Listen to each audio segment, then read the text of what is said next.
to be pulled off the track because of some technical difficulties. But as we can see behind us, Dwayne McKeever went out for his top 32 practice and unfortunately collected his teammate Kevin Quinn into the wall. Marcel, do you reckon he's going to get it back on the track in time? Well, of course they will. I mean, he has something to lose, and that's the championship, right? So if he's not going back out today, he's done. He won't gain back the points that he's losing tonight, so they will do everything to make it happen. I'm pretty sure they will. It's every driver's nightmare, isn't it? You know, to go out in practice, think I'm really pumped for my battle, and then just, too hard. Absolutely. I think if you have a good run, you should stop, you know, after a while, because the risk to crash your car just before your battles is crazy. It's too high. I got told something when I started drifting. They said, when anyone says to you, just one more run, get out your car. Absolutely. That's totally true. You should leave the car when you're feeling real good, because the next run might be bad and then you're demotivated, so that's not a good thing.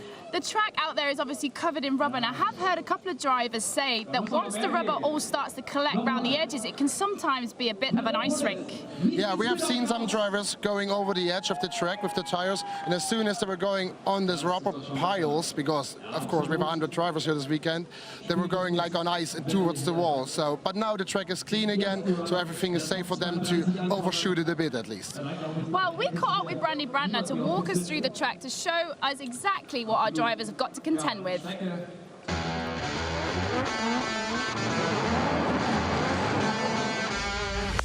As tracks go, this is one of the most unique venues for a Drift Masters layout in the world. It really requires our drivers to steer with the rear, as there are 6 outer zones and 0 inner clips. From the start line to the scoring box, it is a short run-up, with drivers having to move through their gears at pace. Our Austrian Drift Masters driver Brandy Brantner joins me here on the track. Now this is outer zone 1. It's one of the shortest run-ups I've seen all season. Drivers are going to have to get up to speed quickly, do an aggressive clutch kick here to maintain a smooth line all the way around this first turn. Yes, exactly, Becky. So this is a very tricky entry. At this track you have to do a very aggressive clutch kick and then go straight to the wall, and this will set you up for a perfect line. And the clutch kick, this is not a high-speed track, so the wheels are spinning very fast, so you really have to be careful what you're doing. Keeping their nerve into the first turn, fluidity is key to maintain their line. The judges will be looking for those scrubbing off too much speed as they head towards outer zone 4. Outer zone 4 is where the drivers will meet the longest wall ride of the track, keeping their proximity in order to gain points, but then a snappy transition out the back of it sets themselves up for outer zone 5. Yes, as you come from outer zone 3, which is a touch and go, you do the transition and you come to the tricky part of the wall. So if you can set at the first part of the wall the car right, then you can go through the zone perfectly and ride the wall. Depending on how well the drivers transitioned off the wall, this will dictate how deep into the zone they will be able to position themselves for the final turn. Once they've negotiated outer zone 5, they're on the home stretch. Keeping a nice and wide line is full throttle through outer zone 6 and across the finishing line. Once you survive the wall ride there, you go through the touch and go, deep towards wall, and then through the finish line. Go hard or go home? Absolutely, Becky.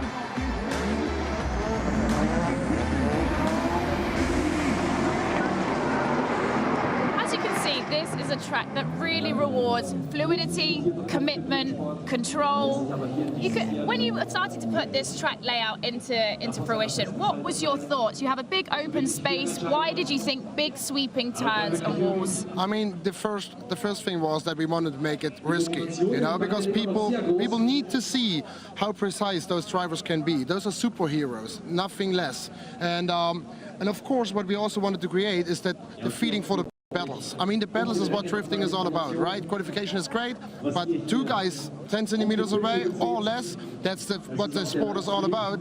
So in those corners, allow the drivers to dive every single corner so they can be really, really close. There's enough room for that. That's the thing about Drift Masters. All of our boys come here ready to go to war. They're always, definitely. First practice session out, bang, boom. You know, crazy. Well, we caught up with the Red Bull Drift Brothers because it's definitely a thing that the driver does his job on track, but off track, it's the team that make his whole world go round. Here's when we caught up with them earlier.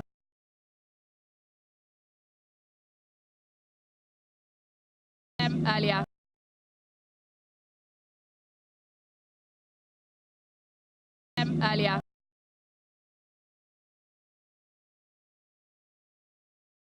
Earlier.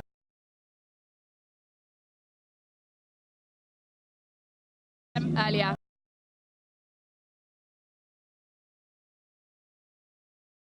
Earlier.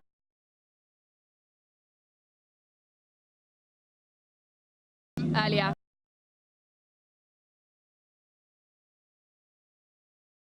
Earlier.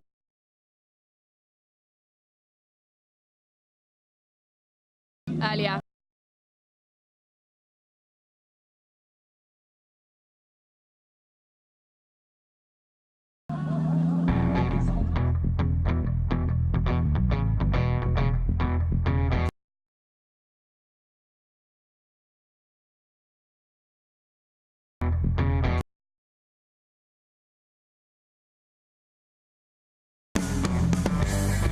Drifting, it's not all about what happens out on the track. There's a lot going on behind the scenes. I'm here at the Red Bull Drift with us to find out what's cooking.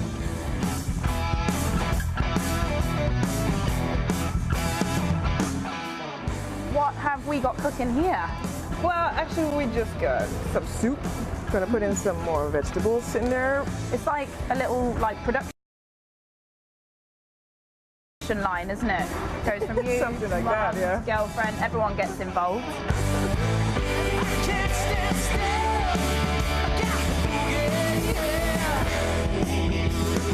And how long have you guys been on the road with them? Actually, from day one. From day one? Yeah, it's been 10, 11 years now. It's your family, so try to do what you can. I've moved down the production line now. We've got to Mum. Now, Hildegard, you're like the matriarch of the team. You're actually the team boss. Me? Yeah. No. Yeah. No. If you tell me, then I'm the boss. Do you ever get nervous when you see the guys out on track? Yes, a little. You do? Yes. Just a little bit? Yes. Sometimes more than a little bit.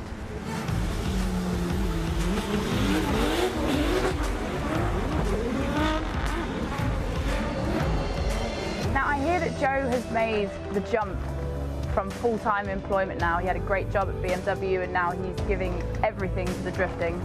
Yeah, that's true. That was just a couple of days ago, actually. Their hearts, of course, have always been in this, and so it was the only reasonable change to make. We've got mum, dad, sister, brothers, like actual team as well working on the cars. Who else comes? My uncle and my boyfriend's here from time to time. Quite a family affair. It's true what they say, that it takes teamwork to make the dream work. We've seen how mum, dad, sister, everybody gets involved to make the Red Bull Drift Brothers what they are. All that's left to do now is wish them good luck, and remember to stay tuned to the Drift Masters coverage to see more behind the scenes stories like this for the rest of the season. This is one of my favourite things about this job, is getting under the skin of the sport, and it really is. The drivers put, what you see is 50% of what really goes on. There is so much that goes on behind the scenes. Now, we are in round 5, which means we're getting to the business end of the season, and the championships are now standing like this after the qualifying. Dwayne McKeever is still in front with 266 points, but that gap is most definitely closing, with Jack Shanahan coming in second with 223. The defending champion James Dean obviously putting himself in the top spot with that #1 qualifier with 220 points in third. In fourth, Martin Richards, our underdog who became the king of Riga, coming in fourth with 211 points. Fifth, Tor Arne Kavir. Now he is definitely one to watch as he makes his way up the ladders. He is now in fifth with 181 points. Then behind him, sixth, Adam Zalewski, our 2017 champion, with 176 points. Matching him in seventh, Benediktus Cherba, also mirroring that 176. In eighth, Drygorj Hipke with 162, and then the Finn Juha Rintanen with 160. Coming in 10th, Jack Shanahan's little brother Connor with 146. Well, it is all to play for. It is all to play for. We've got our top 32 battles coming up, and I personally cannot wait. The ladders have been set. There are some absolute absolutely stonking battles coming up, guys. There is some real gauntlets to be thrown down. Marcel, what are you thinking of the battles this evening? Well, I think we expect one of the hardest rounds of the whole championship. As you just said, Dwayne McKeever is leading, and he will do everything to keep this lead, but there's drivers behind him on his toes, so I think the guys will go all in from the first battle on. Well, it's definitely, as I said, all to play for. Guys, we're going to take a short break before we get into the action. Make sure you don't go anywhere else.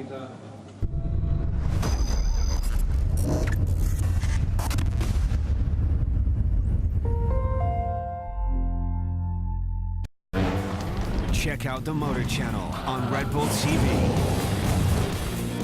Motorsports at its finest, all over the globe. Download the Red Bull TV app for free. And sign in to watch all of our content offline. Download the app now. Welcome to the ultimate showdown. Will Brett Reeder dominate once again and conquer the Triple Crown? Or can Nikolai Rogatkin spoil his aspirations and stay the one and only Triple Crown champion? Red Bull Joyride at Crankworx Whistler, live on Red Bull TV.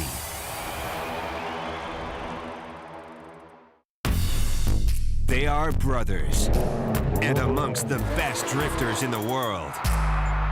Now, it's time to get ready for one of the toughest drift leagues, Drift Masters GP. Drifting on the edge of control, they go all in. Drift Brothers. All episodes available on Red Bull TV.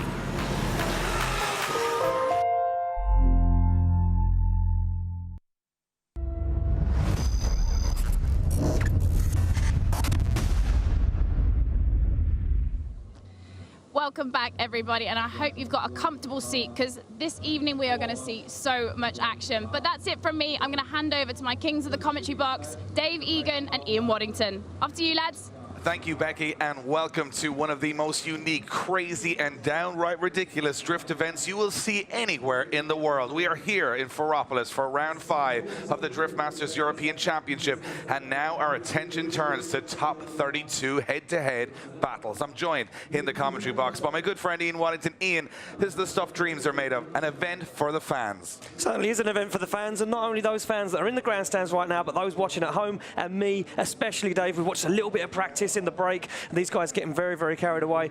Things are heating up, and I can't wait to get underway. This is the part of the day I live for, top 32. Absolutely. Let's check out who is in that top 32 and how those qualification positions have stacked up. Dean, sitting in the championship right near the top, will go up against Max Miller, who took him down due to a mechanical failure at the last round.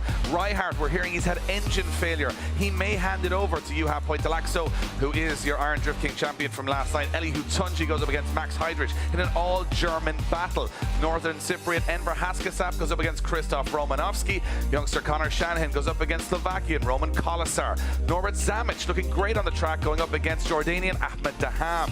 Andreas Vasiliauskas, well, he'll head straight to battle with Gregor Hipke, and Marco Zaccarel and Kevin Quinn, two dark horses, will face off as well. Next up, we've got Jack Shanahan chasing down Dwayne McKeever at the top of the championship leaderboard, going up against Daniel Brandner, who took down a big name in Dwayne McKeever in Riga. Sebastian Fontin looking back on form. He goes up against Adam Zalewski, also looking great on track today. Korpelinski against Karkoszek. It's an all-Polish battle next. Juha Rintanen, the Finnish driver, goes up against another Polish driver, Bartosz Stolarski. Toarni Kavia having some engine troubles. Will he get them sorted in time to face Christian Erlinson? Joe Hutunji, one of the Red Bull Drift brothers, well, he goes head-to-head with Steve Bagsy Piaggioni. And Dwayne McKeever, after a big hit in practice, is frantically fixing his car to take on Pavel Trella. And we round out that top 32 with the winner of the last round, Martin Richards, going up against another dark horse, Benedikt Cherba. What a stacked top 32. Absolutely incredible action. Well, let's show you a little bit about the track they're about to compete on, because it is a doozy. This track for twin battles, well, it's perfect. It's totally unique. You've got to go straight from the off, full throttle through the gears, and throw it in on of the door on a clutch kick, and that's where all the action is going to happen. This is where the impact zone is happening all weekend. This outer zone 1 and 2, trying to stay close to the walls, but not get in the walls. And look at that chase car, can stay right on the inside line of the track, switching, and the transitions are going to be so pivotal in this top 32 of staying close to your opponent without hitting them and putting them offline. Another snappy transition as they head towards the last corner of the circuit, and this is about to be one of the craziest twin battle tracks anywhere on the planet. Ian, we are very, very excited. We're very, very lucky as well, Dave, because look, not only have we given you the best drivers from around the world right now, but we've given you the most insane custom circuit dropped right in the middle of an island in Germany. Well, and these guys are going to go to war this weekend, Dave, and right now, tonight, we're going to go under the lights, and someone's going to get crowned Drift Masters German champion. Absolutely, and as the fans wait, and we wait, I'm sure you guys at home do, we are ready and waiting for this top 32.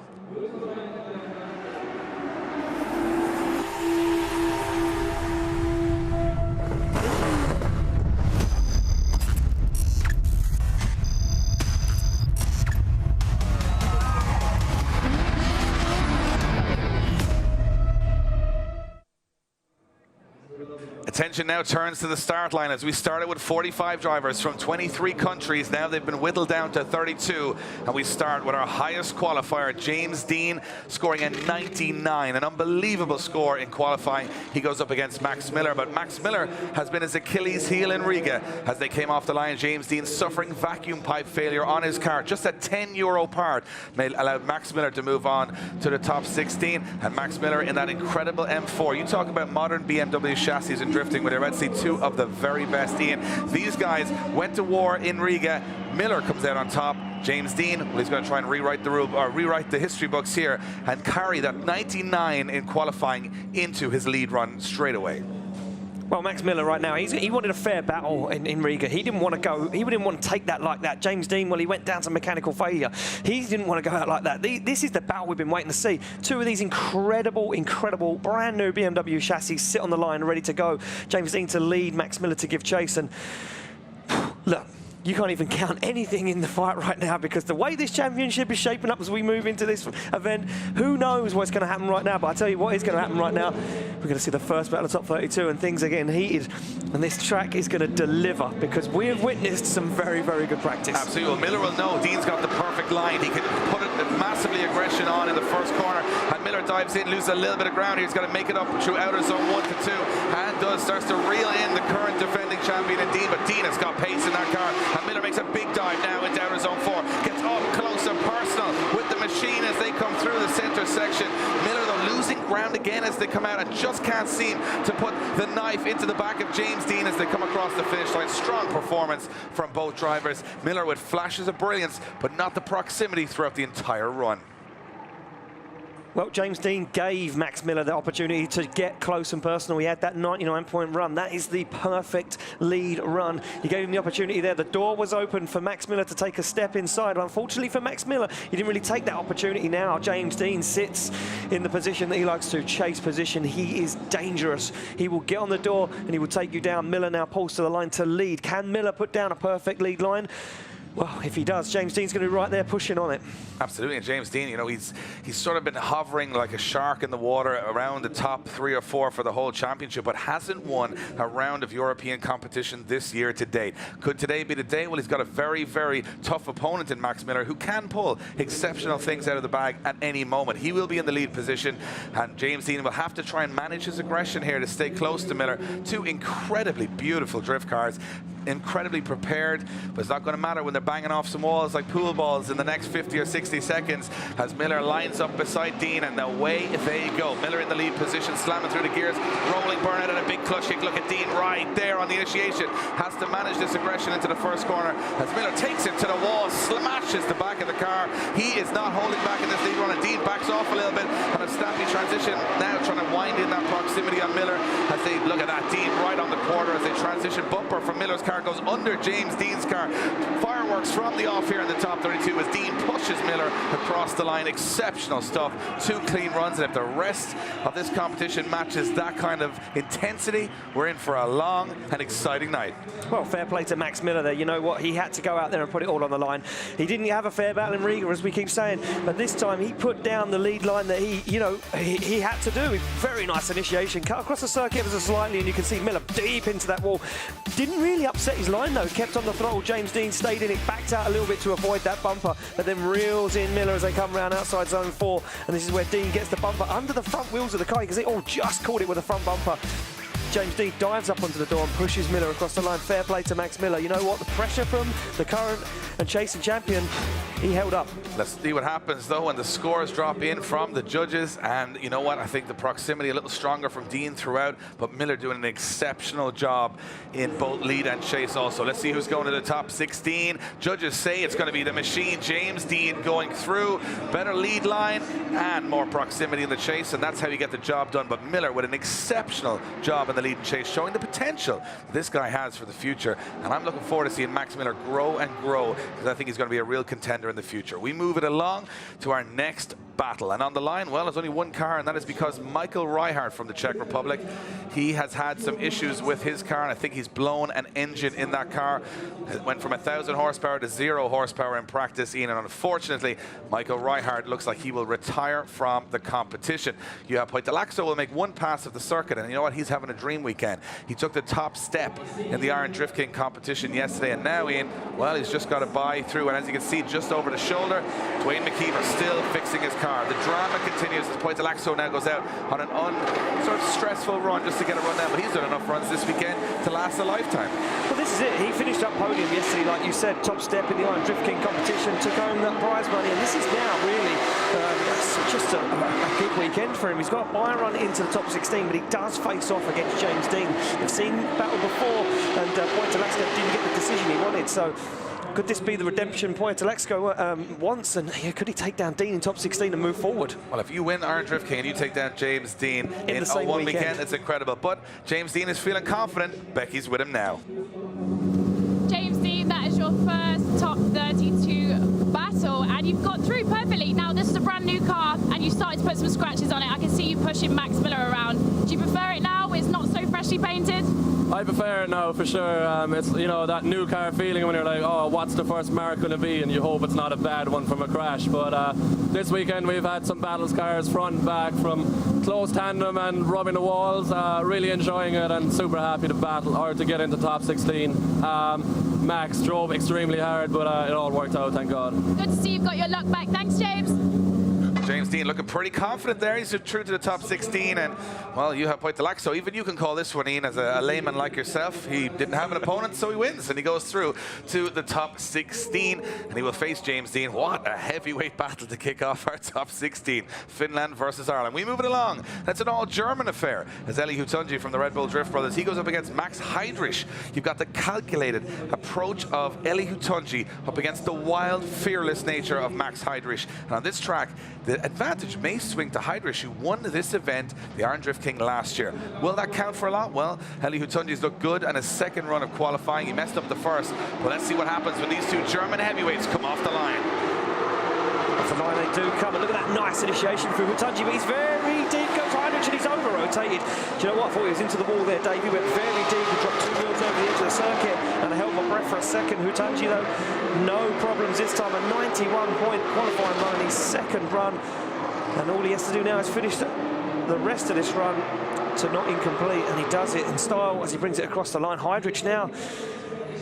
Well, this is the problem with Heidrich. Yeah. He's very, very, you know, he's on the edge. He's on the edge. He brings too much aggression sometimes, and sometimes not enough aggression. Well, I like it. I like the fact that he's out there, he's fearless, he's trying things. I think you were correct in your assumptions that I think he just hit the throttle to spin himself away from the wall. I think he hit Eli Hutunji a little bit, and then he had to back off as if he was going to go into the wall. So right move to make at the time, knowing the run was probably a throwaway at that point. But it is only halfway through the battle, and again, places like this, we watch it happen over and over again. again at round 4 in Riga. You never can count anyone out. Anything can happen. Mechanical failure. I hit to the wall too hard. You can't take your eyes off it. But Hutonji will go in the chase position with an advantage. He's got it all on his side of the table now. But sometimes that can be a little bit harder than you think. Yeah, sometimes you can have too much weight on your side. You know, he's got a lot of pressure on his shoulders. He has to now put down a perfect chase, and really for Heidrich, he sits in a position where can he force Hutonji into an error? They come off the line. It will be Hutonji to chase down Heidrich now for a spot in top 16. And a nice flick initiation there for Heidrich as he throws a big angle, but he's done it again. Can he hold it? He certainly can as he sticks the back end to the wall, but he's completely messed up his line. He now wavers way deep out of outside zone 3, gets into the wall again. Hutonji gives him some room to manoeuvre, stays away.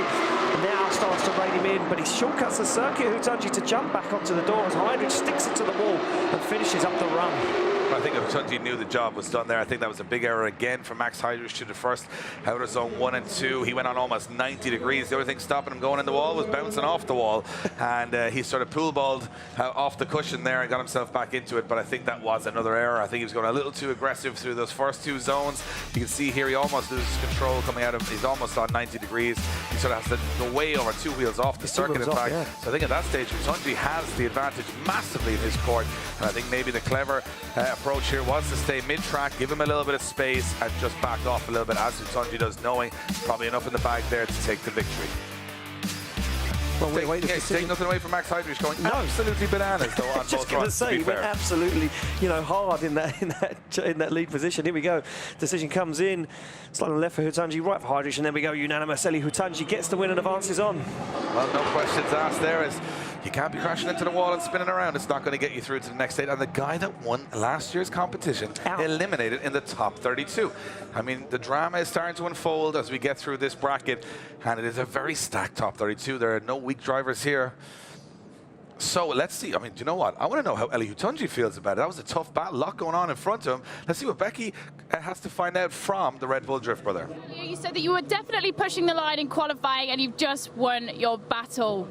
Was that one of your better runs from this weekend for sure? Yes, definitely. Max was a bit unlucky. To him happened the same than me in my first qualifying run. In the second outer zone he spun.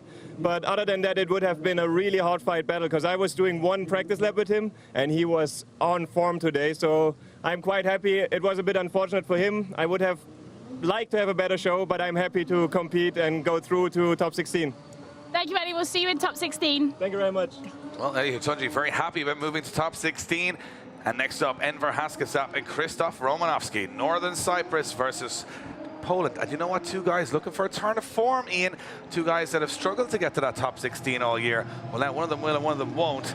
That's going to be decided in the next couple of runs. Enver Haskasap, well, he's the higher qualifier, had an amazing qualifying session, and Romanowski now in the chase position can let him get away, and a little bit at the start has let him get away as Enver Haskasap up and gone, 1,000 horsepower in that S15, and now look at Romanowski trying to reel back in the Cypriot driver, but at the same time Enver Haskasap's on the perfect outer line, not cutting the circuit and making ground on the Polish drivers. They come to outer zone 4. Romanowski now starts to turn the screw and get a little bit closer, but he's cutting track to do it. He's not quite out on the qualifying line. It's a little scrappy in the chase. And wow, Enver Haskasap looking super strong in the lead position. Well, that's the Enver Haskasap we've been looking for. We've seen he hasn't had the turn of fate this year that we've seen last year. He came into the championship and absolutely stormed and blew everybody out the water. And this year he hasn't really, they're formulated for him. We haven't seen him come through, but that lead run was incredible for Enver Haskasap. Seen him doing some practice runs earlier, and he's fast. He's been diving onto the door. He's been showing some real aggression. Now, this could be the time that Krzysztof Romanowski gets a tyre mark up the side of that car from Enver Haskasap right now, and he's feeling confident. You can see it in the car, visor up, arm on the steering wheel, and he's in the zone, Dave. Well, absolutely. He's been in the zone right from the off in practice on Thursday, so we have an issue with Romanowski's car. There's something on the front end. Look. Yeah, the wing has come off the car. I think that might be a cosmetic issue rather than a mechanical issue, but Romanowski's out of the car having a look at it. We take a little look at a very nervous Conor Shanahan just jittering in the car. Yeah. I mean, this is the moment where drivers almost try and distract themselves with absolutely anything. And what's happening here? What we've got to look at here, though, Dave, is was there any contact between these 2 guys? Because we don't give 5-minute rules here at Drift Masters European Championship. There is a 2-minute clock. You see that flashing light. Oh, it looks like he's broke a tie rod. Wow. So it looks like he's broke a tie big rod. issue. I'm just about to say, the other wheel is not locked at all, Ian. No, certainly isn't. I'll tell you one thing, that is not a good look for Romanovski. That's a mechanical failure on the car. If it is a mechanical failure, that will be him eliminated from competition. Did that just break when he pulled off track?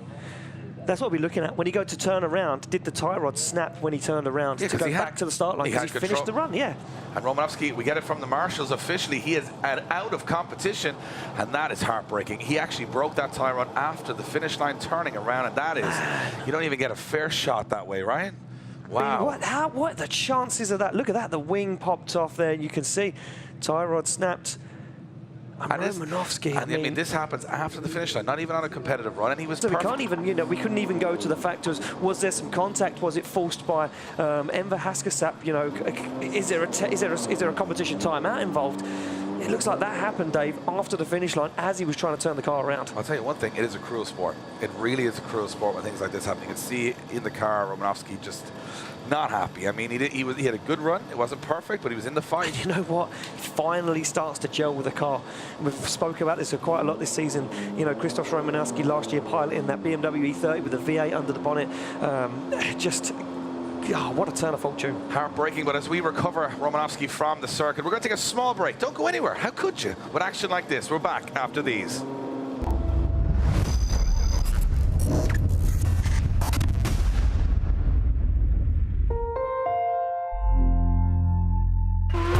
We're going to transform the Lamborghini Huracan into an absolute drift weapon. This is beyond the wildest dream. We're going to drop a grinder through it, wide body it, slam it. That's a typical Mike. Always find your limit, go back from there. Hey! Hey! Fire! My heart has never raced that fast in my life. Drift Lamborghini, now available on Red Bull TV. Speed lovers unite. Immerse yourself in the sensory overload glory that is Formula One. Red Bull TV introduces a channel devoted to the fastest sport on the planet. Get previews of worldwide courses. Witness heart-throbbing show runs. Go behind the scenes for exclusive access. This is my side, 2 TV screens. Have fun with the Red Bull Racing team and the Scuderia Toro Rosso drivers. Was that your card? And watch awe-inspiring films and documentaries. Put the pedal to the metal with the Formula One channel on Red Bull TV.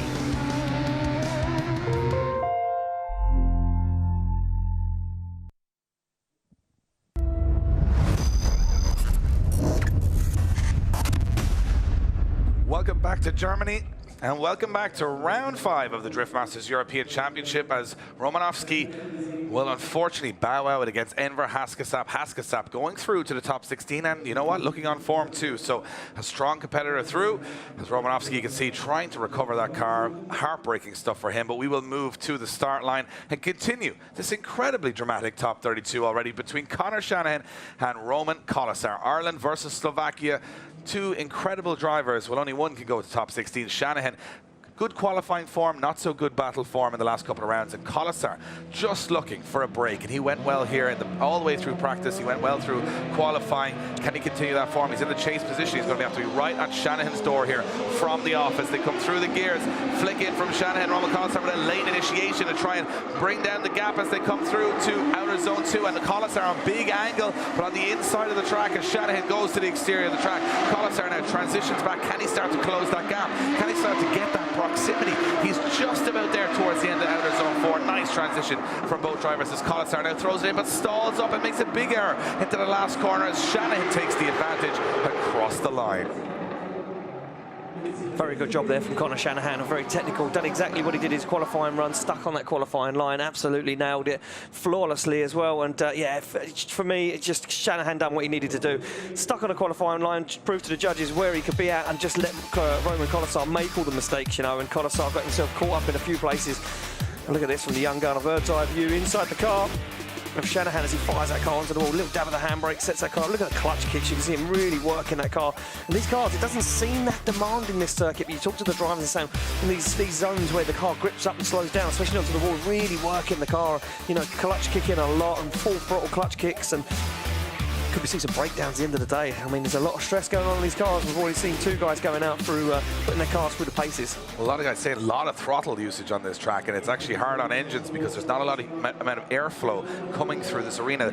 The arena sunk down into this crazy venue. So let's see what happens on the reverses. And now is Collisar to lead in Shanahan. Shanahan stays right with Collisar. This is the decel zone where everybody's getting caught out, and Collisar going right out to that wall. Nice lead line from Collisar as he starts to pick those zones off. But now Shanahan starting to make that dive onto outer zone 4, trying to close the gap down, but not as close. Let's see what happens. Nice close transition between both drivers as they now head to that last corner. Now Shanahan puts the exclamation mark just a little closer here than Collisar was on his run. And a little bit better proximity maybe from the Irish kid over the two runs. But Collisar with a strong performance from lead and chase. This one's going to be close from the judges. Conor Shanahan removing the steering wheel, removing his harness, and getting out of the car to congratulate Roman Collisar on a great run. Ian, check this out. Drone footage showing us a bird's eye, incredible view of how complicated this track is and just how little you can see on those transitions in the chase position. Shanahan doing a good job. Watch, almost blind, has to almost use muscle memory to get out of the wall. Incredible stuff. And a demanding track for all drivers this weekend as Shanahan puts it right to the door across the line. Yeah, very good job there for Conor Shanahan. You can notice that Roman Collisar out of a few of those zones, and Shanahan very shallow. Look at that left, and look at that Shanahan taking the win, Dave, and advancing through to the next round. And yeah, Conor Shanahan getting the call, better proximity and better lead line than Roman Collisar, gets the win and goes through to the top 16. And relatively easy decision for the judges there, nothing too untoward. And let's see what Norbert Zamic and Ahmed Daham can bring to the table. Well, this is a wild card battle if I've ever seen one. Two guys trying to make a big name in European drifting. One all the way from the Middle East. He's a 5-time Middle East champion, Ahmed Daham, in that Nissan S15. He goes up against Norbert Zamic, the Hungarian. And do you know what? Zamic has looked on rails all the way through practice and qualifying. Both of these guys have put in some incredibly exciting practice runs. Well, they've got to try and control that aggression now as they go head-to-head for a spot in the top 16. They're through the lights, they're through the gears. Here we go. Well, Zamic did a very good job in qualifying. Can he continue that form? But look at Ahmed Daham, as Daham gives him a little bit of room to manoeuvre as he fires up onto the door now. But a shallow line from Norbert Zamic as he now finds outside zone 3, fires up onto the wall. And Daham gives him some room. He's over rotate. Wow! And such a close call there. Daham breaking that car on the left foot, just keeping it balanced as he now navigates his way around. He will have to complete the run so that we don't see two incompletes. And Daham gifted a little bit of room there, Dave. Well, I'll tell you one thing, you got to think about what Daham had to do to avoid that incident. If he stops drifting, he goes in the wall. If he accelerates at the same pace, then he's going straight into the other car. So before we kick this off, we might go down and have a word with Conor Shanahan. Conor just got through to the top 16. Conor, last time we spoke to you, you said that you were struggling for a little bit of grip. That looks like you've got the car dialed in. Yeah, me and the team have been working a lot together recently, and yeah, we're just trying to make it better and better. And I think we've took a massive step forward this weekend, and I'm really hungry for it. It's been a tough year, and I don't care who gets in my way this weekend. I'm going to drive over it if it means I'm going to beat them. And yeah, I'm enjoying it out here in this incredible venue. So hopefully we can advance on to the top 8 next. Thanks, Conor. Congratulations. See you in top 16. Well, Conor Shanahan, he's through to the top 16. Daham, will he join him? Well, he's got an advantage of a 10-0 in this because Zamic spun out. But I was just mentioning Daham using incredible evasive action not to end up in that incident. And now Zamic has got to do something special here. Hope Daham makes a big error. Yeah, but he's let Daham get away. Daham now fires in, and Zamic gets it wrong again. Into the wall goes Norbert Zamic now. So Ahmed Daham starts to drive away, fires into outside zone 4. Look at this.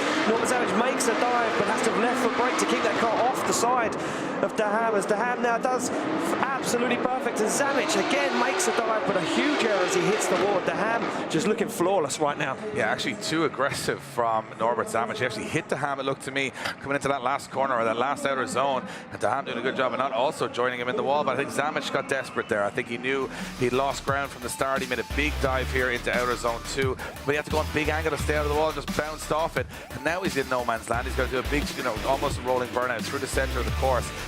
Has another big dive in at Daham's door, but it's the last one that really, tops off the mistakes as he comes in at way too much speed here. As you can see, taps Daham, hits the wall. I think that's all she wrote for, unfortunately. for the Hungarian as a little too late, and he had to do it. He had to be brave, and we respect him for it. But it is Ahmed Daham going through to the top 16. You got to say, judges get it a little bit easy so far. It will not be the case for the rest of the evening. But in that case, you know, a lot of crashing, a lot of hitting of walls. I mean, I'm excited. I'm enjoying it. That's what these guys are pushing extremely hard out there. They certainly are, and the next one for me is going to be a big one. Up next on the line, it will be Andreas Vasiliauskas to take on Dragos Hipki. It will be the Pride of Lithuania to take on the Pride of Poland. 900 horsepower takes on 600, and let me tell you something right now. Dragos Hipki has been used like a bit of a ball out there. People have been hitting him into the wall left, right and centre. Well, Vasiliauskas do the same thing. He's in the lead position, Dave. He scored higher in qualifying, and Vasiliauskas 5th place in qualifying. He looks like he's got the perfect lead line for Hipki to get nice and close. Well, Vasiliauskas has looked incredible on this circuit. He looks at home. But Hipki, he's not a strong qualifier. He's a strong battle driver, sometimes a little too strong.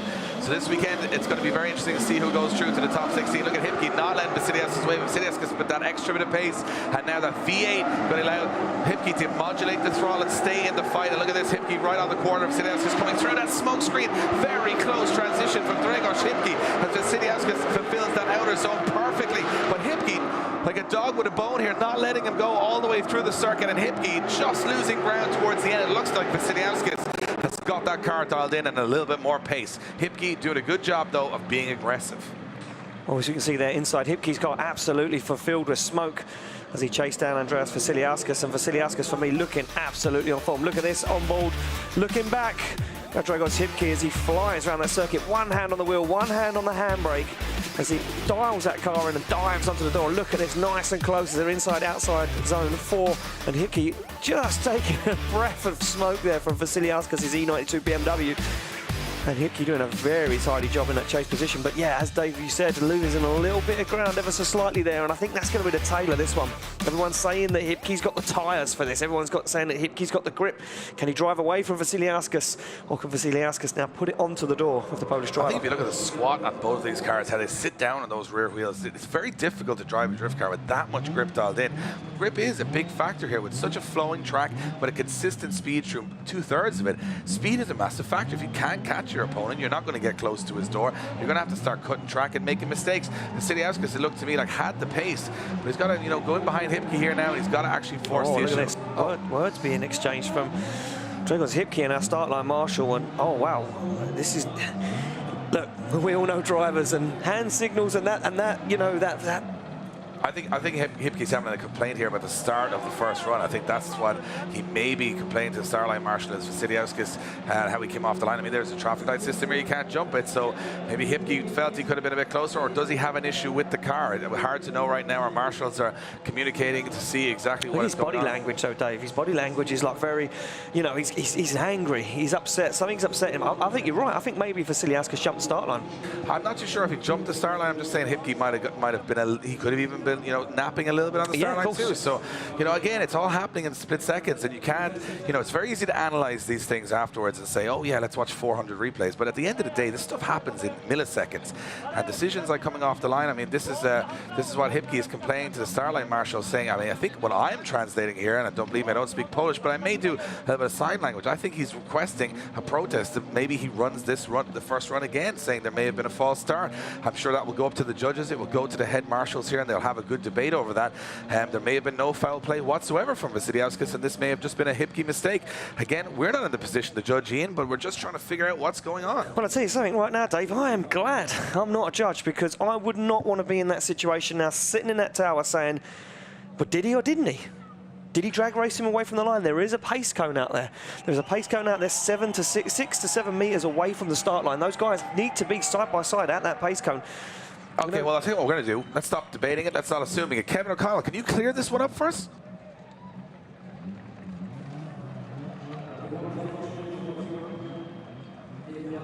From Hipki that unfortunately he was taking off from the start line, and a few of our marshals here had not retracted their red flags. So immediately when a driver sees a red flag on track, they're told constantly in every briefing to shut it down.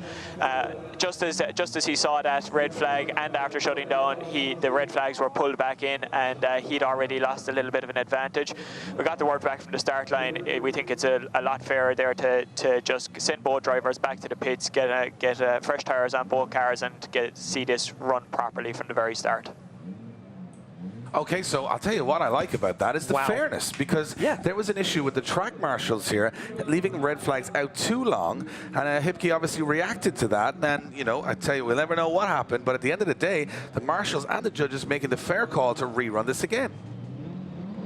Well, so it looks like they're not going to go back to the pits for tyres, Dave. They're just going to go straight at him. Over off the line, it will be Vasiliauskas now to lead out Hipke, and Hipke fails to initiate. Now, what is going on? We told you we were going to bring you fireworks, Dave. Well, somebody has lit the match because the firework is ready to go. And look at him now, looking down at the gearbox. He's got no gear. He's got no gears. He's got no drives in the gearbox after all that. Even getting the protest, even getting the reset, he comes off the line and the gearbox breaks. Could you believe this sport? Honestly, no. Can you believe it? You can't. You can't believe this. What is going on? I mean, this would be a case that he cannot compete in the second half of this battle as well. I mean, he's looking for any gears. It's like me looking for change in my pocket for a takeaway after a night out. He just can't find any. Wow. Wow, we told you things were going to unfold this weekend here in Germany, that we're going to, you know, pump you up and get you interested, ready for the final round in Mondello Park. And I'll tell you what, we didn't lie. If we couldn't have even scripted what has just happened in the last 5 minutes. Look at Dragos Hipke, as we can see Vasiliauskas back on the line, talking to our Starline Marshal, and this can surely only go one way, Dave. Well, it looks to me like Vasiliauskas will come off the line successfully, meaning that he will take the win here, and there you go. Hipke eliminated after a protest, and the gearbox fails on the rerun, and you cannot ride drifting. And you know what? It's just so heartbreaking. We've seen Romanovsky now go out due to a broken tie rod. We've seen Hipke go out to a broken gearbox. And I'll tell you one thing, you're not only against the track and your opponent, you're against your own car sometimes. Well, I think this is where it comes down to. We're going to make it official, slide them left for Vasiliauskas. I think this comes down to what I was saying earlier to you about how hard it is on the car. Well, Becky's with Hipke now. Becky, what happened? Dragos, can you tell us what happened as you went to make that first turn? We have problem with gearbox. I have only fourth gear, and at the moment I drive in the third gear in this layout, and I don't have gear. Yeah, I have only four now at the moment, and go at the fourth gear is difficult to the start line. Yeah. A disappointing result, but we'll see you next round. Thank you very much. Well, he has 600 horsepower, but he's not going to take off the line in fourth gear, I'll tell you that for nothing. And, oh, heartbreaking stuff as Marco Zaccarul and Kevin Quinn now line up. This championship getting very, very interesting as Kevin Quinn involved with a big impact with Dwayne McKeever in practice. Gets the car back together to go up against Zaccarul in this BMW M1. Zaccarul's fast. Quinn's got to be brave here. Certainly has got to be brave, Dave. Look at this. Blowing the tyres off the back of it is Quinn now. He's lost a little bit of ground. Zaccarul fires it in nice and deep on that nice wide line, but here comes Quinn trying to rein him in. Zaccarul jumps off that qualifying line and completely sacrifices outside zone 3 to try and pull some distance between him and the Irishman right now. As Zaccarul gets into 5, you can see Quinn sacrificing that qualifying line, but he just doesn't have the legs. He doesn't have the wheels in it to get up onto the door, and Zaccarul drives away. We talked about the speed Marco Zaccarul has around every circuit this year. He's had some engine issues. He's had some mechanical problems. But once that car is hooked up, it's one of the fastest out there. We've commented on it right from the off in Austria this year, round 1. Now, not many tracks do you get a big advantage with that, but that is where it just paid dividends. He came off that start line. You can see Quinn smoking tires, not having the grip. Zaccarul gripped, and he's gone. Look at Quinn. It's almost like he's playing chase car here as a camera car because he's watching, and he's already on the inside of the track. He's trying to get close to Zaccarul. Watch, Zaccarul just jumps ahead again out of those corners. You start to want to cut down those corners by on the inside line, and especially here on the last corner, Quinn just cannot catch him. Incredible. Well, they're back on the line now. Kevin Quinn will be in the lead position and Zaccarul to chase. We know Zaccarul's got the pace, but can he put in a clean chase run as they come off the line? Quinn now once again starting to blow the tyres off. It pedals the car for an initiation. Clutch kicks in as they get into the outer zone 1, and Zaccarul gives him some room as Quinn goes very deep onto the wall now. Zaccarul gives Kevin Quinn a little bit of room to manoeuvre. He needs to find the side of that car, and he does. Almost takes the back end off of Kevin Quinn's Nissan 200SX as they get into outside zone 4. Zaccarul lost in the smoke now as he makes another dive up onto the side of Kevin Quinn's Nissan. Wheel to wheel, the bumpers are flying and they come across the line, and a big hit as they finish up the run. Whoa, I'll tell you one thing. That was a big hit across the line, and Zaccarul and Quinn, well, they put it all on the line there. Oh, let's watch what happens here as we ride on board with Kevin Quinn. Look at this, to the wall. bang, hits the wall, has to correct and come out. And now watch this, as he transitions back, he goes back to that outer zone 4. Zaccaro right up on the door, hits him onto the side of the car, and Quinn is almost like a ragdoll here, getting thrown about in the lead position, and it's an amazing achievement as he goes to the last wall. He gets a hit here. Watch this, across the line is where I want to see it. He hits that, and it's spun across the line. Quinn. Wow, I mean, that is incredible stuff. Oh, look at this, we're going to see it from the race drone this time as they follow those around. I didn't notice the impact from Zaccaro on this transition. Watch this as he gets into him. Did he? No, Quinn hit the wall independently. That was Quinn's mistake there as he went too far into outside zone 4. You can see Zaccaro makes a big dive through the smoke. Their sacrifice is far enough to get onto the door.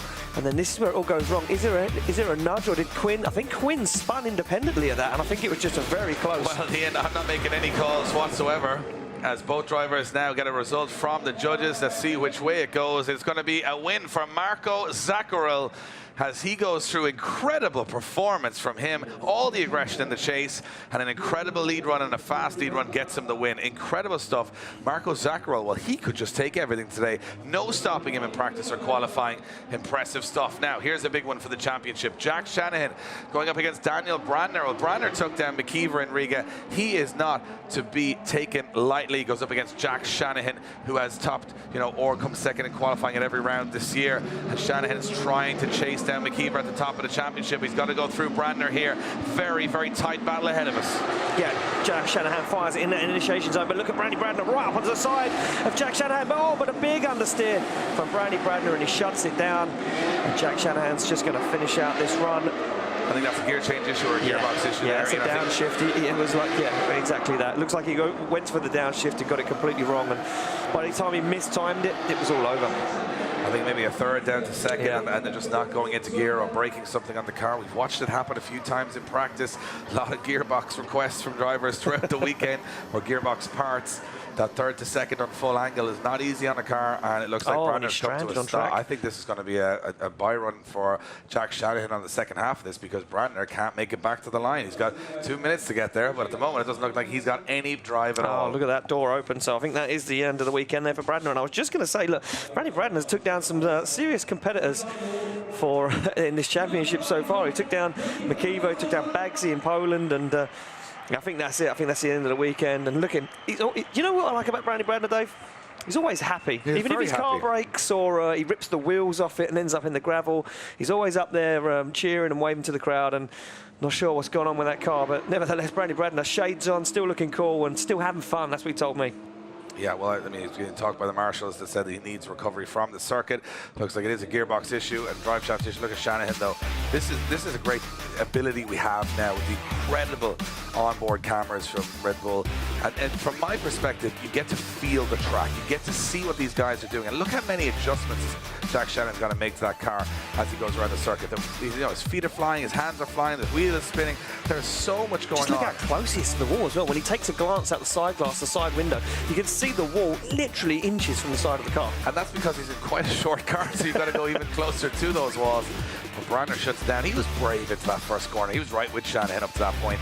But I think it was maybe trying to handbrake, jump the car from third to second. I mean, think about it. You're driving down the road, you're trying to go third to second. It takes a little bit of movement. Now try all the, the G-force of going sideways and pulling handbrakes and the steering wheel spinning.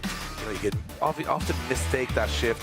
I think he may have got a half in gear and just had an issue there straight away. So it looks like Shanahan will get the win on this one. Brandner not able to make it back to the start line. So Jack Shanahan stays in the championship fight from where I'm sitting and may get the win on this one. Unless there was something untoward on that first corner, but I don't think so. I think that is a straight up mechanical failure. And you know what? We haven't really factored in. We haven't factored in too much mechanical failures into this championship, but right now they seem to be playing a huge part in this top 32. I think it's because the track is so demanding, as I said. I think he's just pushing these cars. And look, we're 5 rounds in as well. These cars done a lot of work. We make it official. Shanahan gets the winner. Like I said, we're 5 rounds in as well. These cars, Dave, have done a lot of work, and we've been to some serious tracks. Riga was very, very demanding, very fast.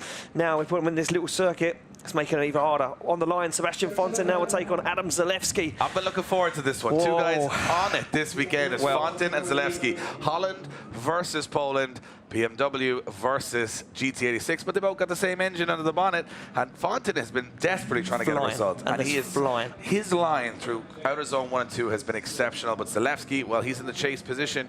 You often don't see him there in the top 32 battle. He's got to work right from the off here on the door of the Dutch driver with that crazy sort of 80s livery on the car, quite like that, from Sebastian Fontaine. Little thumbs up to our cameraman. This is going to be a hard-fought battle. No one's backing down here. This is going to be exceptional. No one is going to back down. I'll tell you who isn't going to back down, and that will be Sebastian Fontaine. He hasn't had a turn of fortune yet in Drift Masters. He came close last year in Riga to taking down James Dean, and that was as far as he got. And he's looking across at Zalewski, and I know Zalewski's not really on it this weekend. He hasn't got the pace in the car, hasn't really got that perfect line. And then we've said it a few times, though, to be honest. And then it all goes the complete he gets on the podium. So let's see what happens as Fontaine slams the car into gear, comes through it, clutch kicks that car in, and look, he's got the pace already for Zalewski. Zalewski's got to start making a move. Well, he's absolutely flying now. There's a Dutchman as he puts foot to floor, starts to drive away from Zalewski, nice and deep into outside zone 3. But now a big dive through the smoke goes Adam Zalewski's onto the side of that BMW E36 now as the light starts to dim on the circuit. These guys get into it now as Zalewski finds once again the side of Fontaine's car. They come across the line. Incredible stuff towards the end. Zalewski sort of let him go a little bit there at the start. Wasn't right on his door and then had to reel him in throughout the course. Fontaine's car is fast here in Germany. He's been very consistent. We watched him in practice, and he's just been very confident. It's like him, the car, the track, they've all gelled this weekend. Something's clicked, and for him, it's working. And I don't think for Zalewski, it's really come together. Look at him inside the car, absolutely dialed. You can see the young Polish driver chasing him down. Because look at that left leg going to work on that clutch pedal as they navigate their way around. Look at the 4 clutch kicks there in just one transition. Well, the right move because he absolutely nailed it. And as you can see, again, very smooth behind the wheel, Sebastian Fontaine. I mean, you don't want to look left at any point there. You're just going to see a bright yellow GT86 very, very close. But now Fontaine in this position, he's made so many errors in the past in the chase position. He's got to just control that aggression. Zalewski, he's a solid driver. You can trust him out there in the lead position. But Fontaine has often been too aggressive. He's often thrown it away. For such a calm, collected Dutchman, he seems to get a little too aggressive in the chase. He wants to be the show-off. He wants to go out there and, you know, wow the fans. Well, sometimes you got to just get the job done. He's got half of, you know, a very good job done. Zalewski, though, still very much in the fight. Let's see what happens as they come off the line. Look at this Fontaine right there. Well, yeah, Fontaine makes a dive up to the side now. Zalewski fires into outside zone 1, and Zalewski very shy on that outside zone. And look at Fontaine right with him as they transition back now. Fontaine makes a dive up to the side. Fontaine making a huge dive. He'll dive onto the foot brake, but shuts it down. I mean, can we just take a minute and just think about what happened there for Sebastian Fontaine? Look how dejected he is inside the car, shaking his head. What happened? Oh, he misshifted. Can you believe it? I mean, we can see it. We can see it. Can you believe it? Oh, you can see the disappointment. He went for the downshift, and it looks like he got confused between that and the hydro. Did he hit the hydraulic handbrake instead of the gear stickers? Like, I really want to see it again, but I know we need to get the decision done. And yeah, right for Zalewski, and he takes the advantage and goes through him. Yeah, take nothing away from Zalewski. 2 solid runs there, job done, and he's into the top 16. But Fontaine making a huge error, misshifting, and you could see him almost punch his hand through the dashboard in frustration. Again, in a chase position, makes an unforced error, and it knocks him out of competition. And we have yet to see the best of Sebastian Fontaine. He's got one more round in Ireland to do it. Look at this. He goes to he goes to shift. He pulls the gear and nothing happens. Oh, pulls the gear and nothing happens. Look at him punching the gear stick and the dash. And I mean, as unfortunate as that is, this is what happens in the heat of the moment. But I tell you what, it has given us, Dave. It's given us a rematch. We're not going to talk about that yet. We're not going to talk about that just yet because we're moving things along, and the next battles on the line will be Paweł Korpolinski to take on David Karkoszek. This is an interesting one. Two Polish titans, Dave. Yeah, and 2 guys that are in, you know. Well, here we just got a little recap. Dean beat Miller. Poitalaxo doesn't even get a fight against Ryard. Engine failure for the Czech driver. Heliutunji beat Max Heidrich. Haskasap beat Romanovsky after a tie rod snap. Conor Shanahan, well, he dispatched Roman Kolasar Daham. Well, Zamic was in the wall a couple of times. He got the win. Vasiliauskas beat Hipke after a gearbox failure. Zakharov beats Quinn. Now, we've got a lot of incredible battles ahead of us in this top 32. But I'm going to need you to take a moment, Ian, because we're back in just a few.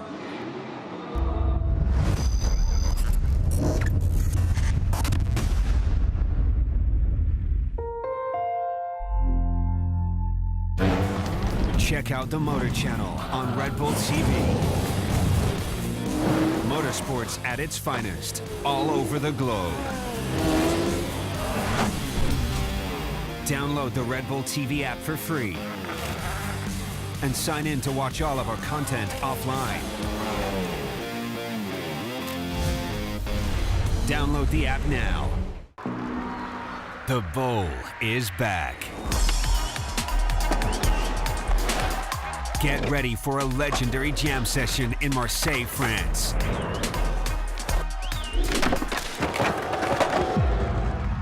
The world's greatest skaters compete at the iconic Bull du Plateau.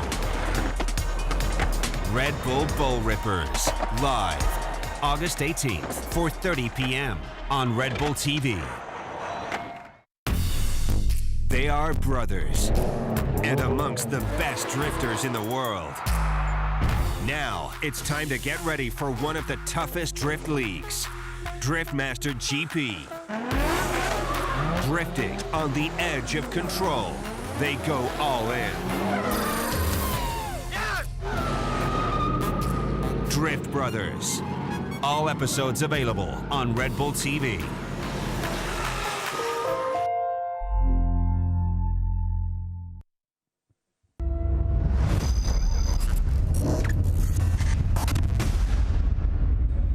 Welcome back to Ferropolis and round 5 of the Drift Masters European Championship. We are deep into the top 32 and deep into one of the most dramatic top 32s we've witnessed all year. Next up, 2 Polish heavyweights, Korpelinski and Karkoszek, will go head-to-head for a spot in the top 16. Both of these guys haven't had the perfect season while putting in incredible runs here and there. Well, now it all matters, Ian, as they line up. It will be Korpelinski in that 1 Series BMW going up against that incredible race V8 engine 370Z of Karkoszek. And Karkoszek gets right there on that inside line, dropping a wheel to stay with Korpelinski into that first corner. Korpelinski going right out to the wall, but Karkoszek is right there in the smoke screen. Now what's going to happen on the transition? Karkoszek stays in it and dives a bit straight, but right onto the door of Korpelinski, but he's made an error in that chase position to get back onto the door as Korpelinski takes the widest line possible around this course, and now Karkoszek starts to wind in the proximity. Great run from these guys. Karkoszek doing a very good job there in that chase position, even though he made a few mistakes. But for me, Korpelinski absolutely dialed and perfect. Cool, calm, collected and settled is what he looks behind the wheel. Look at this as we take a look at what he looks like as he drives that little BMW. Gets it onto the wall. Karkoszek there, you can see big waver as he comes into the wall. And Korpelinski absolutely dialed as he sends that car onto the wall. Look how close and how fast they're travelling around that circuit as he fires into outside zone 5. Karkoszek once again dives, but this is where he makes another little error here. Watch this. Too much in it for Karkoszek. He has to back out of it ever so slightly. Just be taking a look at that. As Karkoszek now pulls to the line, but we have no Korpelinski. What has happened to Korpelinski? Is he taking a cool-down lap? So Korpelinski taking a cool-down lap inside the car. He's going to be on the radio to his spotters. Not again. Are we going to see mechanical issues causing another dramatic twist in the championship? Well, we all say know. It ain't so, eh? Say it ain't so. Say it's not so. But the problem is, and for you guys at home, you're not that technically minded of why he needs a cool-down lap. These cars, extreme temperatures, not a lot of airflow inside this custom circuit. And what happens when them water temperatures get way up in the hundreds is well, the ECU shuts it down, stops the car from having full power and just gives the guy enough to just make it round in limp mode. He's pulled back to the line. He must be feeling confident. It will be Korpelinski now to chase down David Karkoszek. And Karkoszek, few errors in that chase. Can he put down a clean lead? Well, I'll tell you one thing, this one is still very much in the balance. Little thumbs up from both drivers. They know what this one means. It's a spot in the top 16 up for grabs. You can see Korpelinski pulling gears. And wow, big dive from Korpelinski. And Karkoszek not on a major amount of angle there, but he is going wide to the edge of the circuit. Korpelinski now starting to get very aggressive in that chase. And watch the transition from Korpelinski. In your lifetime do you get away with something like that? And Korpelinski almost surprised himself and backed off a little bit and back onto the door he goes of David Karkoszek's car. He may not have the pace, but what a move that was. What a move from Korpelinski. How did he not make contacts? I can't wait to see the replay of this one as these guys make their way back out on circuit. Look at this, yeah, you see Korpelinski just dropped to half a tyre over the edge of the circuit. Looked worse from that shot than it did from the race drone. As you can see, Korpelinski left foot braking behind David Karkoszek. Karkoszek gets nice and deep in the outer zone. Look at Korpelinski right up onto the door, gives him some room to manoeuvre. Then look at this manoeuvre right onto him as they get into outside zone 6. And both guys absolutely flying. As you can see, Karkoshik left foot braking as he throws that car into outside zone 5. That phantom camera giving us the slow-mos again at this round. It just goes to show how blinded the chase car is for a moment. As you can see the smoke from Karkoshik's car just cascading up the front windscreen of Korpelinski's. Oof, what a run from both of these guys. Got to go to the winner, though. And who is it going to be? It's Paweł Korpelinski getting the win and going through. And I'm going to go quickly over to my good friend Kevin O'Connell. Kevin, what was that from? The chase run was exceptional from Korpelinski. Yeah, Dave, it was all about that awesome chase run from Korpelinski. While Karkoshik did have a very good chase run too, he was making errors, diving in multiple places, and even making very small hesitations and slight straightens to maintain his proximity. Korpelinski didn't have any such problems there, maintained awesome proximity the whole way throughout the track, and was absolutely on Karkoshik's door without sacrificing qualifying line. Great chase. Well, I was excited. You were excited, Ian. Very much. Yeah, my voice went up a little higher than it normally does. I was up there. Yeah, I was a little bit worried. Here we go. Juha Rintanen, the Finnish driver, now goes up against Bartosz Stolarski. Very experienced, 15 years of experience. Bartosz Stolarski, he's also got 1,000 horsepower under the bonnet of that car. Well, he goes against Juha Rintanen, who's also got a ton of horsepower, a ton of smoke, and it's very difficult to chase with the amount of smoke that he produces. Stolarski's been around the block, though. It'll be easy for him to negotiate this track. Very confident. I'm very confident in Bartosz Stolarski's ability. I think he's going to be able to take down Juha Rintanen on this chase run, but Rintanen is just as aggressive a chase run. You know what? If I talk about 50-50 battles, this is one of those. This is one of those. They're fair on horsepower. They've both got the experience. Both been around a long, long time. This one could swing either way. They're on the line waiting to go, and it will be Rintanen now to lead out Stolarski, and Stolarski gets left napping. You can't do that when you've got Rintanen in front with that smoke screen as he fires into outside zone. You can see Stolarski sacrificing that qualifying line to get onto the door. He knows he needs to be close now as Rintanen puts foot to floor and smokes out Stolarski. Stolarski makes a big dive up to outside zone. Oh, but Rintanen gets it wrong and over-rotates. Rintanen gets it wrong and over-rotates. Stolarski has to avoid contact. And, wow. Bartosz Stolarski narrowly avoids contact with the back end of Juha Rintanen's. I'll tell you one thing, I'm going to go a little bit behind the scenes. I'm going to go talk to one of the Red Bull Drift brothers, Joe Hutunji, who's sitting, waiting for all this action to develop in front of him. Joe, if you can hear me, it's been crazy out there. The battles have been insane. You're going up against Steve Baggsy Biagioni. What do you got to do to take down someone that aggressive? It's going to take even more aggression for that. We've seen what happens if the two of us meet in Riga. We touched each other on both of the two battles.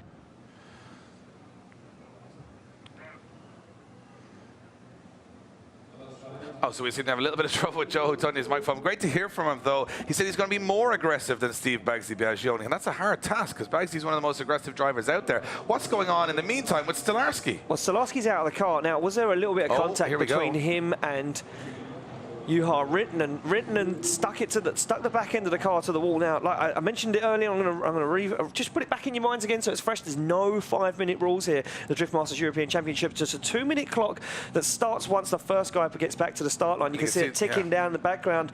And you know what I think this comes down to? I think the damage on Stolarski's car was caused by the spin from Rintanen. I'm putting that out there, Dave.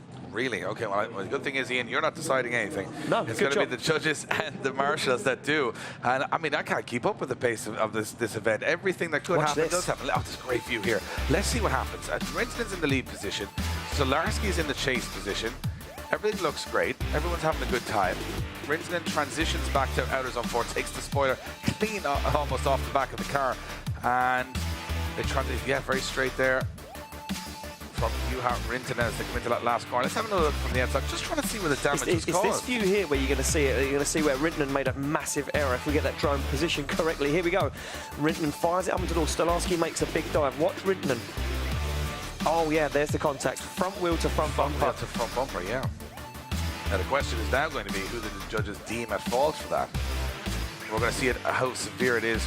Let's see if Rintanen is already over-rotating here. Let's see what happens. As he transitions back, he's on big angle. He's going to the wall. Oh, is it the front wheel that gets hit and it causes it? I mean, that is a 50-50 call if I've ever seen one. Yeah. Good job on not judged this weekend. Yeah, the question will be, I mean, a decision has to be made because we've got damage on the track. That's the first thing we can reveal to you, is that it's not going to continue from this point on. It's going to be a decision of who was at fault for that, because a car cannot continue. Now, let's just break it down. Rintanen, does he spin out on his own and cause the issue, or does Stolarski hit the front wheel of Rintanen's car and cause the issue? There's your two options. Let's see what the judges go with. Well, the judges here, Dave, as some of you might not know at home, they've got their own replay system. So they can see multiple camera angles and they can replay it and play it back themselves. I'll tell you what, Ian, decision. Yeah, I'll tell you what, it's not a decision. I'll tell you what's happened.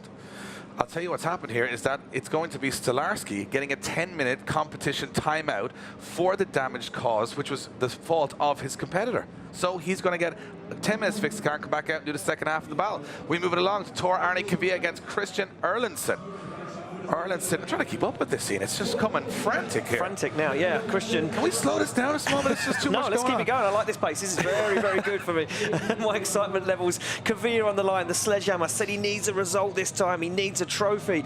But for me, Erlandsen hasn't been in competition. He gets those nerves. He gets lost inside his head. Last round, both the boost pipes on both qualifying runs come off. He didn't get out there. Look at the Kvia fan crew out there supporting him. And Norway, big presence this weekend.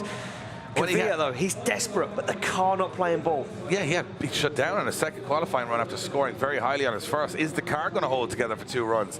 Is Erlandsen going to cause a big upset here? Is Erlandsen going to get his first win of the year? Who knows what's going to happen? We don't even have to guess anymore, because the lights are about to go green, and these boys are about to be sent into that first corner. Kvia coming through the gears, and Erlandsen right there with him. He certainly is with him as he now goes to make a dive, but he's very neat. Erlandsen makes a huge dive. Kvia on a good line. Erlandsen has to back out of it to sacrifice the line to get back on the door of Tor Arne Kvia as Kvia puts that car nice and close onto the wall. Erlandsen a little bit of separation, but nevertheless he's putting down a fair chase right now as he makes a dive again. As you can see him shortcutting the circuit. Big clutch kick from Erlandsen as they both get close to the wall and across the line. Ooh. Well, nothing wrong with Kvia's lead run, but Erlandsen had moments of brilliance there. Very aggressive through outer zone 1 and 2. Lost a little bit of proximity, but you know what I liked? He didn't cut the track a whole lot except for that last corner. He stayed on that wide outer line, and look at this. I mean, that is an amazing shot from the drone. Just the deceleration, the aggression that Erlandsen showed there, and he stayed with him. Just here on the transition, Erlandsen goes just as wide as Kvia to the wall, and then just can't seem to reel him in from this point on. No, a little bit of separation. I think that separation plays in. You can see that massive correction there from Christian Erlandsen as he makes a dive in. He loses Kvia, can't gain that lost ground, and Kvia drives away from it. Now, can the biggest question be asked, can Kvia's car hold together? He's doing a cool-down lap. Again, these cars feeling the pressure now. Christian Erlandsen, he's on the line. He's ready to rock and roll. He's saying, look, I could have a shot in top 16. I haven't even seen a point in the championship all year. No, but Kvia's got an issue all day. This is the question. He's waving to the fans. He looks very casual there. He's just saying, you know, don't worry about it, guys. It'll be fine. The car will cool down. I mean, these guys are taking the shirts off. They're that excited. That's dedication right there, Dave. That is a dedication. Yeah, those boys are going to be burnt tomorrow. I'll tell you that for an absolute fact. And Kvia goes back to life. Norwegian people shouldn't be in the sun with the shirts off. I'm just going to put it out there. You know, it's a cold climate up there. These guys are getting a little too carried away. So Erlandsen is in the lead position. Kvia's in the chase. And I'll tell you what, Erlandsen's in this fight, very much in this fight. Yeah, and I'll tell you what else is why he's in the fight. He's got a fast car, a lot of horsepower, and he's got a very good lead line. Let's see what he can do, though, as they sit on the line ready to do battle. It will be Kvia, thumbs up across to Erlandsen. The question is, can Kvia's car stay going? That's the question. It's cooling it down. It's coming through the gears. Look at this. Erlandsen smoking tires already. Look at Kvia, really aggressive into that first deceleration zone. Both cars head out towards the wall. They're both okay. Scariest section of the track, but look at the line from Erlandsen right out there now. Kvia starting to make a move, but Erlandsen spins out, and it's all over for the Swedish driver. And Kvia, well, he might just got a gift there. He certainly did get a gift there, Dave, and I think that comes down to just a little bit of pressure, a little bit of nerves from Christian Erlandsen. We've mentioned it before about how he gets inside his own head a little bit too much, and I think in that moment, the heat of the moment, maybe he took a glance out the window, see Kvia making the dive, and put that car into a spin. Christian Erlandsen here, just be happy to get that result, just to get in that qualifying position. We'll make it official. Slide him left for Kvia, and he gets the win and advances through to the top 16 and keeps that championship hope alive. Kvia, well, they haven't sat down all day, and they've no reason to sit down now. His fans are happy. Norway through to the top 16. Now next up, it will be Germany versus England as Joe Hutunji takes on Steve Biaggi. We heard from Joe Hutunji, who said the only way to beat an aggressive driver is to be even more aggressive. Well, he's in the lead position, kicking this one off, and Biaggi has been chewing at the bit to attack anybody on circuit this weekend. He's got a fast car, he's got an aggressive mindset, but can he control that aggression? Well, Joe Hutunji, he's had some issues of his own, shutting down in practice, the car having some issues. Anything can happen. All you got to do is sit back and enjoy it. Well, I'm not going to sit back and enjoy it. I am going to get right up in the mix of this one, because I tell you what, this is a rematch from Riga. These two guys met in top 32. Biaggi threw that car into the wall backwards and destroyed it, put himself out of the competition, gifting the win to Hutunji. And Joe Hutunji would have said, I'll take that one, you know, I'll take that gift from Biaggi. But Bagsy's saying to me earlier, I'm not going down without a fight this time, Ian. I want to take down Hutunji. I want to be in the mix. I want to get top 16. And doors open. We're waiting to get the confirmation that we are ready to go with cars on track right now. Hutunji's sitting in that car. You had a word with him earlier, Dave. He said he's got to be super aggressive. Yeah, I love that. We're doing some new stuff here in Drift Masters. It'll blow your mind. We're able to talk to drivers in the car while they queue up.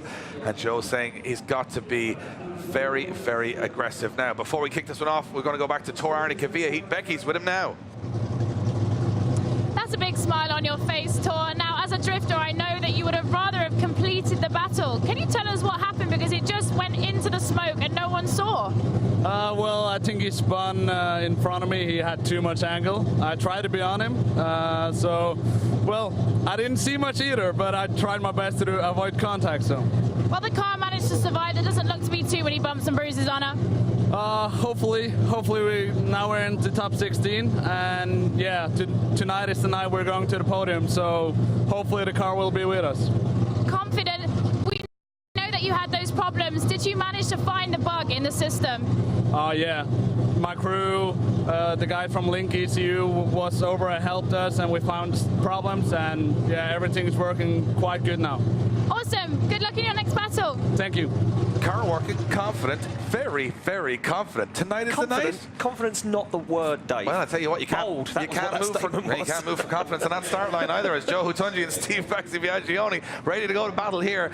These guys super confident, great ambassadors for the sport, but I think this is going to be a little personal affair. I think these guys have got a rematch on their hands, and look at Biaggi chasing in Hutunji, not an inch between them. Yeah, that's a little bit of separation opens up though, as Biaggi gives Hutunji some room to initiate there. But Joe Hutunji on that perfect qualifying line. Now Biaggi finds a side of that Nissan 200SX, as Biaggi now gives him again a little bit of room to manoeuvre. Hutunji not deep into the wall, but Biaggi makes a big dive, almost contact on the transition. Very well avoided there for Biaggi, as he now once again dives up onto the side of Joe Hutunji and pushes him across the line. A very aggressive battle. I'm wondering, did Joe Hutunji slow a little bit there? It looked like he just didn't have as much pace maybe as the car behind him. But what a maneuver to stay out of trouble for Biaggi there. He had no right to not hit Joe Hutunji, but somehow he kept his nose clean and stayed in the fight. Look at this, right to the door of the Red Bull Drift Pro. This transition, he just backs off a little and then boom, straight back in again. But it's just here he almost has to make big evasive action as they're coming out of outer zone 4. He has to put big angle on it. Oh, it's close. Wow. But no contact between both drivers. Biaggi gets back onto the door again. That's an aggressive run. And Joe Hutunji, well, you know, he talks the talk in the car. He's got to walk the walk now, because he said you got to be more aggressive than that and more aggressive than that. Well, that's what I want to see. Well, more aggressive means tyre marks on the side of Bagsy's car right now. They're off the line as Bagsy starts to blow the tyres off. Big aggressive flick, very wide as Bagsy starts to pull away, puts the bumper on the wall. Hutunji keeps out of it. He thinks Bagsy's in danger now. Bagsy squeezes the throttle and starts to drive away from Hutunji. Hutunji giants through the smoke, but it looks like it's a one-horse race right now for me as Bagsy fires into outside zone 5. Hutunji with a big dive, but still nothing in it for the German driver as Bagsy puts foot to floor and drives across the line. Incredible lead run. If he'd done that in qualifying, that would have been way up in the 90s. His outer zone 1 and 2 was almost death-defying, because to be honest, he was going faster than anybody else in there. And maybe that's what it takes to win at this level. But Joe Hutunji just couldn't match the pace throughout the course. Check this out as these guys get even more personal. Bagsy just had the pace, had so much more pace into those last couple of sections. Joe Hutunji makes a big dive there until the end of the course. But it's not enough. He just cannot squeeze the gap. Even with those dives, Dave, just can't seem to get the pace and just can't seem to put it on the door. Decision's in. Decision's in indeed. Who's going to the top 16? It's going to be Steve Biaggi going to the top 16. And an elimination for Joe, who told you thumbs up all around from both drivers. And Bagsy, you know, after what was a very, by his standards, you know, poor season so far, he's looking on a mission tonight. Incredible stuff. And look at these guys, they're enjoying it, just like we're enjoying it. Just like we enjoyed it. And you know what? We just hope you guys at home are enjoying it, because this is only the warm-up for the main event top 16 coming later tonight. Under the lights. Under the lights. It's not even going to look like this. We won't know where we are. Ian's going to be walking into, falling over brooms. It's going to be really dark. It's going to be ominous. It's going to be dangerous. It's going to be crazy. But we've got a top 32 and a couple more top 32 battles to sort out before we get to that stage. And these guys are pacing themselves. We're pacing ourselves. We hope you guys are pacing yourselves, because it's going to get a lot more interesting when we show you the top 16 matchups, which are incredible. Well, Bagsy's down there. He's into the top 16. He's with Becky. It was battle of the V8s, and it's great to see Bagsy making it through his battle. Your confidence back. Oh man, since we started Drift Masters last year, we've had some battles with the car trying to get through top 32. We've only made it through top 32 once in the last 2 years, so the next step into top 16 means more to me and the team than anybody will ever know right now. And to finally have the car where it needs to be and where we believe it would be is phenomenal. And I can't thank my team for all their hard work and hours of support to me over the last 2 years. It honestly is so amazing right now. Great to see you up here, Bagsy. Good luck for your next round. Well, there you go. You don't need a translator to understand how emotional Steve Bagsy actually wanted to get into top 16. It's almost like, you know, a block he couldn't get through. Well, here is an even bigger battle for the championship. Dwayne McKeever, they had to tie this car to 2 trucks to straighten the back end of it, and it's not even straight as he now tries to hold his lead of the championship against the man finishing second place on the podium yesterday in the Iron Drift King, Pavel Trela. Trela's taken down some of the biggest names in the game. Well, if McKeever wants to stay in this championship, he has to win this one. With Dean through and Shanahan through, this is the biggest pressure and the biggest test McKeever's had all year. And he's got a car that's thrown together with hopes and dreams right now. The battle for the championship starts right here with that gear change as Trela chases in McKeever into that first corner. And look at Trela hunting him down. Trela absolutely all over the side of McKeever right there. Gives him some room to manoeuvre now. McKeever stands on the accelerator in that car looking back on form, but here comes Trela as he makes a dive, gives him some room again. As McKeever starts to pull away, Trela looks like he's lost, but he makes a big jab at it and tries to get up on the side of McKeever's Nissan 200SX as they come across the line, and it looked like Trela was a little bit wounded there, Dave. It did, and you know what? It looked like McKeever was back to his fast best, and that car has a lot of pace. He drives with a lot of pace, uses the clutch a lot more. You know, the throttle just goes down at the start of the run, then it's all about the clutch. But I'm just so, I mean, the credit where it's due to the teams that got involved and got McKeever back out. He had a massive hit with the wall. He said his neck was hurt, his head was hurt, but he said he wasn't going down without a fight. And look at that, right to the wall goes McKeever. If he wants this championship, well, this is the test you've got to take. And look at that, Trela dives in again. That little Opel GT's right up onto the door. He is not going away. And I think this was far from over. There's still a lot of chapters in this book, and McKeever knows. He knows right now, you know, he's lost a lot of that lead in the last 2 rounds in Riga and in Poland, and he can't afford it to happen here in Germany. And he's got to win this one. That's just the way it is for the championship. But Trela, he doesn't care about McKeever or his championship. He's on a winner right from yesterday on the podium. Stays in this one, but I said it just didn't have the pace, didn't stay on the door, but you know, didn't make any mistakes either. Still, any mistake can lose this Friday drive. Yeah, exactly. He didn't make any mistakes. Now, I'm wondering, has Trela got more pace in the car? Was he diving because he had too much dialed in? Is he going to pull away from McKeever now? Or will McKeever get in that signature chase position and do what he does, and he likes to stick it on the door? Can he do it? Oh no!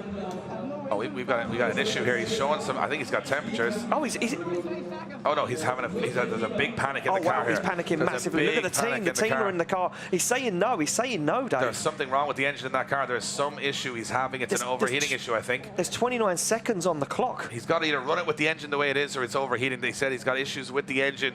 The car is overheating. Something has gone wrong for Dwayne McKeever. He's down on power.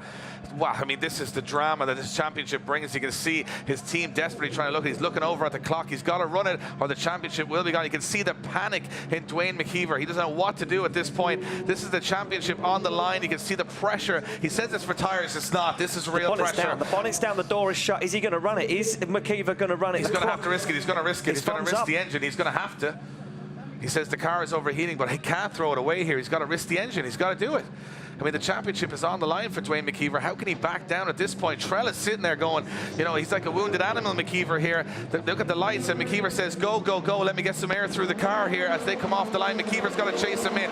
What is going through this young man's mind right now? What are we going to see right now? McKeever makes a dive onto the back of that little Opel GT as Trella fires it into the outside zone. McKeever shallows up to try and gain that proximity right now, but Trella is absolutely flying. McKeever through the smoke onto the back end. Trella in the wall. Trella's in the wall, and there's contact, Dave. No, it's only the top 32, Ian. How can I take much more? This has been the most emotional top 32 in the history of drifting. We've got Banksy almost in tears. We've McKeever panicking in the car. We've Trella in the wall. I woke up with no voice.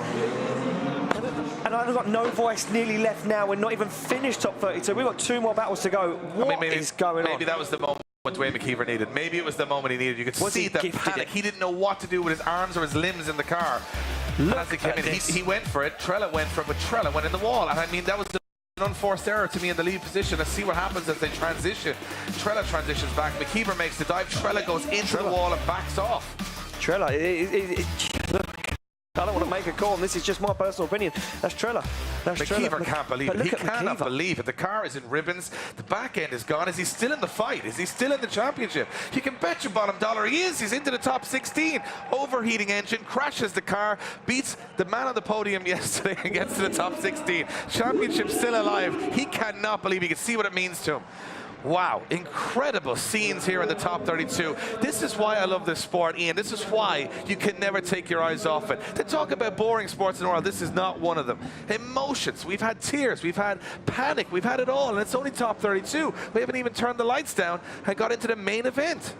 I don't even think I'm going to be able to get there, Dave. At this rate now, I think there's going to be nothing left of me by the end of top 32 to even get into top 16. Incredible stuff. Wow. Oh, Becky's with Dwayne McKeever. I got to hear this. Dwayne, we saw you go out there after your first run and then drive around the track. Can you tell us what's happening? Basically, well, we had an accident in practice there with good friend Kevin Quinn, and we got it fixed. But I noticed that when I was sitting in the line on my first run, that the temperature was rising, it wasn't cooling. And I flicked my fans, and I just noticed the fans weren't coming on. So from 2 runs, I didn't have any fans at all. So my second lap was trying to do as many cool down laps, get the engine as cool as possible before the next run. But it seemed to work anyway. We pulled it off anyway, so. Definitely had the luck of the Irish on your side there. I was very worried, but it's great to see you have the car back out on track and ready to go into your top 16. Oh, definitely. I'm so happy. I didn't actually think I was going to get that far. There was actually a stage earlier on where I'd probably given up. But when that there now has given me the willpower to go forward again for it. Dwayne, really happy for you. Get around to that next battle. Well, they have it. The championship leader almost in tears as he thought he wasn't going to make it out to the line. He makes it out to the line. His fans don't work. Well, the fans willed him on from the grandstands and got him through. And if you can take any more of this, we've got 1 more battle left in the top 32. Sorry, 2 more battles. We've got to go back to Stolarski and Juha Rintanen, which we don't even know what was going on in that one. Well, here we go. It's Chirba versus Richards, the man from England who won the King of Riga competition. He came out of Riga on top. He couldn't believe it. He's got a stock engine door 32 and he made it all the way to the top. Now he goes to a one-on-one with Benedictus Chirba. Well, this is what it's all about. 2 heavyweights taking him into that first corner. Full throttle. Look at this Chirba attacking Richards. Yeah, attacking is the right word there as he dives up onto the side of that Nissan Skyline. And look at Chirba, close as we've seen anyone, but he almost makes big contact and puts himself out of the fight there. A little separation's opened up now as Richards absolutely fires into outside zone 5. Richards balls away. Chirba sticks it to the back wheel, but nothing in it as they cross the line. And Martin Richards down a gear, and that sequential gearbox makes his way back to the start line. The crowd are loving it, Dave. We're loving it. And things getting very, very heated. We take a look back at a replay inside the car of the King of Riga right now as Richards fires into the wall. You can see him very, very dialed. Look how relaxed he is as Richards gets up nice and close to the wall. Little dab of the handbrake on the transition. You can see Chirba there flirting with the side of that car very close. I mean, these boys are throwing down, Ian. There's no backing down whatsoever here at the moment. Richards and Chirba, well, I'm thinking it's all going to come down to this second half of the run. I mean, for me, Richards is the most aggressive chase driver recently that we've ever seen. He put it on the door at Gotcha.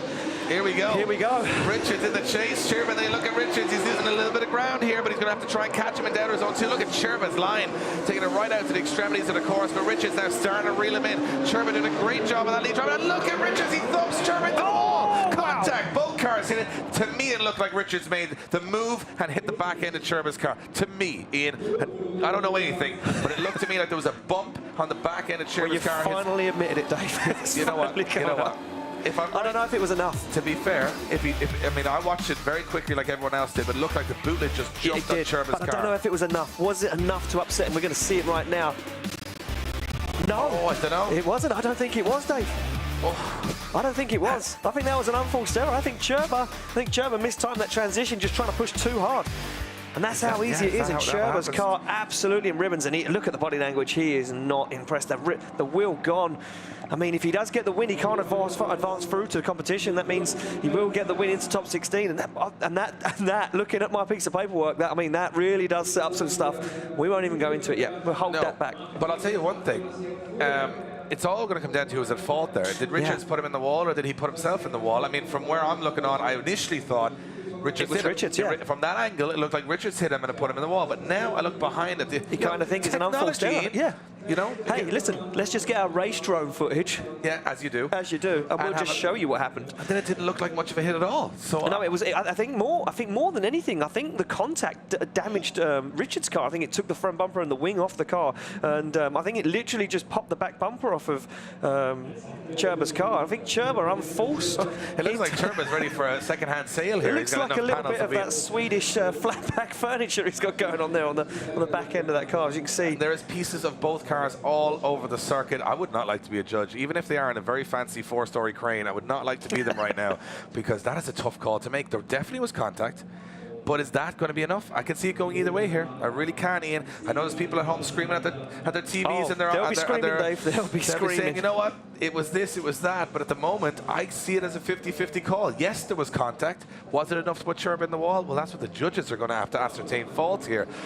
Can we just get a break and a normal run here in the top? We've got drivers crying, we've got panics, we've got look at the rear wheel on that car. It is absolutely buckled. He can barely drive it off the circuit. Look, that car was at least 8 inches wider when they started that run, and now it's absolutely in ribbons. And when it goes to showing, this is how hard these guys are going. Yeah, it is the pinnacle of European drifting. You want to be the best, you got to beat the best, and you can't do safe runs. This is the big one. Who's going to get it?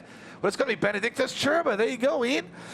It looks like it may have been Richards' fault. I'm going to go back to my good friend Kevin O'Connell. Kevin, was it the contact from Richards that caused the incident? Yeah, you hit the nail on the head there, guys. There was, I think, Richards just was a little bit too aggressive on his transition. Ended up making very slight contact with Sirba, but it was enough to lift the back wheels of Sirba's car just very slightly off the ground.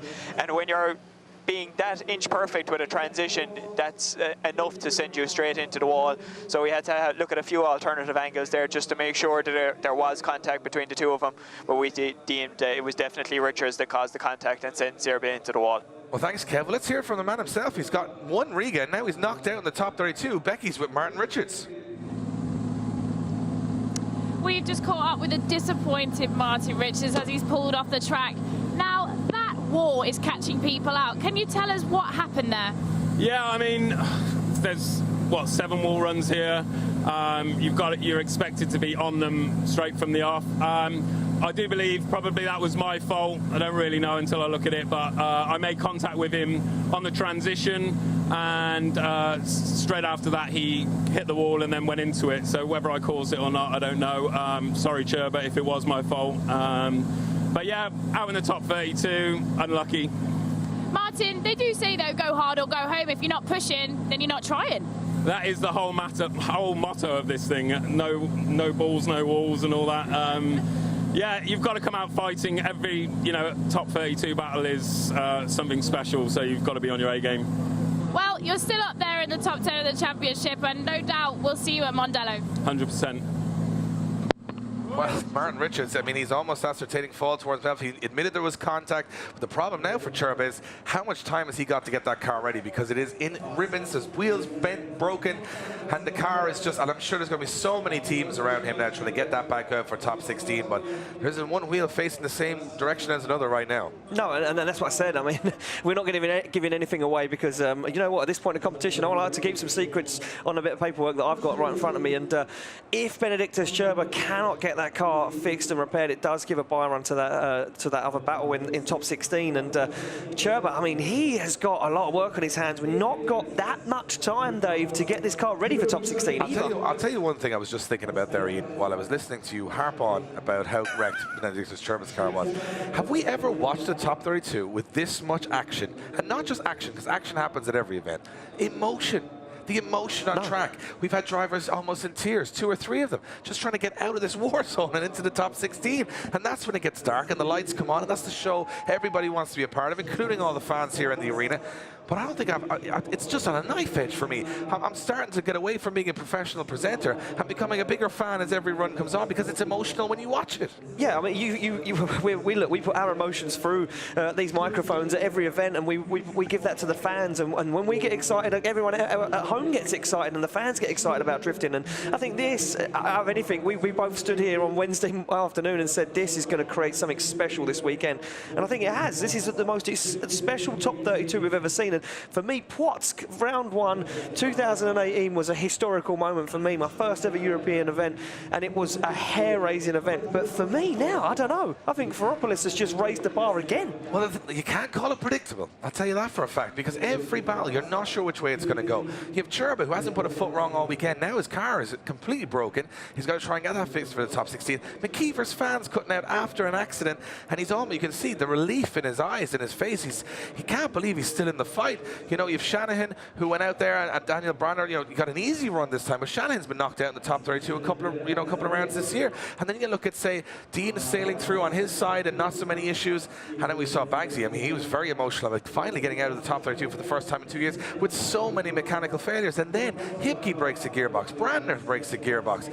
You know, Stolarski and Kavia have to still or Rintanen rather have to go back out again after more contact. There's been contact between almost everybody on every battle. And what does this mean when we get to top 16 when the guys are going even harder again? Well, we're on a competition timeout right now. Bartosz Stolarski allowed that time to repair his car after contact with Juha Rintanen. Rintanen deemed at fault for that, you know. But look, there's still that one half of the battle to go. At the moment, we're trying to recover Benedictus Cherba's car from the circuit, and you can see him there. Them guys have got some work to do because that car has to be 110% before it can come back out on circuit. We're going to take another look from the race drone of the incident itself. This is as they come into outer zone 2 right now.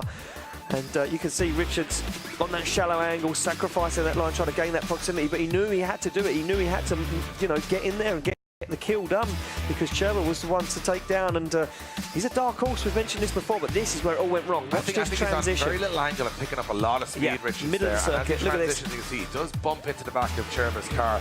And to be honest, I think that's enough to send you into that wall. I think, you know, it's so knife edge there in the middle of the circuit. Any sort of contact, and again, contact with the back of Richards' car as well. I think Cherba's had it from the front, left, and back there in one instant. And you know what? I think those guys on the Budmat truck, they'd be phenomenal fishermen. I think they'd be very good fishermen. And this is like, you know, those games you used to have as a kid when you pick up those little fish. This is like a really expensive version of that. The teddy bear grab machine. Yeah, the teddy bear grab machine. The guy who works that crane, his house is full of teddy bears. I'll tell you, I'm going to an arcade with that guy because he's going to take home every teddy bear in there. And you're done. Yeah, he's an absolute expert on that game. But it's a very expensive game, and it is a very good way of recovering cars from the track because, again, in towing, you're trying to get cars onto this truck and they can drop them straight at the pit area. And I guarantee you there's going to be a lot of guys standing there with spanners and hammers and everything trying to get this car back out for the top 16.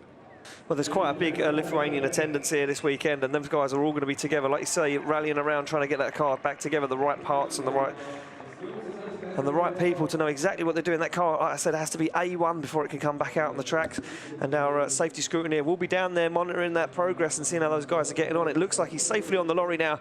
We're almost ready to head back to the start line for the second half of the battle between Juha Rintanen and Bartosz Stolarski. And Dave, I'm glad top 32 is nearly over, to be honest with you. Well, I'll tell you one thing. I emotionally can't take much more of this top 32. I have watched some drifting in my day, and I'll tell you what, this is knife edge. And you know why? Because it's the penultimate round. It's getting to the point of someone's going to win this whole thing. And everybody, it means so much more towards the end of the season.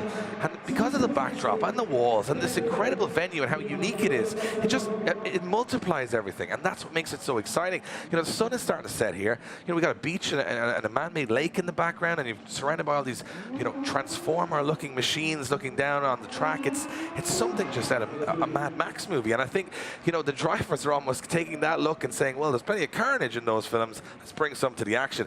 And it means a lot to these guys, but we go back for the final run of the top 32. Potentially, Stolarski and Rintanen. There was contact between both of those guys. And I'm going to assume, given Stolarski getting the competition timeout, that the advantage weighing in his favor. So I imagine Stolarski making a clean pass to the circuit here will put himself through to the top 16 and take out a driver in the top 10 of the championship, Juha Rintanen, as you do in top 32 Drift Masters, but nothing makes sense at all. Yeah, nothing ever makes sense, especially in this championship, that's for sure. You can see Stolarski returning from warming up his sides, pulls to the line, ready to do battle. We will now lead, and Rintanen will give chase. And Rintanen really, he needs to just hope that Bartosz Stolarski makes an error, an unforced error, and knocks himself out of the battle. They come off the line, Stolarski to lead, Rintanen to give chase right now, and a fast, aggressive initiation from Stolarski as he puts the car to the wall. And here comes Rintanen, though, Rintanen right with him, side by side as they get into outside zone 2, but Stolarski sacrificing that line to try and drive away, completely sacrificing outside zone 4 as he starts to drive away, but Judge is going to be watching this one. But again, a clean pass, even if it's a bad one, will put Stolarski maybe inside the top 16 as they bring it across the line. Not clean from Stolarski, but maybe just what he needed to do. Well, I think he was being tentative there, and I think he was playing the strategy and saying, I've got the advantage here, I don't need to do a whole lot, and, you know, just get around. There's no point taking unnecessary risks. He looks like he's going to pass through to that top 16 from where I'm sitting. Didn't make any major errors that's going to question. I mean, Rintanen did a great job of trying to get back into the fight. Had the perfect lead run to chase by any means. Rintanen sort of, I think, made the mistake on the first run. You know, he over-rotated, and I think, you know, when you over-rotate at this level, you're not really going to get that 10-0 thrown back your way. It's very rare that that would happen. And Rintanen knows that kind. You know, he's long enough in the game now, Ian, that he knows, you know, with someone like Stolarski, 15 years experience, 50 trophies in his cabinet, I think that's going to be all she wrote for Rintanen. It is. Stolarski goes through to our top 16 to set up one of the most stacked and crazy top 16s, in my opinion, we have ever looked at on paper. Will it live up to the hype? You can bet your bottom dollar it will, because if the top 32 is anything to go by, this has been an emotional roller coaster in Germany. By the time everyone joins us back for the top 16 later on tonight, it will be dark, everything will be lit up, and this is what you've got to look forward to. James Dean will go up against Juha Poitalasco, last year's champion, against the current Iron Drift King. Next up, it will be Elihu Tunji against Enver Haskasab, two guys on incredible form right now. Connor Shanahan will go up against Ahmed Daham. Andreas Vasiliauskas goes up against one of the fastest men on the track, Marco Zaccaril. While talking about championship fights, Jack Shanahan goes up against Adam Zalewski. One of the best battles of the entire Riga event. Well, you're seeing it in the top 16 straight away. Another all-Polish event battle will be Paweł Korpalinski against Bartosz Stolarski. Kavia against Biagioni. V8 versus V8. And there you have it, McKeever against Chirba. Wow, what a top 16 we have ahead of us. It is going to be an incredible night of action here in Germany. Veropolis providing the backdrop. Becky, an emotional top 32. Я всегда выделялся, так как не пил, не курил, не ругался матом и, в принципе, старался быть хорошим мальчиком. That exciting. Our top 16 battles have now been set in stone. We're going to take a short break now. Make sure that you join us afterwards, because we're going to be going into our top 16 parade, where we'll meet with some of the drivers. And then, if that wasn't it, we're going to have some night drifting, which always definitely makes the action so much better. Stay right there and we'll join us after the break.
Welcome back to the Drift Masters European Championship. You join us here in Ferropolis for round 5. It is now that time for the top 16 battles. We've watched our top 32 go through, and there's been a few surprises there, hasn't there? I mean, Dwayne McKeever, he had that crash in practice, and he's made it back out onto track, and he's straight into the top 16. Marcel, what were you thinking? I mean, like, quite a bit of contact, right? I honestly, I watched top 32 and I had goosebumps all over. I really, really enjoyed it, and I was thinking like, okay, that's just top 32. We simply just started the whole competition, so I can't wait what's happening in top 16. I saw you. You went and sat up in the stands here to get amongst the fans. It's such a great feeling when it starts to fill up. The atmosphere of this place is amazing. Absolutely, absolutely. I wanted to be there where the fans are sitting, and I want to see how they are experiencing the event, and I was mind blown. Really, I was really, really moved there. I got a lot of feeling and emotion, and like the power of the cars. Like, it was great. When we were talking earlier, you know, this track really invokes close battles, but close? How close is too close? I've seen quite a bit of contact. I mean, we saw Martin Richards there, unfortunately, take himself out in that round. Well, I mean, like, this is the thin line they have to walk, right? I mean, they have to be super close. Too close is maybe too much, you know, but I mean, this is what they are doing. They are dancing on their pedals like crazy just to maintain a good proximity, and yeah, sometimes it's too much. The story with Dwayne that was unfolding in the pits, I was fingers crossed that he was going to make it out on track, and he did, and it was all looking a bit tense, and then Trella, he made that mistake, and it just made Dwayne's run all the way through to the top 16. I mean, like, sometimes your nerves, you know, playing tricks on you, and you just can't do what you usually would be able to. So I was expecting more, to be honest, from Trella. You know, he's super good, and his car is fantastic, especially for this track. So I was thinking it will be way more intense, but hey, his nerves got the best of him, and he messed it up. That's something that we have to talk about, though, you know, nerves. That is a big part of this game. You know, you can have the best run in practice, but if you let it all fall apart on the line, that's it for you. Absolutely. I mean, that track has an approximate driving length of 25 to 26 seconds. I mean, like, there's no room. There's no room for error. Forever, absolutely not. I mean, like, there's half a second, wrong decision, bam, you're out. One guy that I'm really happy to see making it through into the second stage is Bagsy, because I know that he's had a really, really difficult time. You know, he's not made it past the top 32 for the last 10 rounds, and now he's finally made it into the top 16, and he was emotional in the car. I could see it in his face. I almost wanted to give him a big hug. Yeah, I mean, like, I was very happy for him as well, because he's a fantastic driver, and he's very well able to control his car on any kind of track. But for some reason, you know, there was always something against him in the air, and he didn't make it. But tonight, he's in the big show, and I think he will go far. It's going to be interesting to see James Dean on the side of his ladder.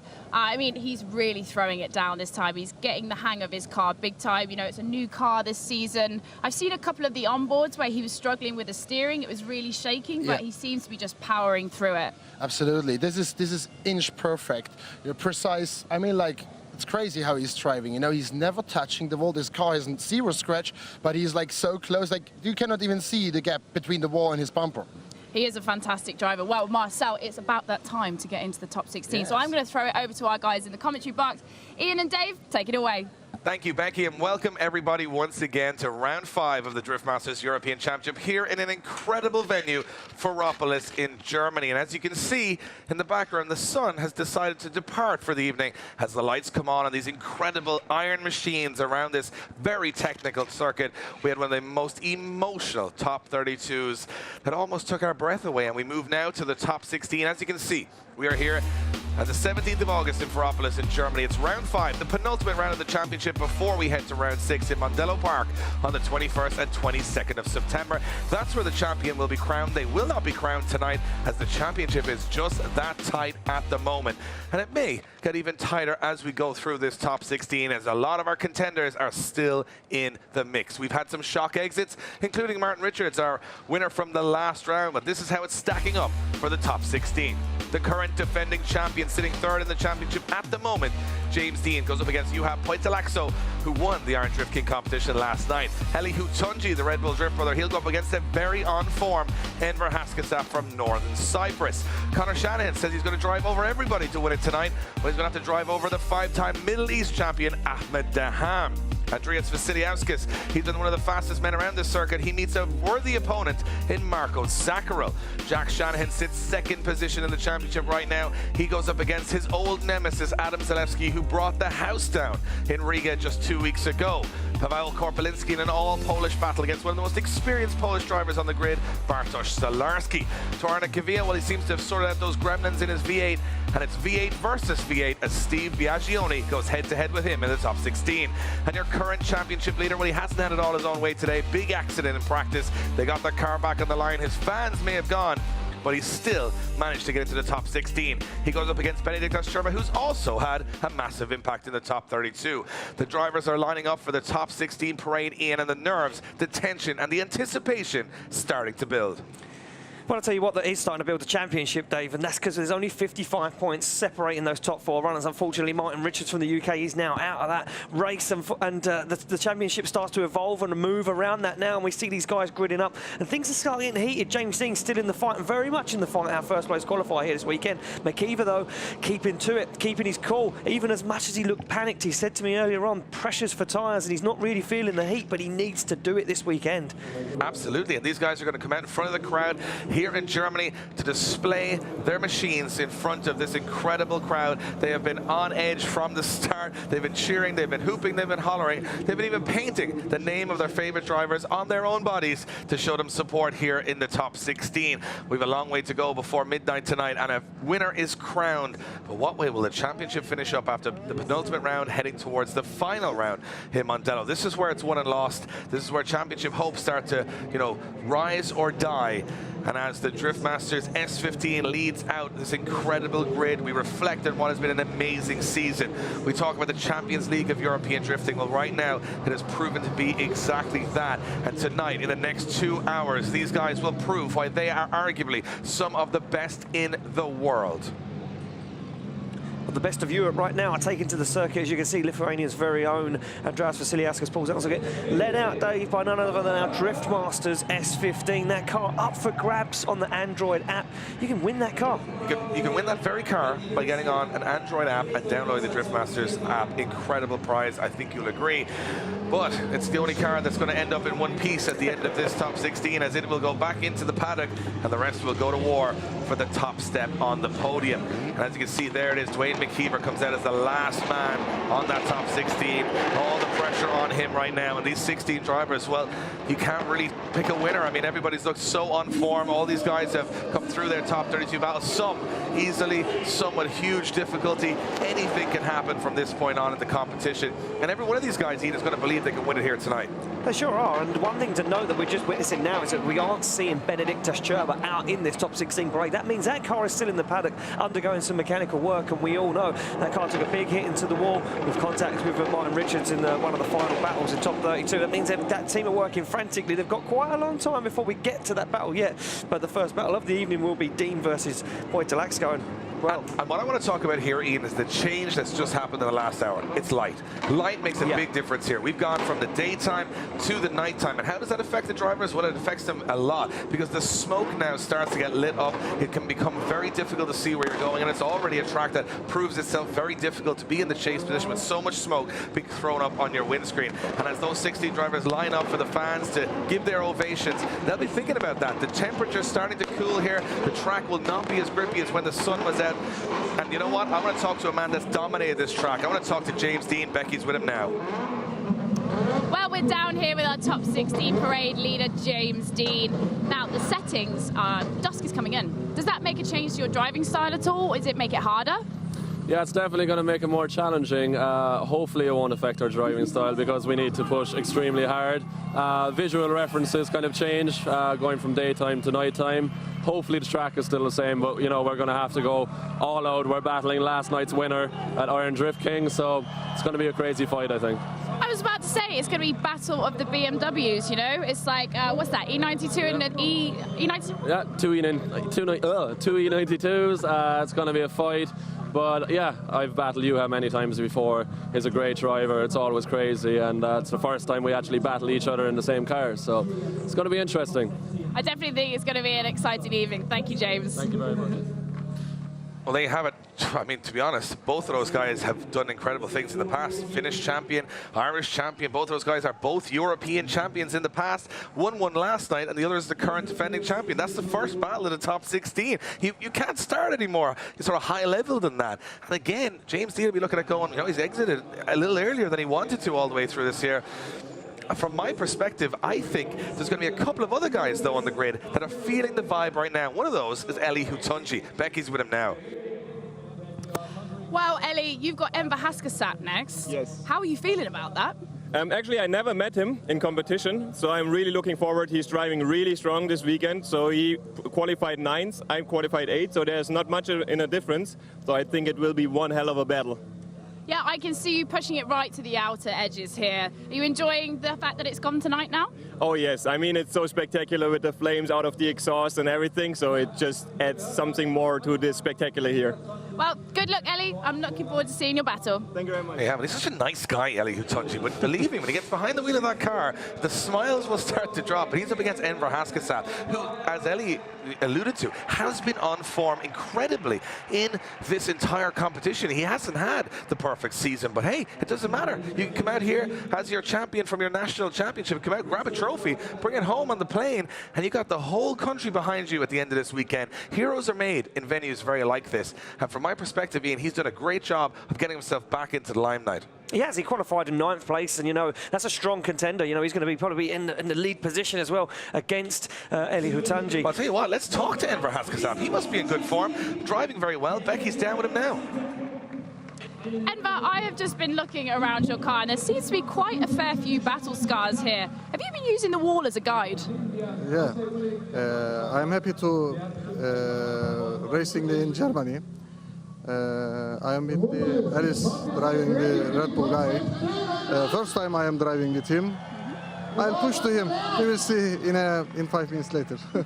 Well, good luck with your battle. We're excited to see what comes of it. Thank you very much.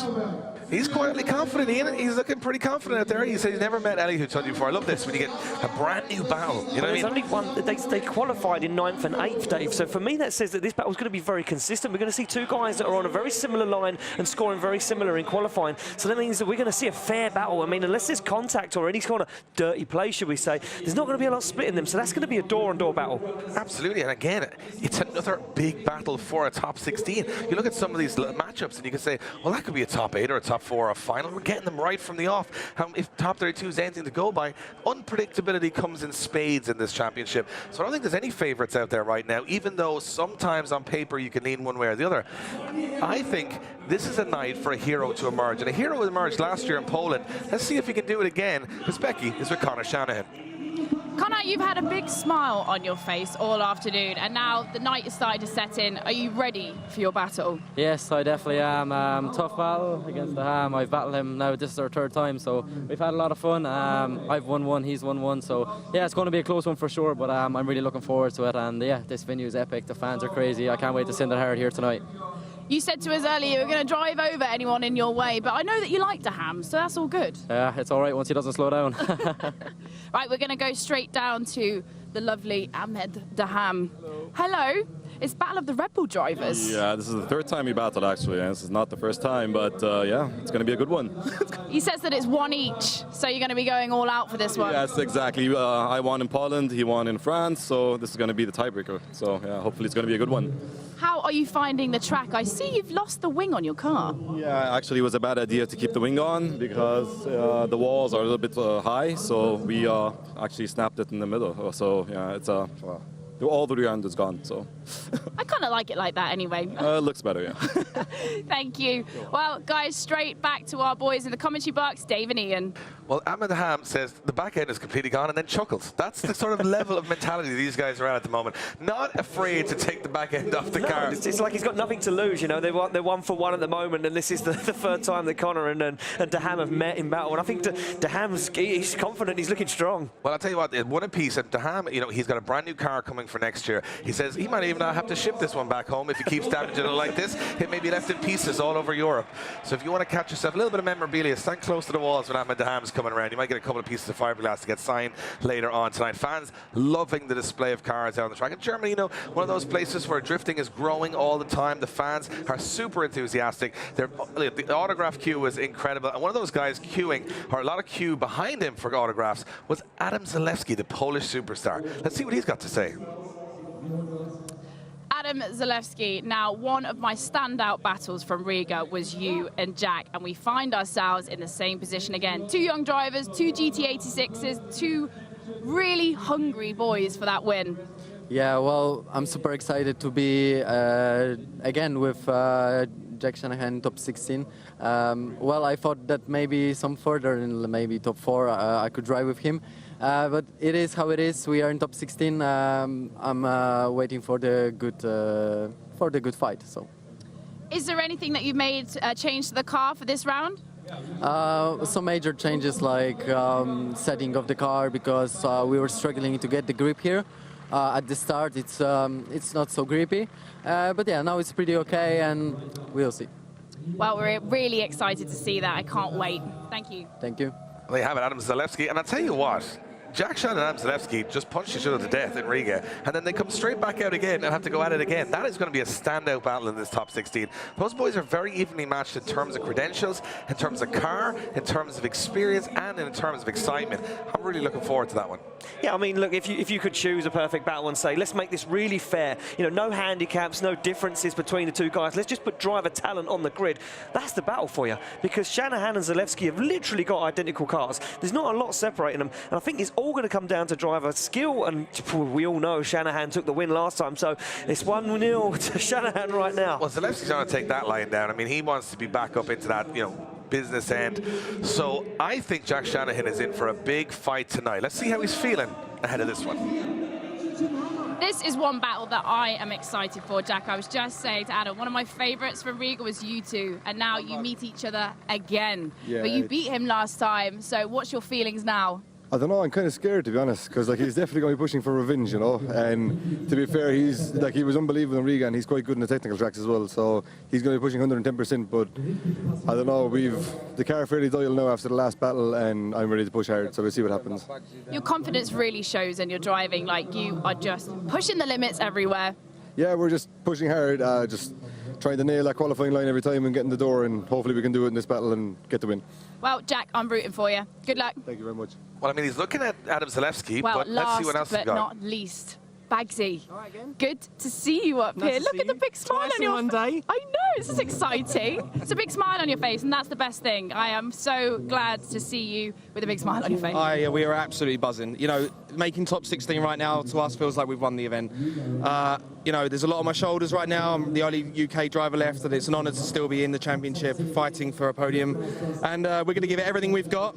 You know, it's not going to be easy, but everything we've got is going down now, and going to try my best to put on the podium. Well, I was watching you in practice, and you were putting in some serious chase runs. Like, you were on people's door, flicking behind them. You had it down. Yeah, and sometimes that's my biggest downfall. I get a little bit too aggressive at times, but right now I feel really comfortable in the lead and chase, and I'm hoping that it pays off tonight, and tonight is the night. Wow, I'm excited for you. The car looks wonderful. You're driving great. Good luck, Bagsy. Thank you very much. Tonight is the night for Steve Bagsy. Big statement there, Ian. And I just mentioned I was going to say about Jack Shanahan. He'll be having one eye across the grid at his other championship contenders, Dwayne McKeever and Jack Shanahan. But Bagsy, he's out there with nothing to lose in the championship and all to gain in terms of getting himself up in the ranking of everybody remembering just how good he is. Well, yeah, you've got to look at that. Like Becky said earlier, 10 rounds of championship and not really made it past the top 16. A lot of weight on his shoulders. There'll be a lot of people in the UK right now screaming for Bagsy. Oh, one man with not a lot of weight on his shoulders to a man with the world on his shoulders. Becky is with the championship leader, Dwayne McKeever. Dwayne, it was very tense out there earlier when I saw all of the commotion in your pit, trying to get your car back on track, you know, straightening out the rear axle. It was a big job. And then you went out there and Trella made that mistake, and here you are in the top 16. Yeah, definitely whenever I had my crash in practice today, I didn't think I was going to make it back out on track. But the guys stuck in there, they've done their job, and even my guys, even whenever I say my guys, even the other teams come together and everybody worked the hardest to get the car going. I'm so grateful to everybody that helped, and everybody, even the crowd that followed over to see, and everybody was checking up to see if I was going to make it back out again. I'm just so grateful to everybody here this weekend, but I'm never happy to go out and win a battle. It's given me confidence again, and really I'm going to be pushing for the win today. Well, we're in round 5. That championship win is still in sight. Are you feeling the pressure? Pressure for tires. I knew you were going to use that line, actually. I was like, oh, pressure's for tires. All right. Confident going into your battle? Yeah, it's not going to be easy. Like, I'm not going to be laying back and taking anything light at this stage, but I'll be throwing everything I have at it, but I'm feeling confident, yeah. Good luck, Dwayne. Well, there you have it. Championship leader Dwayne McKeever. He says pressure is for tires, so pressure is also for championship leaders, because Shanahan and Dean biting away at his points advantage all the way after those first 2 rounds. McKeever, dream start to the season, but I'll tell you what, he hasn't had it his own way in the last 2 rounds, and if he doesn't get the job done here tonight, he's going to be under massive pressure going into that last final round in Ireland. And one thing to note, that grid, Dave, you must have seen it, is oozing confidence. Every single driver that Becky spoke to just a minute ago said, it's my night, it's my time, this is it, this is the round, I'm going to win this weekend. Everybody wants it. Kavir earlier on, I'm going to get to the podium. Bagsy, this is the night we end up on the podium. The Shanahans, Conor Shanahan saying, look, we're pound for pound with the ham right now, I'm taking it to the podium. Nobody wants to lose, and we've just seen the hottest top 32 we've ever seen. I think top 16 is going to be probably one of the most heated we have ever witnessed in Drift Masters. Absolutely. I'll tell you another thing that I'm just noticing is, you talk about all that confidence across the whole grid, and I completely agree with your statement. But I mean, there's going to be a lot of hearts broken here tonight, because only one guy can win it. And I'll tell you what else, there could be a lot of over-aggression. If you're very confident going in and you're putting a lot of weight on that other driver on the grid, let's be honest here, you can take big risks. And in top 32, we saw a lot of contact, a lot of guys in the wall. I mean, for our, position, it's great entertainment, but from their position, they can't afford to be over-aggressive. They can't afford to knock themselves out of the battle with such a stacked opponent grid ahead of them. I don't know. For me, the emotions were running high in top 32. I sort of sat back and said, if we get a glimpse of this in top 16, it's going to be a special night. I think if you look at the crowd, you look at the setting, you look at the way the championship is lining up, you look at the drama and the stories that have brought us here at this time. This is what it's all about. You got the championship leader who almost overheated and killed his car in his top 32 belt, doing the biggest burnout in the world. That's confidence right there.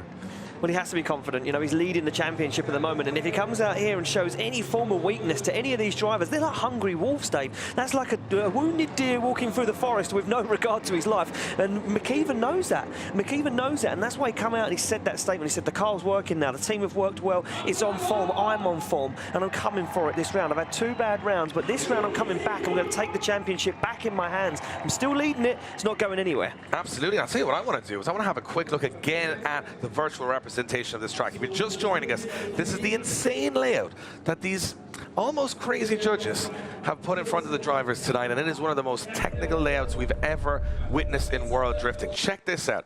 If you're coming off the line, well, you got to go full throttle straight from the off. Handbrake entry, no. Weight transfer, no. You got to kick the clutch and send that car sideways onto the door of another driver in a huge deceleration arc into outer zone 1. Then keep it on the door all the way through outer zone 2 and 3. This is all exterior wall runs. We don't do inner clips here in Germany. And then this is where it's won and lost. The snappy transitions, not making contact with the lead car, staying as close as possible. Watch another transition here into the last corner, and that's where it's won and lost. You get it right, you go through and you stay on the wall and you stay on the door. You get it wrong and you're going home. That's what's on the line tonight, and I can't wait to see how these drivers deal with this insane track.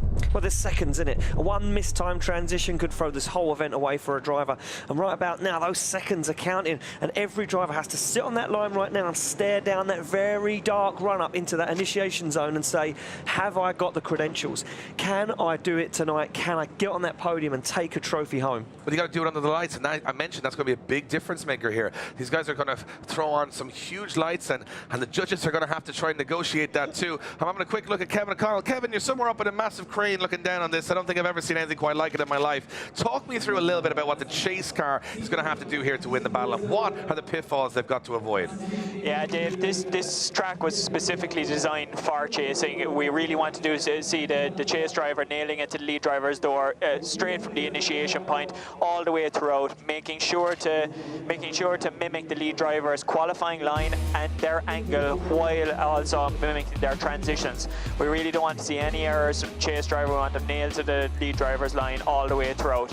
But as we always say, you can't have a good chase without a good lead. We're going to be looking for the lead drivers to nail it to that qualifying line. Any deviation at all from that qualifying line will be severely deducted.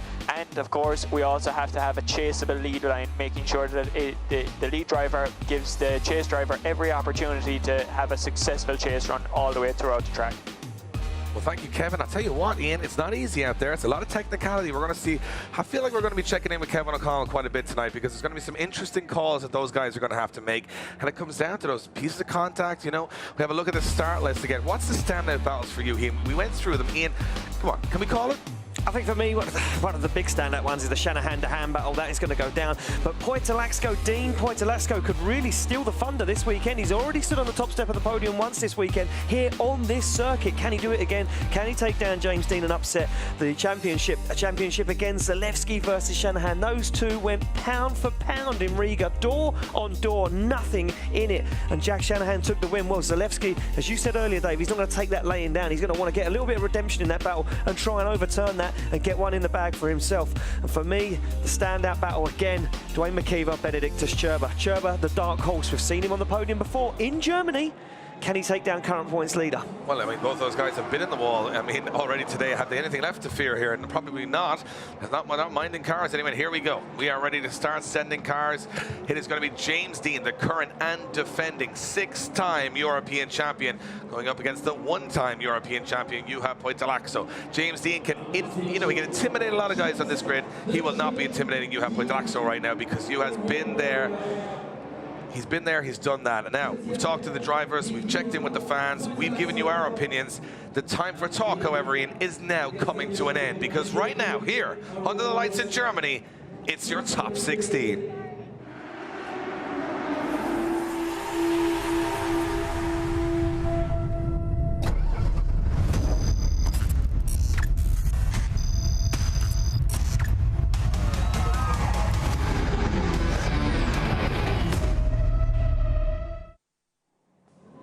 We are here in Germany, in an abandoned coal mine, sunk into the ground as one of the craziest drift tracks that's ever been conceived, overlooking a flooded lake. The lights are turned on and the machines that surround it, and we talk about machines very specifically because one machine sits on that start line. It is James Dean. He hasn't tasted top step on the podium this year. Poitolaakso, well, he has last night on this very circuit. One of them's going home, one of them's going to the Great 8, and one of them will have an ego bruised, and one will head on to one of the most competitive top 8s we've ever seen in world drifting. The nerves have built, the tension has built. Now it's time to see who's got what it takes. Dean will take the lead position with his 99 qualifying run. Poitolaakso down the order a bit, but still a respectable score in qualifying. The lights are on. Action time here in Germany as Dean leads in. You have Poitolaakso. Yeah, very nice initiation from Dean as he gets nice and close to the wall, puts a bumper on the wall and upsets his line ever so slightly. Poitolaakso right with him. You can see Dean left foot braking massively, but that's opening the door for Poitolaakso to get that proximity. Poitolaakso bows out of it and straightens up, and already we have got some fireworks on the go. I think that's an on and off throttle moment there for Poitolaakso. He's had a mechanical failure there. I'm not sure if it was a diff or a half shaft, but I'll tell you one thing, whatever's happened to his car, I'm not sure if he's going to get that repaired in time. If it's a mechanical failure, he can't take the tools out here in Drift Masters. He's just going to have to bow out, and Dean will have a little look in that rearview mirror and say, well, he's not here.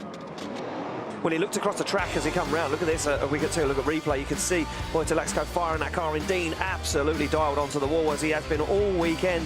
You can see Poitolaakso with him, left foot braking. Is Dean giving the opportunity for Poitolaakso to get close? He transitions back, left foot brakes, and then nothing. It looks like he hit the rev limit, or maybe he lost drive. I'm not too sure exactly. You see a flame come out of the bottom there? I think that's rev limit. I think he just hit the rev limit. It's either a neutral or misshift or... I'm not sure what happened there, but we'll get an info from the marshal as soon as he can. Poitolaakso is out of the car. The car is not moving in. And I'll tell you one thing, it doesn't take a genius to work out that he is not going to get that car back to the line in time to to take this out. I mean, you know what? He's had an amazing weekend. Either way, he's taken away top step last night at Iron Drift King. He's on bonus time today. He would have loved to have a fair fight with James Dean, but I think the car has let him down here, and you can't win the Grand National without a working horse. You can't run around it. I think that's in the rules, I'm not sure. But you need a car to get to win to the top 8. And Dean, you know, I mean, think about the twist of fate here. Dean goes out to a very simple mechanical failure in Riga, and his opponent goes out to a mechanical failure here in Germany. Swings and roundabouts, you know, peaks and troughs. It's just a rub of the green as well, as the Irish say. You know, sometimes the luck is on your side, sometimes it's not. And unfortunately for Juha Poitalexco, the luck isn't on his side. And we don't do 5-minute rules here at Drift Masters, so that will be the end of the top 16 for Juha as he gets recovered from the circuit. And James Dean would take that. You know, he will take that move into the Great 8 and claw some more points into his championship hunt.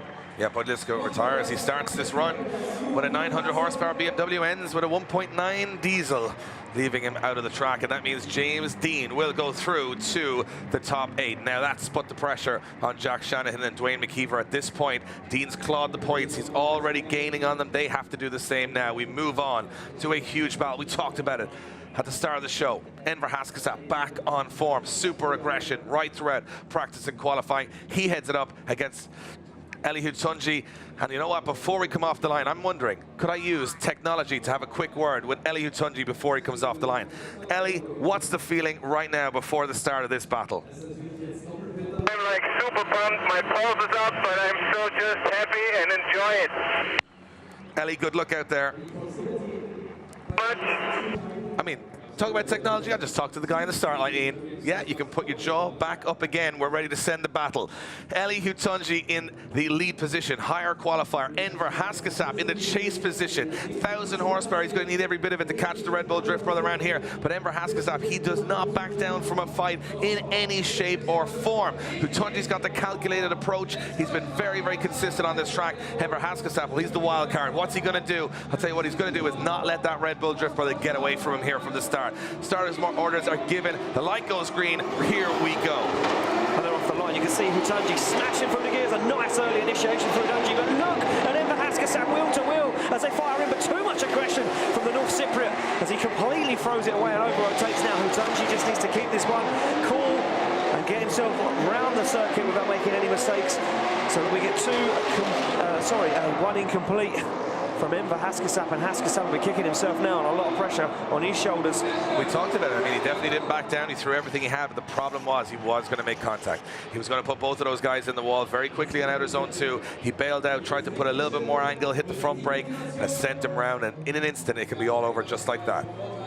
Well, we can see Enver Haskasap taking a little trip around the track. As we take a look at the replay, yeah, he was going to definitely make contact with the rear of Eli Hutanji's car there and put them both into the wall, as you said, Dave. And you can see Hutanji keeps his cool and fires it into outside zone 4. Haskasap gets back going again, but an over-rotation. I think it's an over-rotation. I think it's a zero for Enver Haskasap. No matter what happened from that point on, I think he needed to put 4 wheels off the track and drove across the middle of the track over those white lines. Look how close he was. Yeah, he actually made contact. It looks like there was a little touch there, and it sent Enver Haskasap around. I'll tell you what, full marks for it trying, and I mean, that is a dangerous corner to pull a move like that.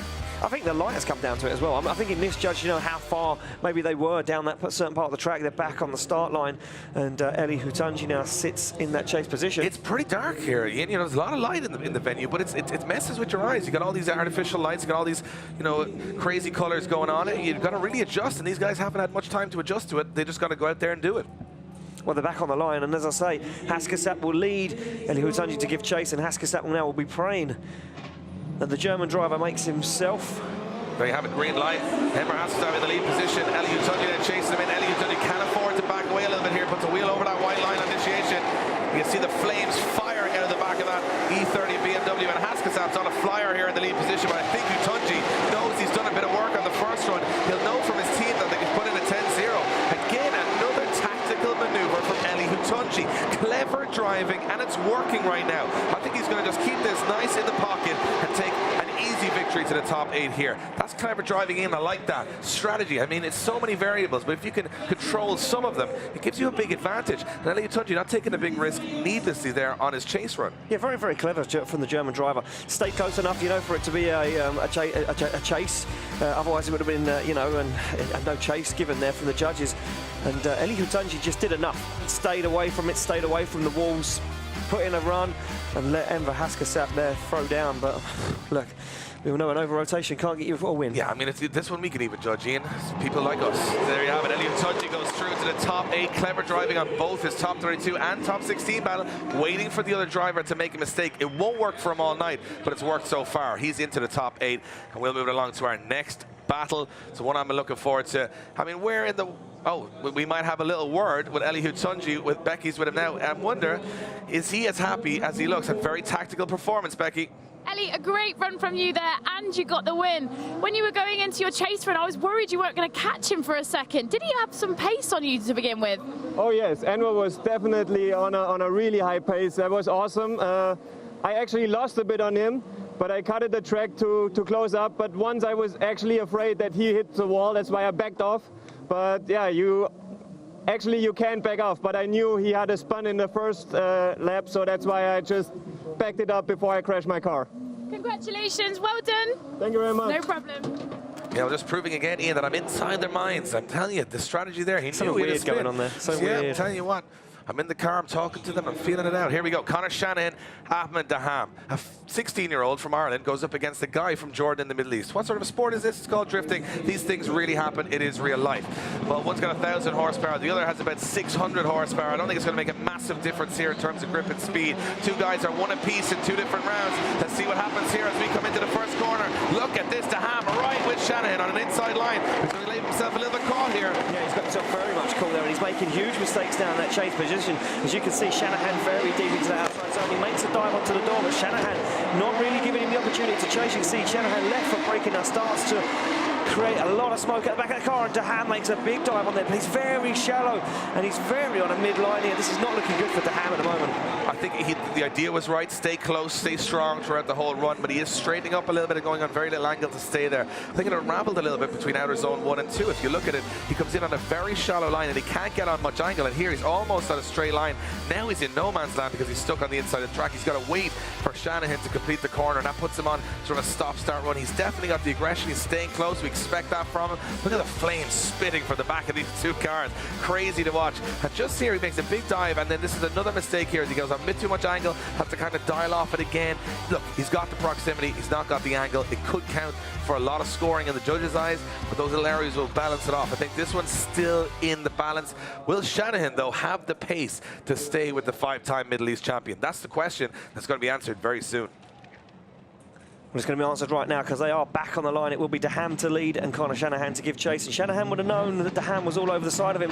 Whether that's played into his favour or not, we're not sure right now. But they're off the line. And Daham to lead and Shanahan right on the side of him. Now he initiates side by side. Daham on the limiter once again. And now Shanahan starts to find the side of his Red Bull compadre right now. But Daham not on a very good qualifying line as Shanahan almost takes the front of his car from the back end of that Nissan 200SX. They get deep into outside zone 4 now and transition back once again as Shanahan finds the wheels of Daham's car, but no gain on proximity. A very off and on battle between those two guys, Dave. Yeah, lots of proximity, but not a lot of fluid transitions or proximity. There was some errors on both sides there. I think the transition from Shanahan coming towards outer zone 4, probably the highlight of the 2 runs, is enough though to get him the call.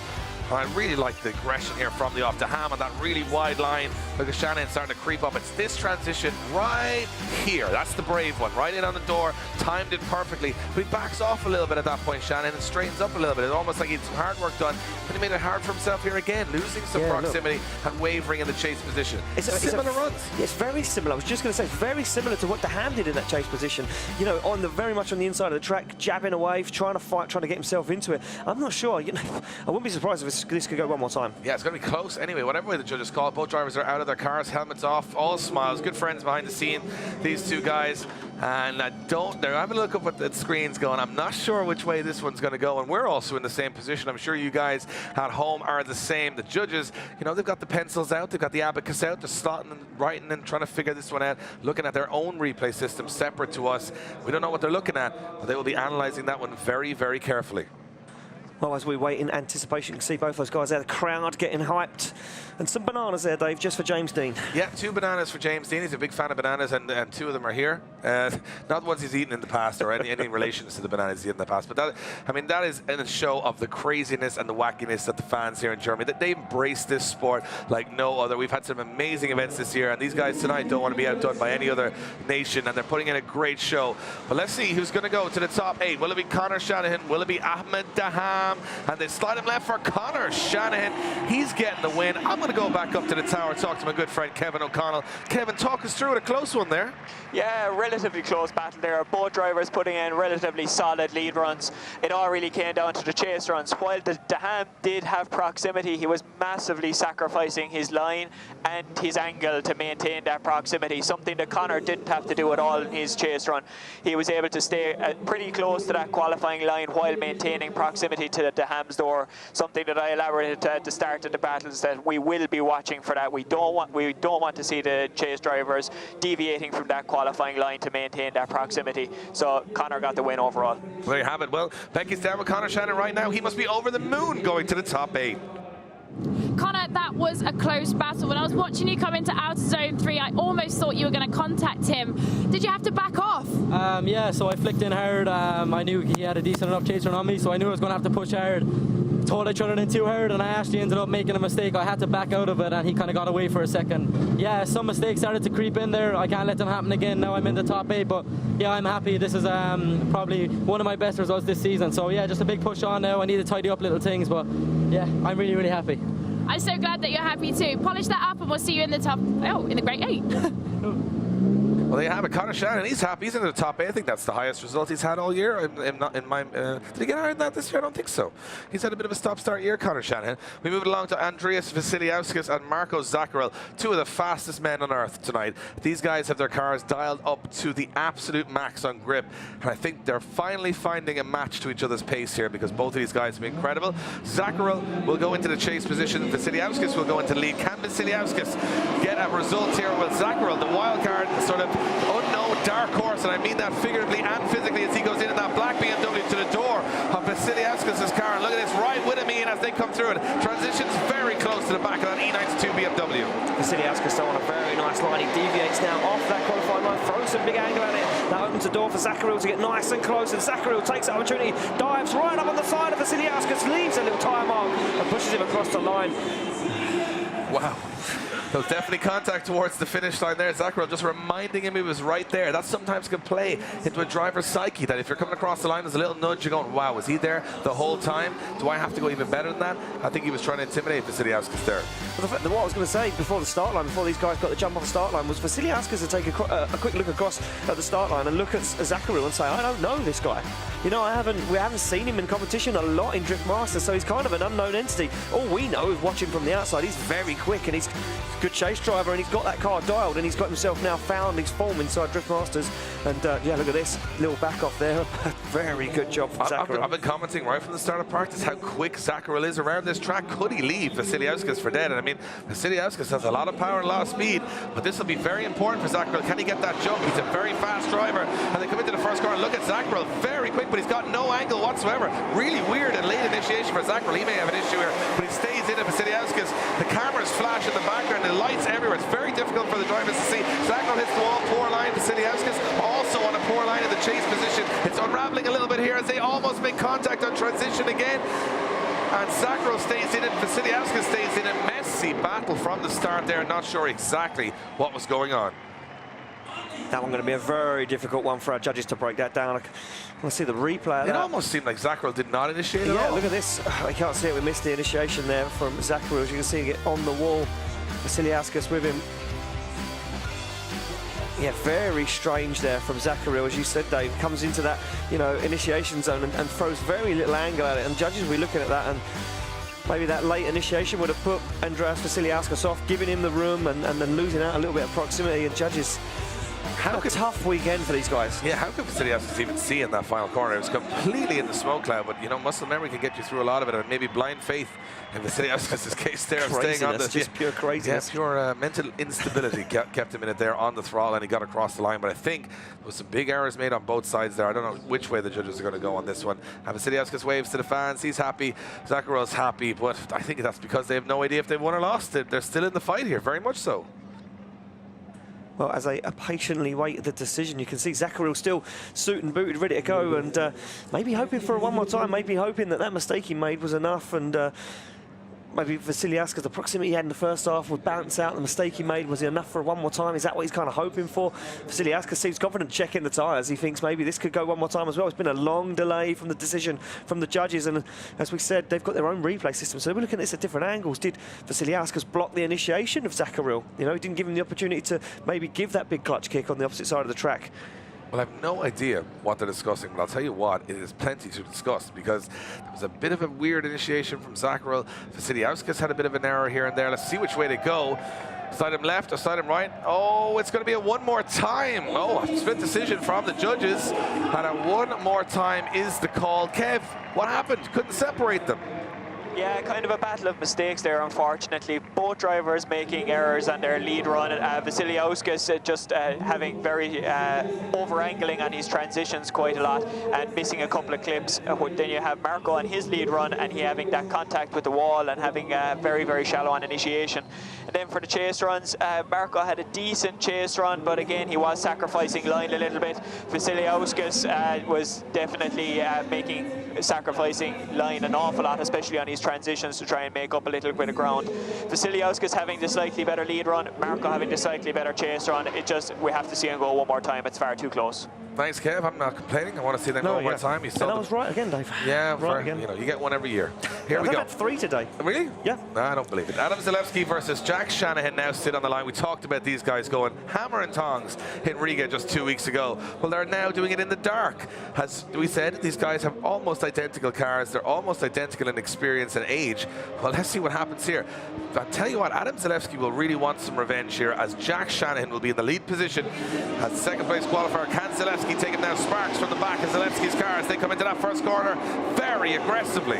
Very, very aggressive dive there from Zalewski as he gets close up onto the door. We've seen these two guys go door to door already this year, and a big dive through the smoke goes Adam Zalewski as Shanahan sacrifices the outside zone. He gives Zalewski the opportunity to get nice and personal as they fire into outside zone 5 and onto the wall for 6. Zalewski right with Shanahan as they come across the line. Well, that has to be it. What more can you do? Zalewski absolutely dominated that chase position.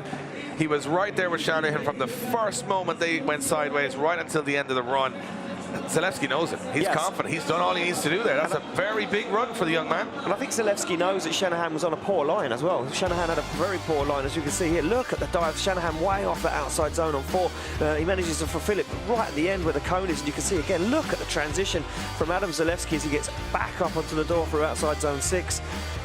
And these guys back through the smoke they created on initiation. You know what, I think this is going to be the biggest challenge that Jack Shanahan has had at this stage of the competition all year. I'm going to say now, I think Jack Shanahan's on the ropes, Dave. I would say the same. I think, you know what, he looked very strong in qualifying, but just made a little error here. He wasn't anywhere near the outside zone there. An uncharacteristic mistake, and it didn't faze Zalewski. He stayed with him, stayed on the door, the Polish superstar.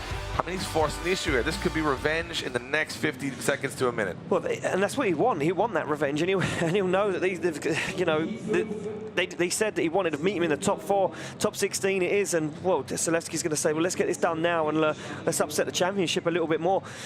Zalewski in the lead, Shanahan in the chase, Dave. Yeah, if Shanahan can't get the job done here, he may fall down the order in that championship. It may slip out of his fingers. He's got to pull out something sensational here. He can trust Adam Zalewski in that lead position. He's a phenomenal driver. So Shanahan's got to throw caution to the wind here as they come through the gear to throw it in. Shanahan with a very aggressive initiation.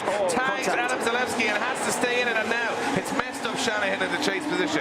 Overly aggressive on the first corner. Zalewski stays in it. Now Shanahan's got to do everything he can to stay on the door. It might not be enough to overturn the mistake, but he's got to risk it. And wow, they're inches from each other as they transition into that last corner. Look at Shanahan up on the door. Incredible driving, sending the German audience absolutely crazy here in this arena. And why wouldn't you be, Ian? That's what you pay your money for, to come and see talent like that throw down. But wow, did Jack Shanahan make a big error going too aggressive on that first corner? I think the over-aggression is it. I think that is it for Shanahan, and I'm not scared to say it. Look at this, bam, big contact, and Zalewski, for me, did a very good job there of controlling it. He was on the handbrake, that is a decel zone, so he's all in his right to be slowing that car down. Again, use the handbrake as he sets himself up onto the wall, but still use full throttle there as he gets out of it. And I think the deal was done right there. Shanahan on a poor lead line, contact on initiation. I think this is 1-1 as we move forward in top 16. Welcome to the championship swing, a completely different way tonight. If Zalewski takes down Shanahan, this is going to completely open the championship up right now in top 16. Well, I'll tell you what, the judges having a good talk about this one. It's going to come down to a lot of different factors and some of those mistakes. Both of those guys know each other very, very well. Good friends behind the scenes, two rising stars in European drifting. And I say rising stars, they're already at the top. They're already the best. You can't rise much more than these guys have. But who's going to the top 8? Will it be Shanahan? Will it be Zalewski? It's as predicted. Adam Zalewski goes to the top 8, and Jack Shanahan, second in the championship standings, is eliminated out of the competition. Could you write this championship this year? I do not think so. Qualified second, can't get past top 16. Welcome to Drift Masters, right? Incredible stuff. We're just going to go quickly to Kevin. Kevin, talk us through it. Was it just a poor judgment from Shanahan on that initiation that cost him the win?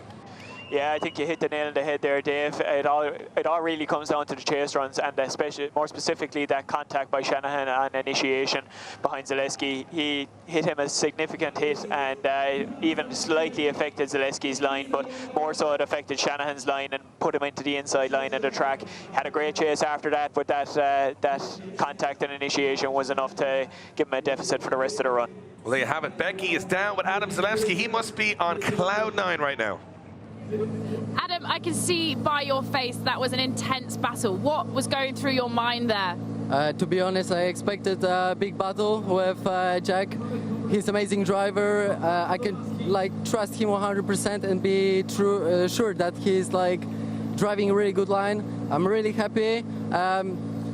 The verdict is for my side. I'm very excited, to be honest. I thought that Jack is close to me. There was a little hit at the first corner, but I managed to get some on the track and stay on the line.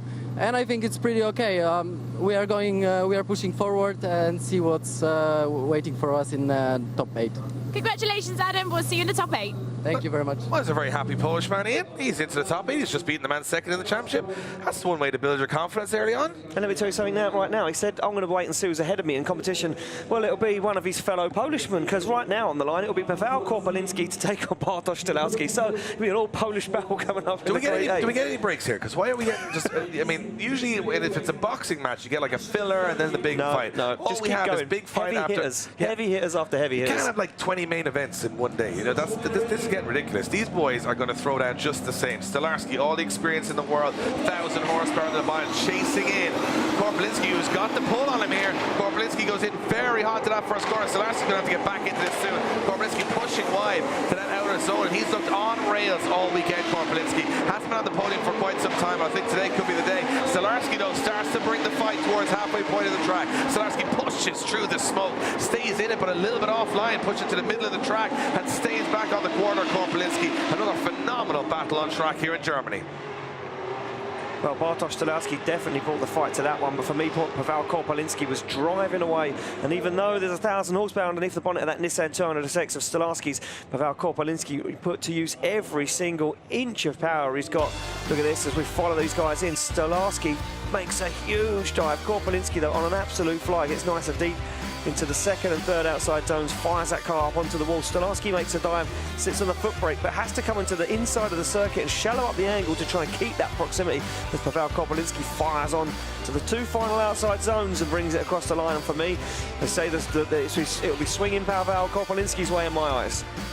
You know, I would agree with that, Ian. You know, I'm not going to disagree with you all night tonight, but I'll tell you what, I would agree with you there. I'll tell you what, Stolarski put in a good chase there, but there is room for a great one here, and I think that's what Korpolinski's team will be telling them, saying, look, he was good. Don't get me wrong. He was solid. He was tasty around the course, but if you get right up close on that door, if you stay right close to the whole way around, well, then you're going to get that chance. Now, Korpolinski taking the allotted time here, the 2 minutes to cool his car down. He's having overheating issues today, but I think it's also a cautious effort. Hey, is it even going to psych out Stolarski on the line? He's sitting there ready to go. Korpelinski's just, taking his time, having a word with the team on the radio, saying, I'll tell you what, let's get ready for this one because it's going to be a heavyweight encounter. As you mentioned, Korpelinski, one of the best chase drivers on the grid.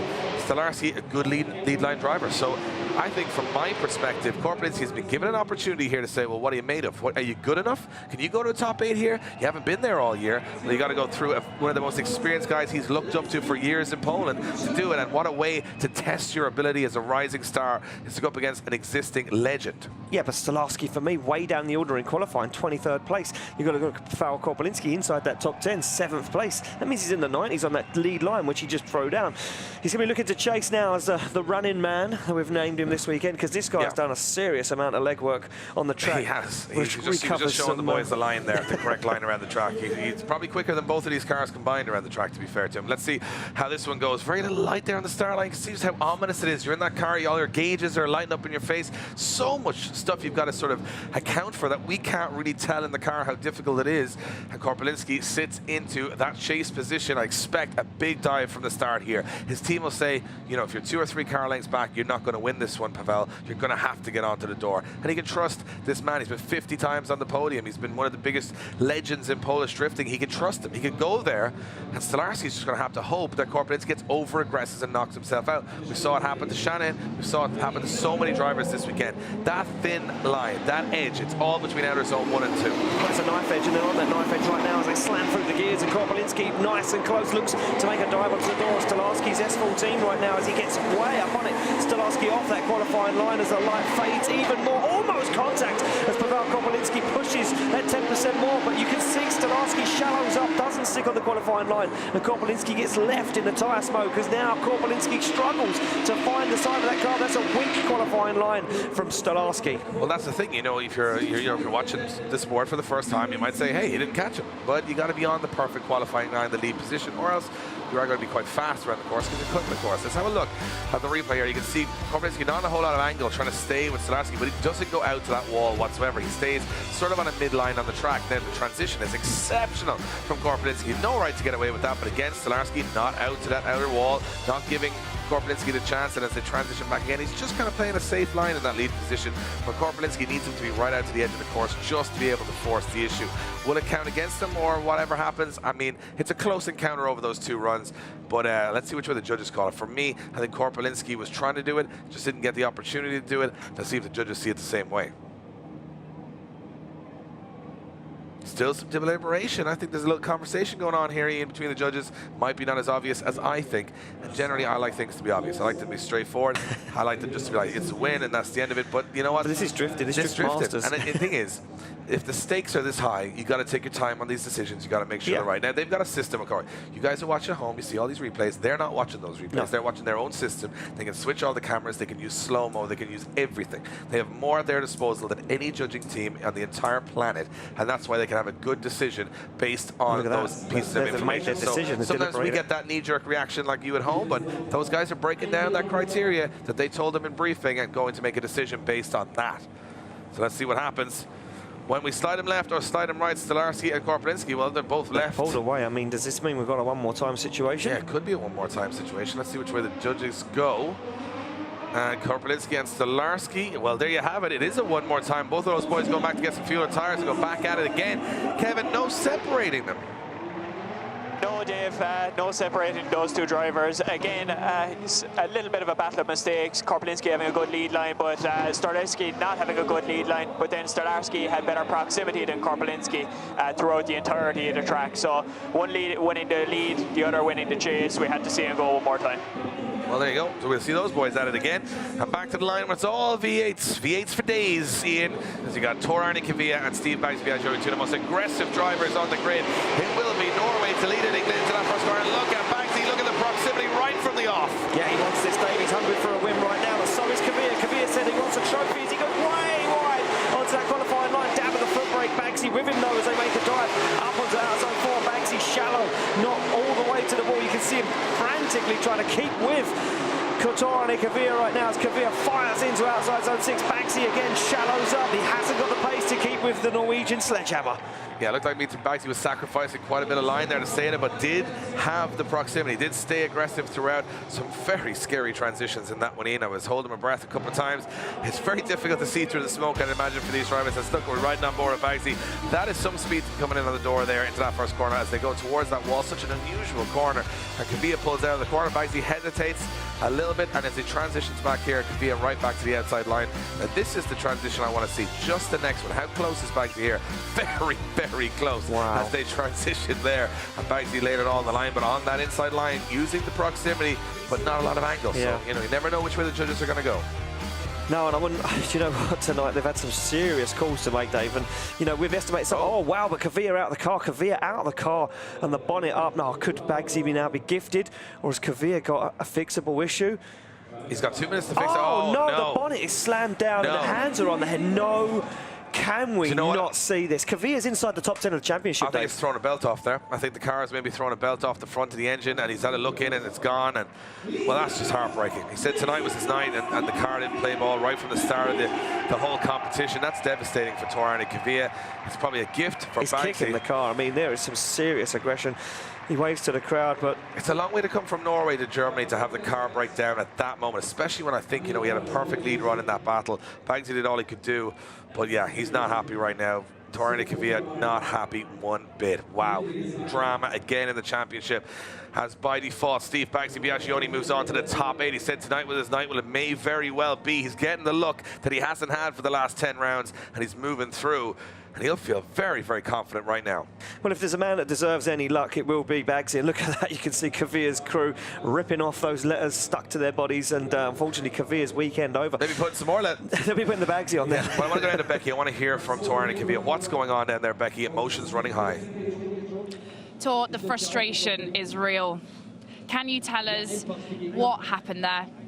We lost the belt for the oil pump, so there's no oil pressure in the engine, and I don't know how long that was on, but there's no oil pressure, and yeah, I don't know. It's a tough weekend. Wasn't meant to be, but yeah. But at least with no oil pump, that could have mean you could have lost the engine. So at least if it's turned off now, you might have saved it. Hopefully. We will need to put it up and see, and yeah. What a shitty weekend, sorry guys. I'm sorry about that, guys, but Tor obviously frustrated. Unfortunately, that's the end of his weekend for him. Well, I won't repeat what he said, but I will agree with it, Ian, because that has been a bad weekend for Torani Kavia. He, you know, had alternator issues. He's had issues right from the start, come all the way from Norway to get eliminated, but that's the way it goes. And Dwayne McKeever and Benedictus Cherba will tell you all about having a tough weekend, as both of these cars are absolutely destroyed coming to the line. No straight panels left, but hey, they're still fighting as McKeever and Cherba turn on the lights and get ready to fight it out. McKeever knows Dean is into that top 8. Dean is now chasing him down in the championship. He's got to get by Cherba here. Cherba, well, he got hit by Martin Richards into the wall. He's built that car back up. He missed the parade, and it looks brand new, Ian. We're ready to rock and roll and land another battle here in our top 16. It is the final battle of top 16.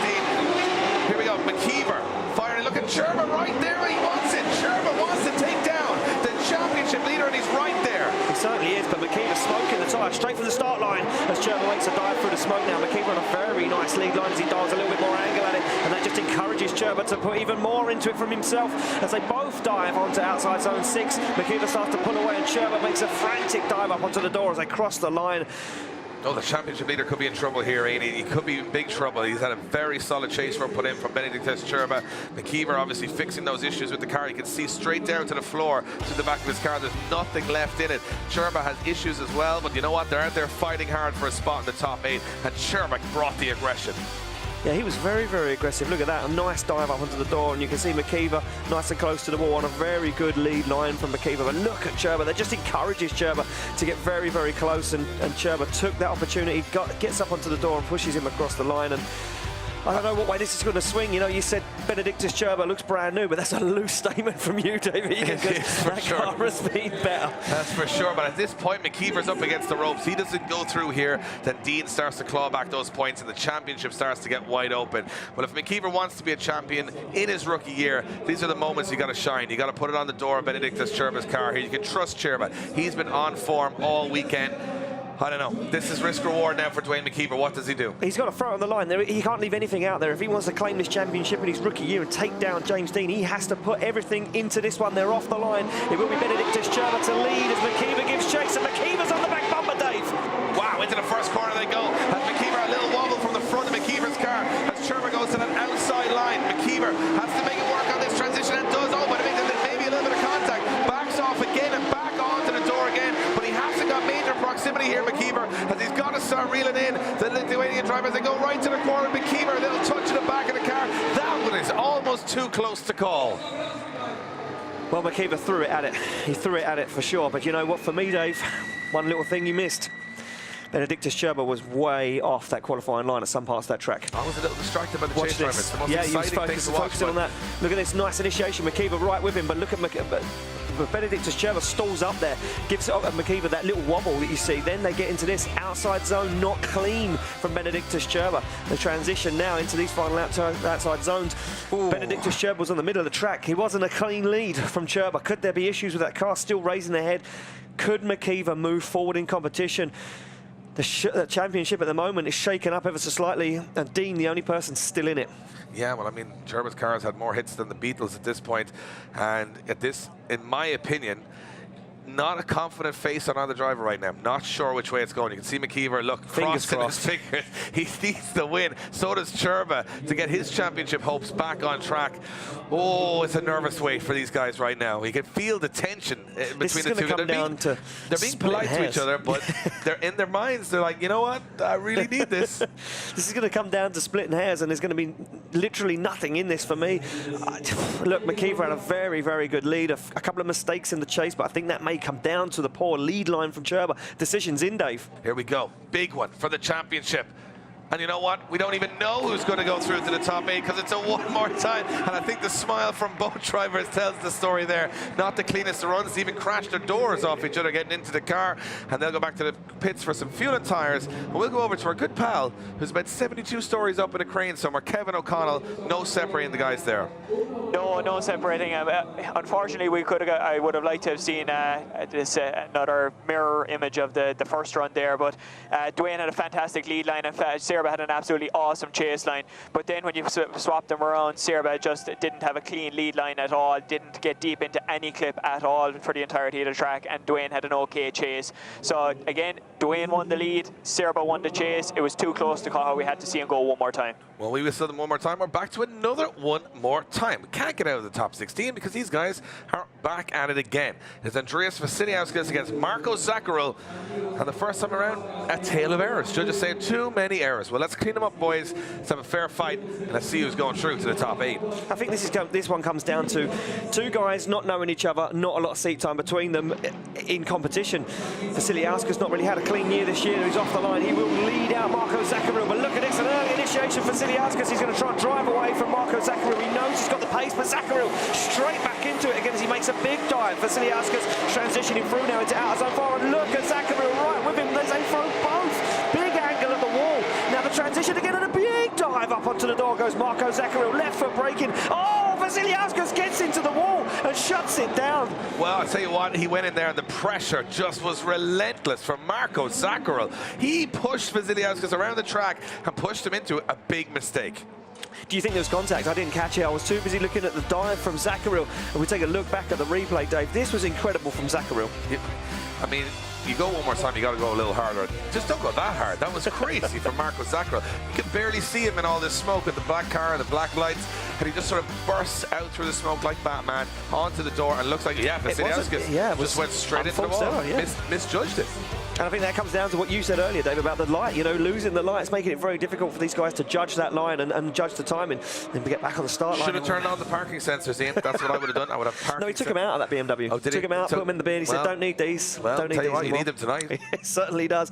You can see our start line marshals there just rearranging the bodywork of Andreas Vasiliauskas' car. Just a little bit of duct tape just to hold it together, and that car seen a serious clout with the wall. Look at the rear quarter of that car. Wow. You know what, there's nothing you can't fix with duct tape and cable ties. And our start line marshal, Marcin, is very good at quick fixes. During the week, he just cable ties duct tapes everything in his house just to make sure he's prepared for moments like this. And you should see that guy repackage a box. Unbelievable. Well, let's see if he can get that car back together in the time required to get it back out for the battle. From my perspective, I mean, it's a big advantage to Zakaril at this point. He just has to calm down here. He just needs to chill and get a run on the board, and he's going through to his first top 8 of the year. But Vasiliauskas, if we know him as well as we do, always has a few tricks up his sleeve and always has got the talent. And Zakaril, he's made mistakes in the past, so this one's far from over. I think Vasiliauskas is just hoping now that Zakaril just pushes a little bit too hard and makes a mistake of his own, especially in that lead position. Because Zakaril will be trying to drive away, you know, trying to get away from Andreas Vasiliauskas. The car looks like it's safe and ready to rock and roll.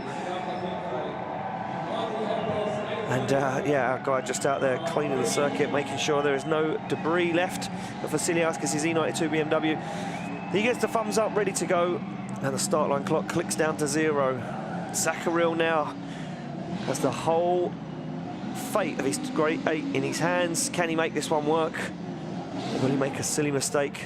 Well, I tell you what, I think the light is playing tricks. It's pitch black now here, so you've got the lights of your own car, the lights scattered around the circuit. You've got to make them work. It's the same conditions for every driver, no matter how difficult they are. That's the thing about this championship. It's the same conditions. So who's going to handle them better? Zakaril has the advantage, but you know what? He's made mistakes in the battle. I really want him to stay consistent here. But Vasiliauskas at least has nothing to lose. He's going to go in there and throw it on the door. He's going home if he doesn't make this the most unbelievable chase run we've ever seen. But he could go too hard. This is the fault now. He's got to find that fine line. He's on that knife edge, as we mentioned earlier.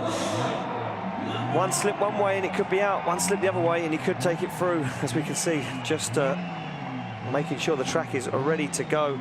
Yeah, having a little look at that wall just to make sure everything's okay. And there we have the running man.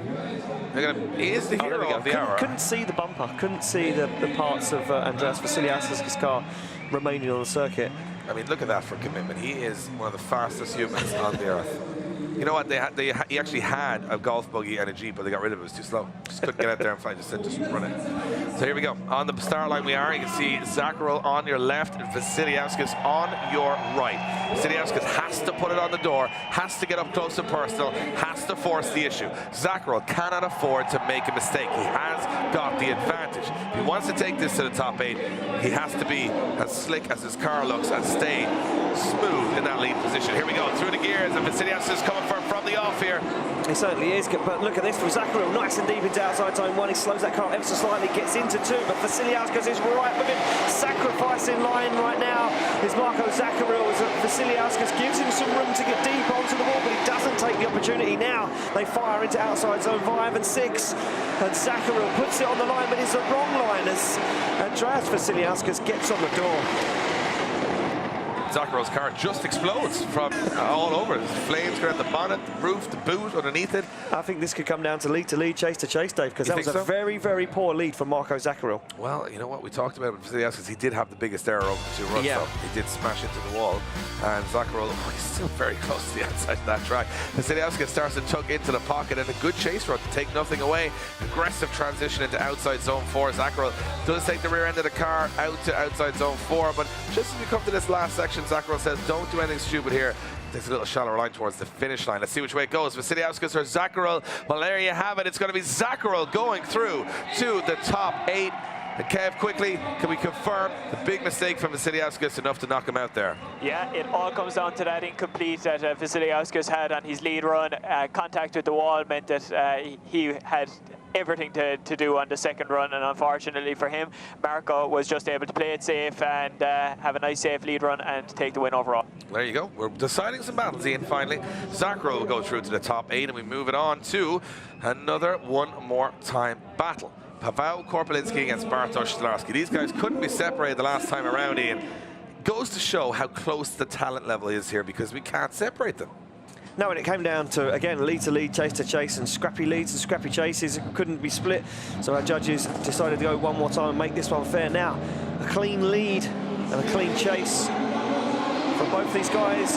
Could see one of them inside the Great 8, but who's it going to be? A separation already, as you can see, Paweł Korpelinski onto the wall, and a nice lead was what he succeeded in last time as he puts foot to floor. You can see Sztalarski again shallowing up, sacrificing line to gain that proximity, but now Paweł Korpelinski makes a mistake and doesn't get deep out. into outside zone 4 and sacrifices some line to try and drive away from Bartosz Stolowski. Stolowski now pushes up to the door, but Paweł Korpolinski on the wrong line again. I'm wondering how difficult it is to see that line. That's what I'm wondering right now, because these guys were on it, you know, when it was sunlight, and now we're under this artificial light. A lot of errors creeping in. Do you think this challenge is proving a little bit more than we perceived in the first place, that they can't actually see where those walls and those lights are? Well, Korpolinski scored a very, very good qualifying run. You know, he was way up there, 7th place on a 90-point run. So well, as these guys reset, Ian, I'll tell you who I want to talk to. Marco Zaccarel, hero of the moment right now. Becky's with him. I'm here with a very happy Marco Zaccarel. Now, this was a brand new car for you this season. Are you feeling that you've got it dialed in now? Yeah, I'm feeling very good. We start from first race in Greenbach. We did a top 16, and then we have a lot of problems in run 2, run 3. And now the car starts work, and he did an amazing job. So we will see. We will do as best as I can. Congratulations. We'll see you up there. Thank you. He's a happy man, Ian. He's very happy. I would be as well if I was in the Grade 8 here in Ferropolis with Drift Masters European Championship. I don't know now. I'm kind of looking around going, it's pretty dark out there. It's pretty scary. I don't know if I'd be happy enough being in the top. Korpolinski, look, taking another cool-down lap, and a little bit puff of smoke out the back of that car every now and then. So that car not 100%, not very healthy this weekend. And Korpolinski's car been on the ropes this year, been pushed to its limits. Well, I'll tell you what, I mean, mindset and concentration being pushed to the limits, because all those lights, I mean, I'm looking across the circuit here, and it is difficult to make out some areas. I mean, these guys are, I mean, we talked about the challenge this championship puts to all of these drivers. Every track is completely different, and this is as different as it gets. You can barely see what's going on. So I think, you know, all the lights are going to really play into this. Can Stolarski put in a good lead run? It's now looking at Korpolinski. He's got it very aggressive here from the start. Korpolinski's had to back off a little bit. Yeah, Stolarski on a much nicer lead line this time as he gets deep into outside zone 2, but now starts to sacrifice that line once again to try and gain some ground between him and Korpolinski. And this again, a scrappy lead from Bartosz Stolarski. Korpolinski makes a dive up onto the door. He's gained some proximity, but he's shortcutting the circuit. He's got very little angle in it as both guys on that wrong line. This is going to be a tough one for the judges to split, Dave, and no more one more times in this. I think what's happened there is they've gone for a one more time and they got the exact same thing back. Exactly what they had last time. Well, Korpolinski's lead last time was a much nicer lead line. He failed massively on that lead line in this time. Yeah, that's a true point, actually. And I mean, Stolarski just here looking very, very central to the track there, not getting out to the outer zones.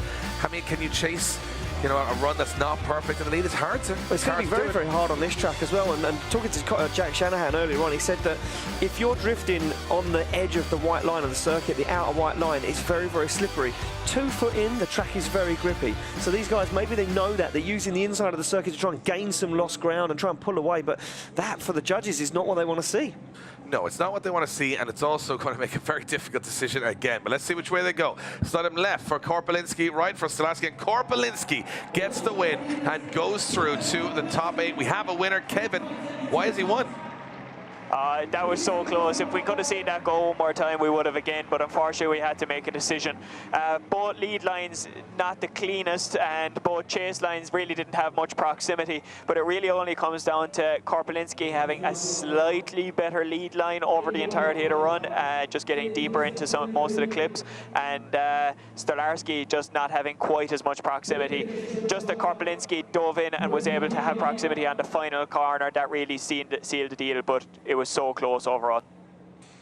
So there you have it from Kevin O'Connell. We got to wind up to our last top 16 battle between McKeever and Chirba again. And I'm going to take a moment to do what I like to do. Talk to the drivers on the grid. Eli Hutsonji, I'm going to have a little quick word with him. See what he's feeling.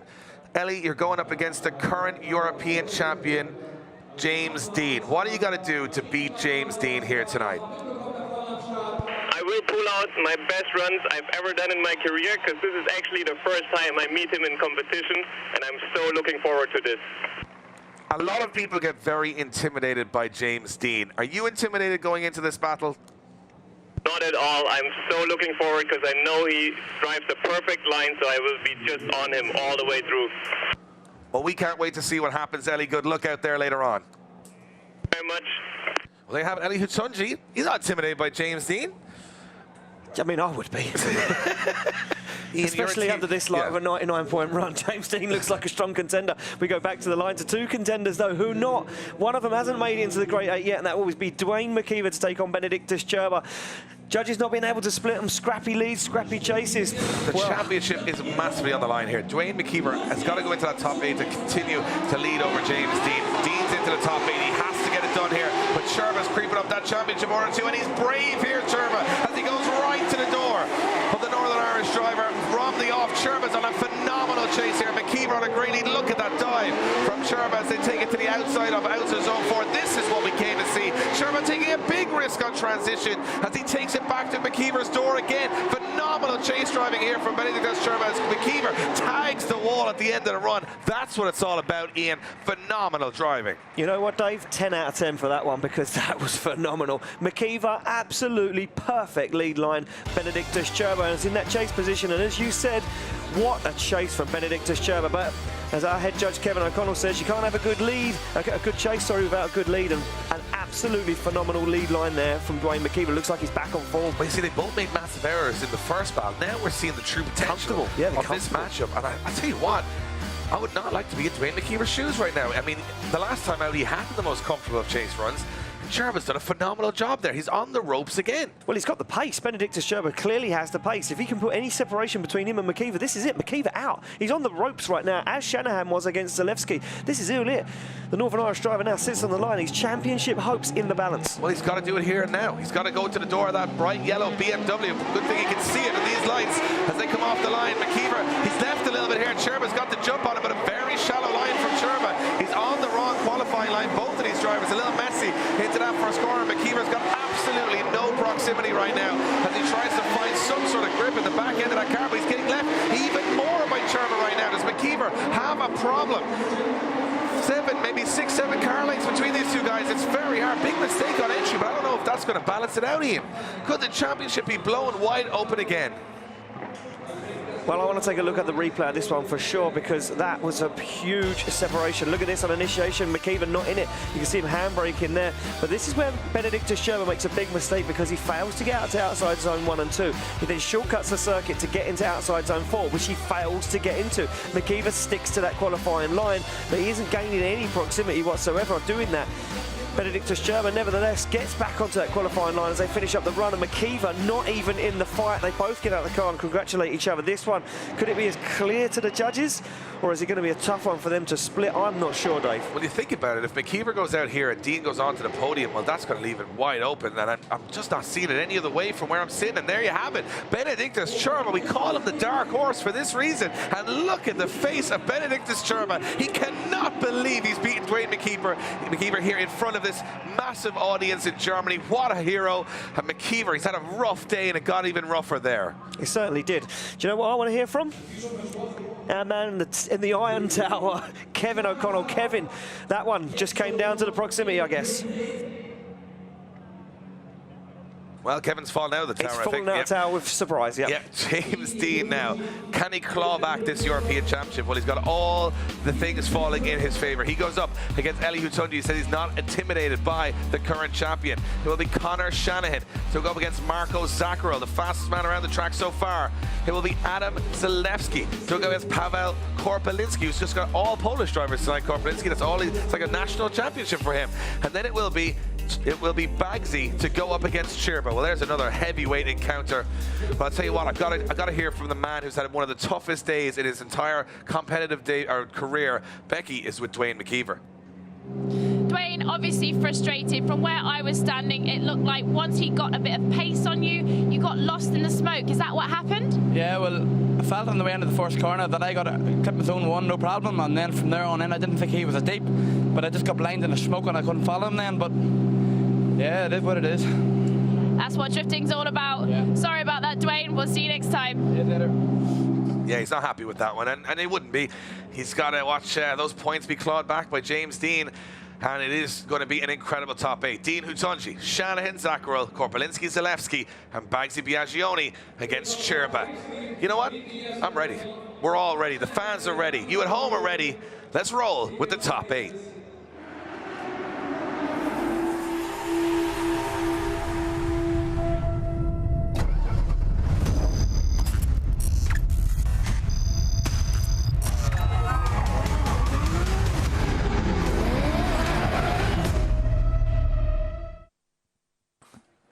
Welcome back to this incredible spectacle here in Ferropolis, Germany. It's the penultimate round of the Drift Masters European Championship. It's where the big boys play and tires get slayed. And it's time for our first top 8 battle. James, the Machine Dean, clawing his way back to the top of the leaderboard. McKeever's gone, but he's got a worthy opponent in Eli Hutunji, sitting there saying, I'm not intimidated. I've never faced James Dean. You know what? This is my hometown. This is my country.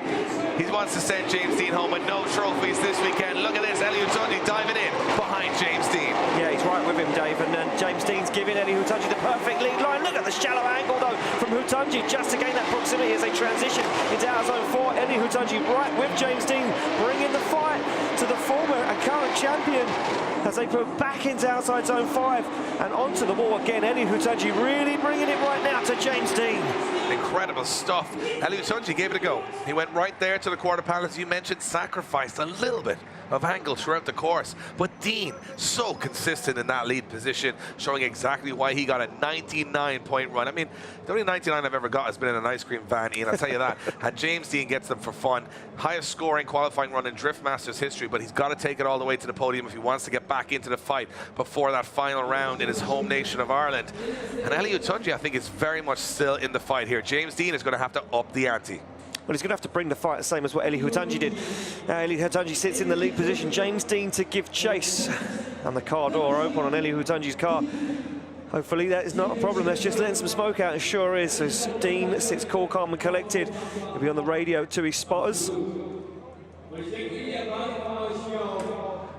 And we await the start line, Dave. This one going to be a close one. James Dean's going to have to bring it. He's going to have to bring everything he's got. We know Hutunji's got that German technical style down to a T. He's going to be on that perfect qualifying line, and they're off the line, and it is time to go. Who is going to take it through to the final 4 right now as Hutunji fires in, and Dean is with him right now, but a little bit of separation as Hutunji fires it onto outside zone 2 right now. Sticking with him though right now is James Dean through the smoke as he makes a big dive. Hutunji out of the outside zone 4 as James Dean goes wheel to wheel with him. They both dive on the angle and fire into outside zone 5. Dean a little bit slower there on the transition, but then gets back into it. Hutunji goes to the wall and across the line. Well, I'll tell you what, James Dean hasn't won a round of the European Championship this year, but he's looking like a man very much in form.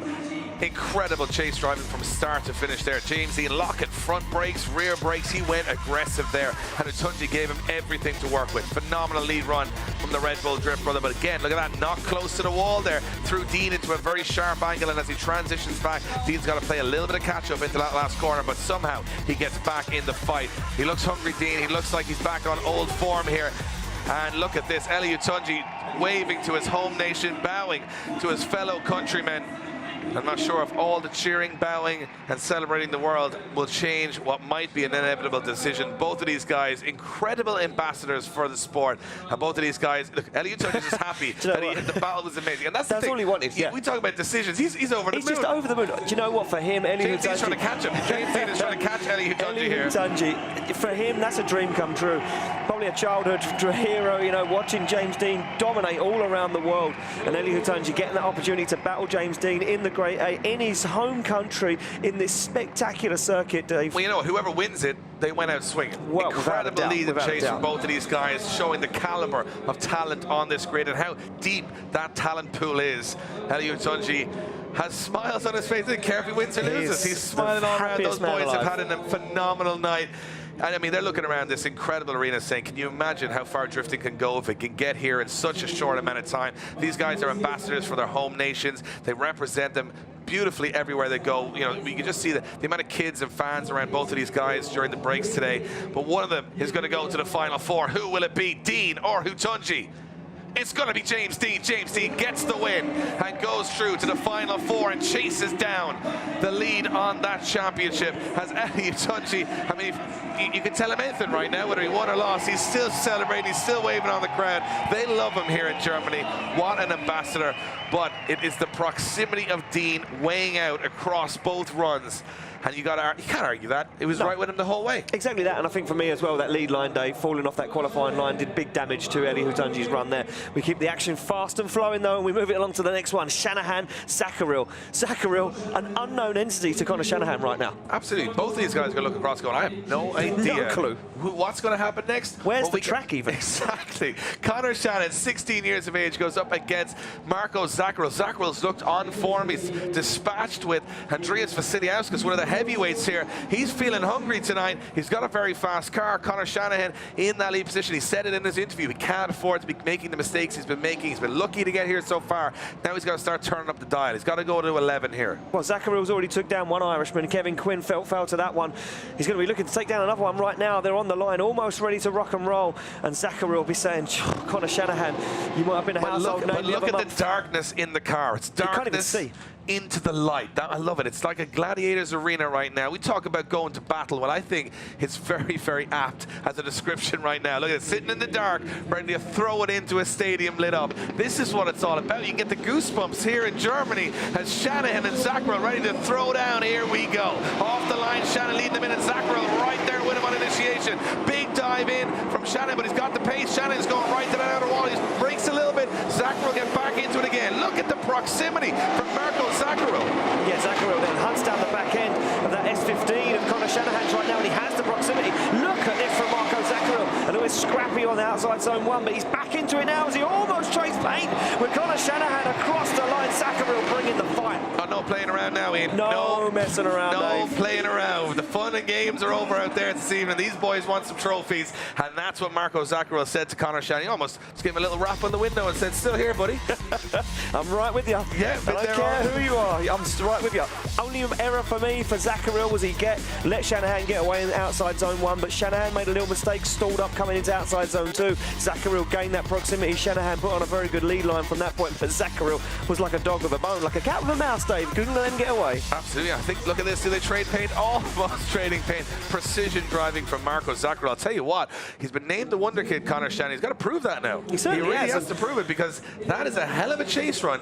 And I'll tell you what, Zakaril's got a very fast car. Shanahan cannot afford to let him get away, and he's not. As they come through the gear, Shanahan initiates before the lead driver and stays right on the rear quarter panel of Marco Zakaril. And look at this. Shanahan, has he got the pace? Look at Zakaril's car go out of that corner. Yeah, he's sacrificing line, Dave. He's dropped out of zone three now. He gets onto the wall. And Zakaril puts foot to floor. He starts to pull away from that qualifying line. He's got the pace. He smokes out Conor Shanahan and throws some fire in his face. And a big separation opens up. But Zakaril not on a clean lead line. Could that go against him?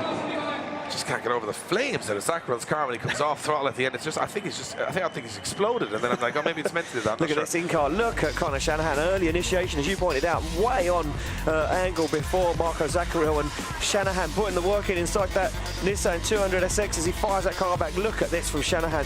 Very cool, calm, collected driving. A very composed young man as he spins that wheel. A quick transition. The wheel changes direction in not even. The thing is, it's going to come down to Zakaril's lead run, I think, here, because let's be honest, he wasn't on the perfect qualifying line. However, he did leave Shanahan for dead. So what way the judges will weigh that up, we're going to know when the scores drop in.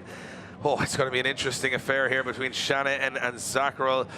Shanahan said, you know, you left me for dead. Yeah, Shanahan saying he hasn't got it. Shanahan has given up on this one. He said, I tried. He said, not for me. Zakaril didn't even take the helmet off. He's like Batman out there. Black car, black suit, black helmet. He just wants to keep going, Dave. That's what it is. Someone just set up the Zakaril symbol into the sky here, and he's definitely answering the call. Well, I'll tell you what, I'll tell you something for nothing right now. If Marco Zakaril gets in this Final Four, it will be another contender in the Final Four that we haven't yet seen on the podium.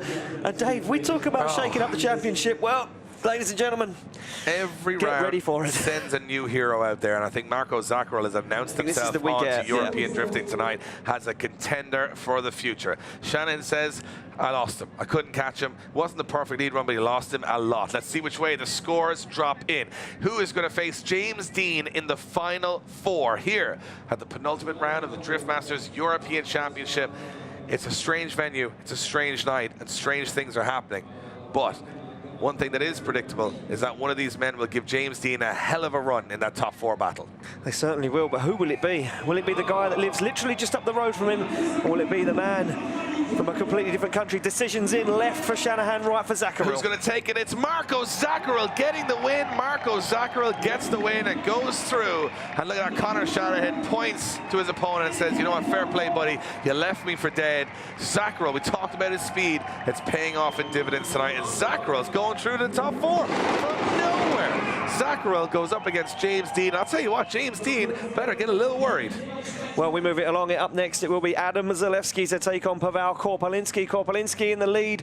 Zalewski to give chase. And right now, Paweł Korpolinski, well, all he's done is battle his fellow Polishman right now. And now he looks down to take down the 2017 Drift Masters champion. Well, as an ex-champion, Korpolinski would love to take down Zalewski. As I mentioned, Korpolinski only battled Polish drivers. So when you talk about the unknown entities, he knows these guys. He knows how good they are. But he'll be in the lead position right now as Zalewski starts to chase him in. Big gap opening up here. Huge gap open up now as Korpolinski gets nice and deep into outside zone 1, fires it onto that line. Sacrifices a little bit of depth there on that zone, but nevertheless puts foot to floor and starts to smoke out Adam Zalewski. Now he shallows up. Zalewski gets deep into that zone, but shuts it down, makes a big mistake as Korpolinski fires into 5, sets himself up perfectly, squeezes the throttle and drives away from the young gun from Poland. No fight from Adam Zalewski there. Right from the off, he seemed like he had a power issue. Coming up the main straight, couldn't chase Korpolinski into that first corner.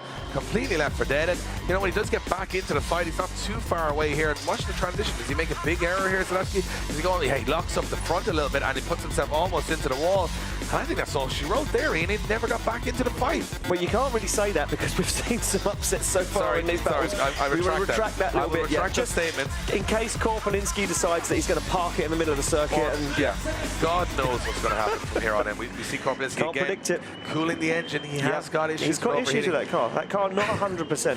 I mean, we can't call it from here. We've got Dean and Zakaril in the top 4. One of those may be a predictable name, one of those is not. But now on the other side of the bracket, it's all open. Well, Zalewski's took a step on the podium this year so far, but Paweł Korpolinski hasn't, and he'll be gunning for that. You know, the 2018 Swedish champion will be looking to get in the podium and take a trophy home. He says that he's not in the championship race at the moment, so he doesn't really matter to him. If he can upset the balance, if he can throw the championship apart. Yeah, I'll tell you what, he got a little fact for you.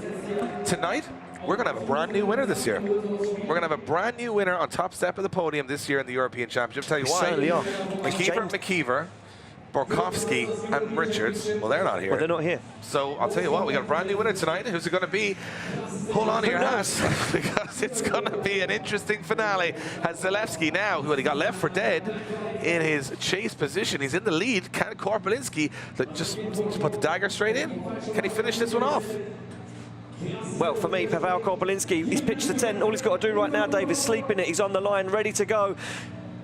I'll tell you what, I feel like Korpolinski's team sound a little bit like the end of Mortal Kombat and saying, finish him right now. I think that's what's happening because... That is exactly what's happening. Because they're saying, you know what, you've been driving well all night, you've been great in the chase position, you've got the pace, get rid of this kid, go to top 4, get a result this year, do it for all the team behind the scenes. He's got it all ahead of him here, and Zalewski's, well, he's got in the lead position. What can he do when he put in a perfect run? Look at the smoke coming out of the back of Korpolinski's car. Doesn't look healthy. They're off the line, and look at Korpolinski right onto the side of Adam Zalewski. He goes, he gives him some room to initiate now. Zalewski gets on that qualifying line, but Paweł Korpolinski shallows himself up, positions himself perfectly, ready to make the dive onto the door. He goes, and Korpolinski right with Adam Zalewski right now as he smokes out Ferropolis, and Zalewski finds himself deep into outside zone 6, but with Korpolinski pushing him across the line. That was a hell of a chase run from Korpolinski. He did exactly what he intended to do, stay close, get the aggression, and the transition into outer zone 4, it was a pièce de résistance on that run. Well, look at this. We'll take a look back from the camera on top of Adam Zalewski's car as Zalewski tries to smoke out Korpolinski. You've got Korpolinski right with him, and here's the transition. Lights shine through the smoke as Korpolinski takes a dive onto the door. Quick and easy one for the judges. Decisions in, left for Korpolinski, right for Zalewski, and there we go! About Korpolinski takes the win and advances through, and we have got a completely different podium as we move along. Yes, we do. And I'll tell you what, you have to say it's well-deserved. What a phenomenal achievement for him. You can see the smiles. Look at that. It means so much to him. He's been phenomenal all year, just hasn't made it work at the right time. And tonight, he's into the top 4 with 2 chances of taking home a trophy. That means we got to go on to our next battle. Bagsy up against Sherba. 2 guys that have been fighting tooth and nail. Bagsy getting a little bit of fortune in his top 16 battle, but maybe it's one of those nights. Maybe tonight is the night for Steve Biaggioni, as he so eloquently put it in his post-top 16 interview. But Sherba, he's been punched 15 times in the face and he's still on his feet. Could this be his night? As they are on the line, Bagsy and Sherba coming through the gears. Here we go. Look at this early initiation from Bagsy as he starts to pull some ground on Sherba. Bagsy onto the wall, absolutely clinical from Bagsy right now. Sherba tries to find the side of Bagsy's PS13, and then there is no fight in it from Benedictus Sherba as Bagsy squeezes the throttle and unleashes the horsepower from that V8 under the bonnet and drives away from Benedictus Sherba. Sherba panicking, sacrificing the line of Bagsy, absolutely tore him in half. I can't believe it. I honestly can't believe it. If you look at Sherba taking down championship leader Dwayne McKeever and then getting left for dead by Steve Biaggioni, this stuff just doesn't happen. Look at this. Ian, Bagsy turned up tonight with a meat cleaver and he just hacked the limbs off Benedictus Sherba. I'll tell you one thing, I love this wall run from Bagsy in outer zone 5. We've watched nobody go that close. Watch this from Bagsy out here. Boom, tags the rear bumper. His lead line, Dave, in this, in the so little light is absolutely phenomenal. I'm going to put it out there. It's as good as Dean's. That's a big statement. It's a big statement. But I'm not disagreeing with it. No, exactly that. We go back to the line. Sherba to lead, Bagsy to give chase. Well, Bagsy, all he has to do right now is stick it on the side of that BMW, and this could be the right fruit. Bagsy could find himself in the final four. I'll tell you what, Benedictus Sherba starting to look like Rocky right now. You can keep punching him and punching him and punching him. He might fall down a few times, but he ain't going out without a fight, and he ain't going to fall over too easy here. He's in the lead position. Bagsy's going to put the pressure on here, but you never know what can happen. Bagsy has knocked himself out of competition numerous times this year by making big contact with the wall, by being overly aggressive. He's got to wind that back here. He certainly has, and I think he has ever so slightly reined it in. Just that 5%. That's all it needed. Can Benedictus Sherba now take the KO from Bagsy? Can Bagsy land that punch square on the chin of Benedictus Sherba and knock him out of this competition? The lights are ready to go. They get the thumbs up. The cars get slammed in gear. Bagsy looks down the track. Benedictus Sherba says, this is all I've got right now. Screaming through the gears. Sherba to lead. Bagsy to give chase. And look at Bagsy as he dives up onto the side of Benedictus Sherba on the foot brake. Bagsy gets it to him as Benedictus Sherba sticks it on that qualifying line. But Bagsy with him. Oh, wow! Bagsy almost contact. But he's on the middle of the circuit. Sherba way off that qualifying line. Bagsy shallows up to compensate for this as they transition into 5. Bagsy almost knocks himself out of competition. Just about keeps in it as Sherba takes them both across the line. Oh, I thought Bagsy was going to over-rotate there. After all the hard work done, I thought he was going to just put a nail in his own coffin. But he stayed in it. I think the smoke. Yeah, there might have been a little blinding of smoke. You can see the moon shining down on this circuit. Well, someone of these guys is going to go night-night right now. Look at this. Well, you want to go night-night, Dave? Because someone's going to go night-night. Look at this from Bagsy. Incredible. That transition on the handbrake. All 4 wheels locked up as he dives onto the side of Benedictus Sherba. This is where Bagsy gets lost. Look at this. Yeah, look at the smoke. Oh, wow, and almost contact. Bagsy just holds himself in it. He just appeared in front of Sherba. He was like a deer that just ran out on the road. He was like, well, what happened there? Fair play to Bagsy. He kept control of that. Didn't make any contact with the wall, but saved himself. Just about. It was an error, but depends what way this is going to go from the judges. Yeah, I would like to have a bit more cloud on the moon. I don't want any more full moon here because I'll tell you one thing. There's some monsters on track, that's for sure. I'll tell you what, if we get any more cloud, I mean, these guys are already on a full moon approach to this event, and Bagsy, I mean, that was just fireworks from the off with these guys. Sherba and Bagsy, it's a spot in the final 4 up for grabs. It's the last spot in the final 4. It's the only spot left. There is no more. It's against Korpelinski on this side of the bracket, and either of these guys would love to get there. Look, they want to look at this from Bagsy. I want to see when he comes through this smoke, and sort of like, oh god, you know, sort of a moment. Look at that transition, man, on the handbrake. It's tough to see out there, and you got to look, watch the transition as Bagsy comes through. How does he see? Absolutely, yeah. Look, smoke on the windscreen, comes through and goes, whoa, there he is, and has to kind of back off a little bit and get back on it again, and a little bit of panic setting in towards the end of the run. But he kept in it, and he didn't lose too much proximity. I know it was a big mistake from Bagsy. It is a big mistake. I'm going to put it out there and say that's a big error. Could that be it? That could be enough to send him home, I'm not sure. This is too tough to call. There's a couple of mistakes from both of these drivers throughout the whole run. Bagsy has great proximity. This transition here is just death-defying. Look, I mean, that is, you got to know the exact length of your front bumper to be able to pull moves like that. But look, I'm not going to be biased in this at all, but for me, I think Bagsy looks like the stronger contender. Benedictus Gerba's lead run was absolutely terrible. It was off that qualifying line. Bagsy in the lead pulled absolute car lips from him. One mistake from Bagsy, was it enough to overturn it? One more time. Look at this, decision's in. Bagsy gets the win and heads through to the final four, Dave. And Benedictus Gerba gets that KO and out of competition. Wow. I can't believe it. I mean, if you were to tell me this morning that Dwayne McKeever, championship leader, would be beaten by Benedictus Gerba and then Benedictus Gerba would be beaten by Bagsy, I would have said, not on your lifetime is this the way it's going to play out. But the beauty of this championship is anything can happen, and generally, as we've watched in the last two rounds, it does. Look at this. Here is our top four. James Dean clawing his way back up to the top. Now, if he wins this, he's going to go into that final round with Dwayne McKeever almost neck and neck. He goes up against Marco Zaccarel. Well, he's the unknown entity. You can't write him out at this stage.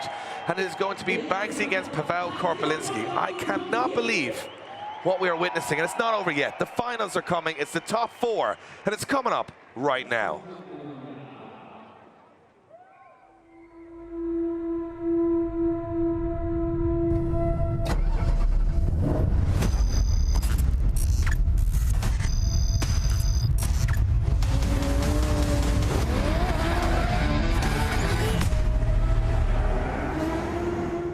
And then there were four. We started with 45, they became 32, top 16, and now down to the final four. Dean versus Zaccarel, Korpelinski versus Bagsy. And we are going to have a brand new winner tonight of the 2019 rounds here of the Drift Masters European Championship. It's been an emotional affair. It's been exciting. We've had some upsets. We've had everything a Drift fan could want, and we're not done yet. James Dean, if he wins it, he'll be right back in the mix for the championship, which would be his 7th if he was to do it this year. Record-breaking stuff. He goes up against Marco Zaccarel. You can see Jack Shanahan looking at Steve Bagsy-Biaggioni. He cannot believe he's having this type of weekend. Shanahan is pumping up his opponent to go out there and take on Pavel Korpelinski. Congratulations, reigning in. They know what it means to him. He's been fighting tooth and nail. He's had engine failures. He's had engine failures. He's had engine failures. He's crashed into 2 walls. Everything has gone against him, and tonight it could be the night. He looked into that camera. He looked into our souls and said, tonight better be the night. Well, you know what? There's a man that's determined, and he's to put that determination on the line. He's just took down Benedictus Gerba, who blew our championship apart earlier on in the day. And you said to me, Gerba took some hits this weekend like a punching bag in a gym. But tonight the rope snapped and he fell, and Bagsy stood tall. Pavel Korpelinski, well, he's only battled Polish drivers. He's known everybody on the grid. Him and Bagsy are going to come together. That's an unknown. Neither of these guys have been together. All of these matchups are so unknown. That's what I'm liking about it. And then, God, we got Dean and Zaccarel. Zaccarel out of nowhere. We was told he was good, Dave. They said to us, yeah, you want to watch this young guy because he'll come out of nowhere and steal the thunder. Well, right now, he looks like a superhero because he's got the thunderbolt in his hand and he's about to strike it right into the line of James Dean. I'll tell you what, Dean won't know Zaccarel. That's the big thing. He'll look across and say, I'm not sure about the pace. And then he's in there looking at that car going, do I need more grip? Do I need more speed? Is he fast? He's very fast. So I don't know what's going to happen there. And I'm really looking forward to seeing Pavel Korpelinski and Bagsy, 2 guys who deserve a hell of a lot of luck this year. Korpelinski has also had some issues. He's had some problems. You can see Gerba there with his car waiting to be recovered. And I mean, Gerba's car, I think it's just given up. It's had a long day. It said, you want more from me at this point? I've done all I can do, and it's given up just after he's been eliminated. Incredible stuff from Gerba all weekend. Look at the door in bits. The front was gone. The back was gone. He's been in the wall. He's had a couple of hits. It's been a tough game. War of attrition for these guys right throughout. Thursday practice, Friday practice, Saturday, and now here in the main event. And look at this sight. If you're a drift fan, if you're a motorsport fan, where in the world would you ever see anything quite like this? You never do, Dave, and that's the thing. We turned up here 3 days ago and we stood at the edge of that grandstand as this track was being assembled, and I looked at you and I said, this weekend is going to be something special. And from Poland to Riga to Germany, this championship has been ramping up, and every single round has been a story, a different champion, different people in the podium, different top 4 every round. I'm going to make a big statement here. A lot of people talk, generally on the interwebs, trash about the best championships and the worst championships and all this. And do you know what I've thought today? It doesn't matter who's the best or the worst. It's whatever's the most entertaining. And my God, this championship delivers every single round. I'm going to take a breather. I'm going to take a small break in because I need it. I know you guys need it at home. I know the people here need it. I know those drivers need it. We're back with more action after this.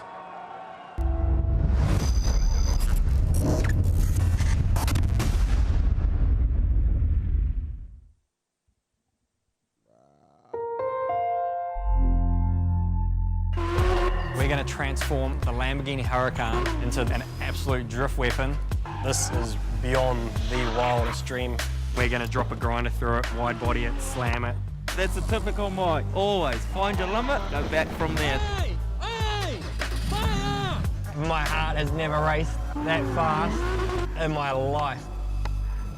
Drift Lamborghini, now available on Red Bull TV. The most epic rally competition is back for a new season.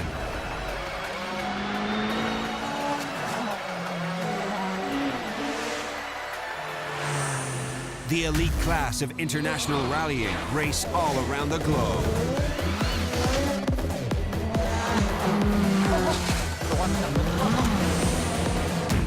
Who can take the competition?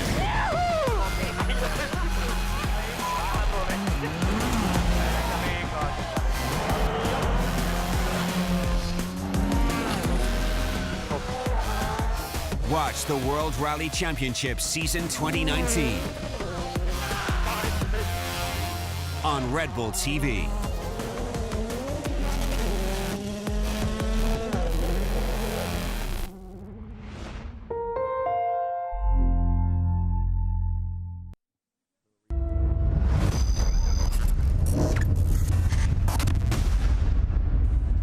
Welcome back to Ferropolis. It's been an emotional night, it's been an unpredictable night, and if you're just joining us, well, wow, you've missed pretty much the most intense, insane, and unpredictable drift event there's ever been.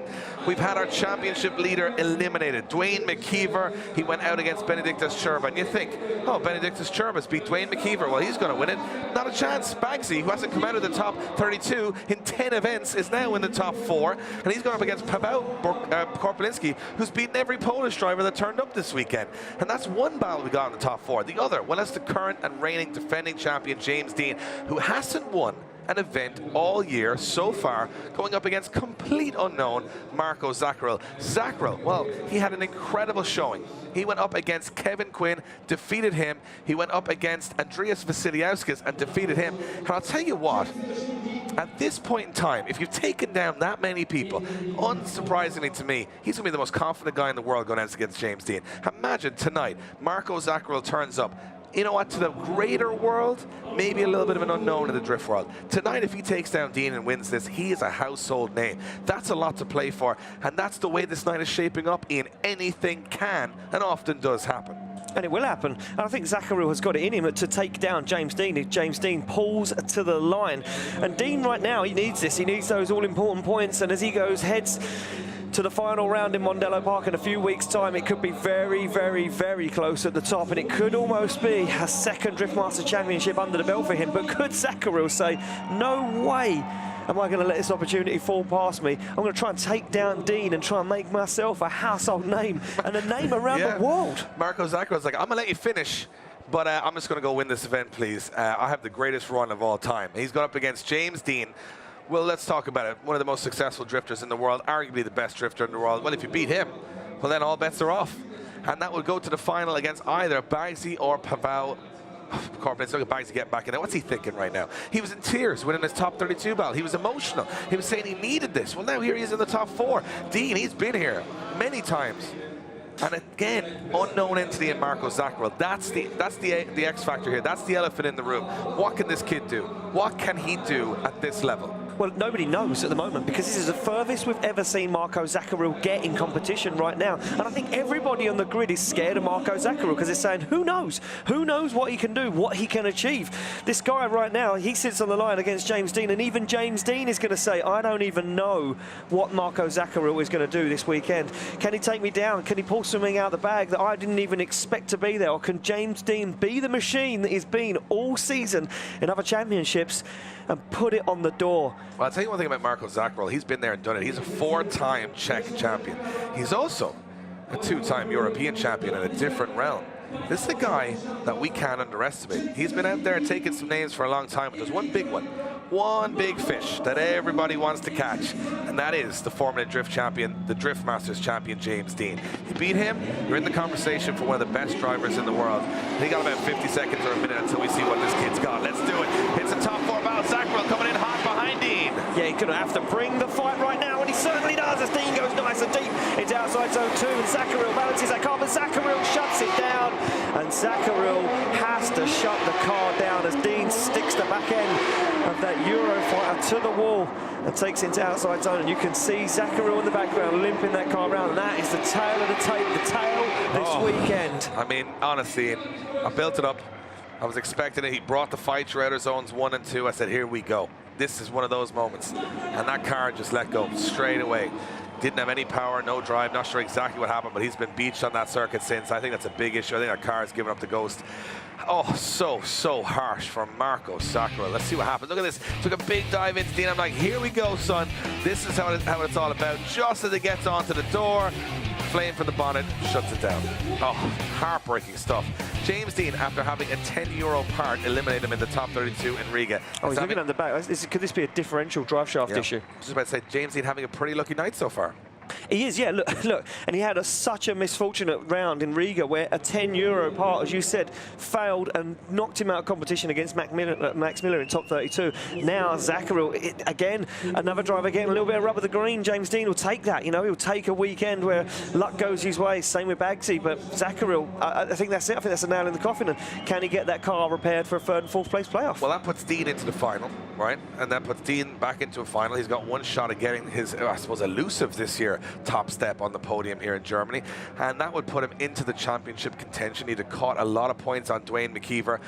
Is he going to go first in the championship? I'm not sure how the points difference works. You can keep your eyes on the Drift Masters social media and website to know how those points will lock in later on tonight, tomorrow morning. But it's going to be close, that's for sure. It's going to be very close. If James Dean takes the top step this weekend, you know what? He's going to have a clean sweep. He's going to have all the points from qualifying. He's going to have all the points in top 32. So he's going to be looking very, very stacked as we head into Mondello Park. Well, I was just about to say, we would go to the final round in Mondello at the end of September, with a driver from the north and the south of Ireland battling it out for the European Championship. Imagine, couldn't write this stuff. James Dean and Marco Zakaril, they make it official, and Dean is going to the final. Not the way he would have wanted it, but he'll take it on a night like tonight where things can and do often happen the worst way, with mechanical failures.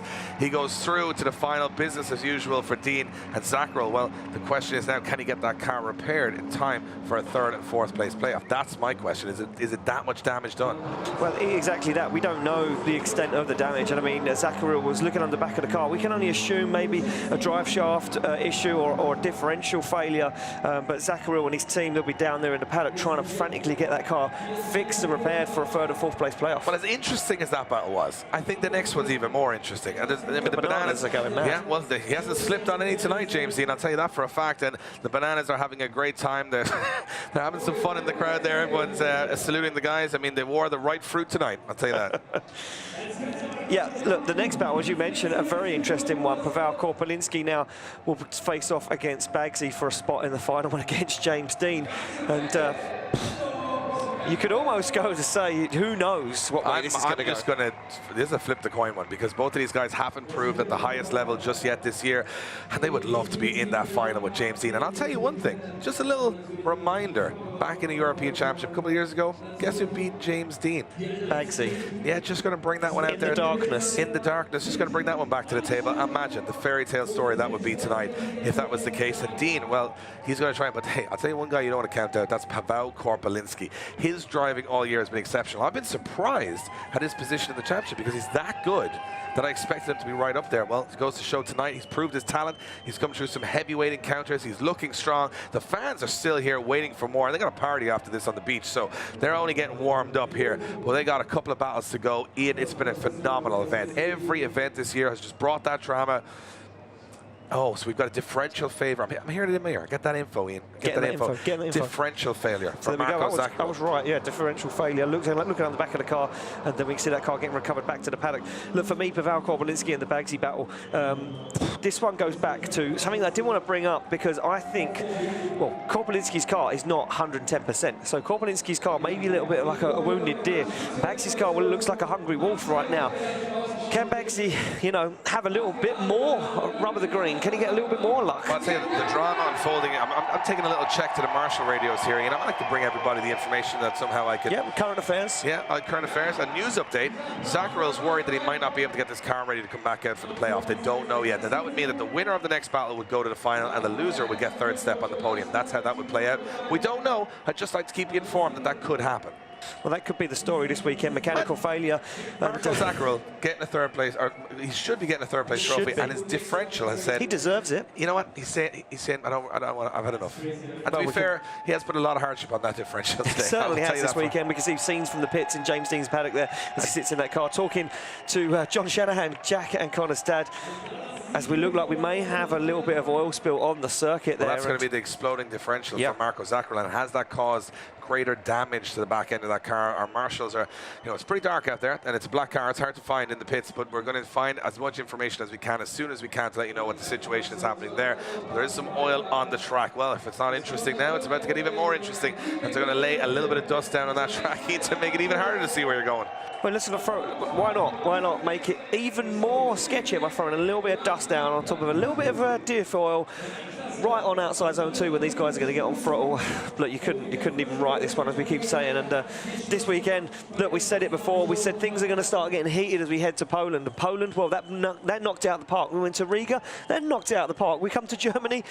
I don't even think there's a park to knock it out of anymore, David. I think we nearly need a slow round, Ian, just to catch our breath a little bit. I don't think that's going to happen, because as we move to Mondello Park for the final, it's going to be all to play for, because the championship will very much be in the balance. Yeah, when we go to Mondello, it's a brand new track to every driver on the grid. There's no layout being used that's been used before. Brand new tarmac going down on an international circuit to create a new layout for the final. You heard it here first, and you got to be in Mondello in Ireland at the end of September to see how this incredible story plays out. You can't read the whole book and not read the last chapter. That's what I'm saying. Anything can happen. The championship not going to be decided tonight. It's going to be decided in Ireland, and I think it's probably going to be decided between some Irish guys. And right now, there is an English guy and a Polish guy that want to get into that mix, that want to get right up the championship order. Martin Richards went out early. Carter didn't qualify. The pride of the UK, Leon Baggsy, he was going in here as the least favourite to do well after the previous results. Well, the fairy tale is continuing. Paweł Korpolinski, how has he not won a round yet? That's what I'm asking the question. He's that good. He's an incredible driver, but he's having some cooling issues. He's having some issues on track. That's going to be such an interesting affair.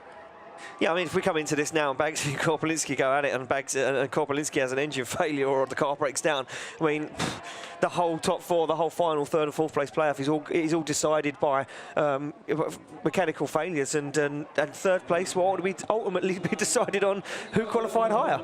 Well, wow, yeah, there you go.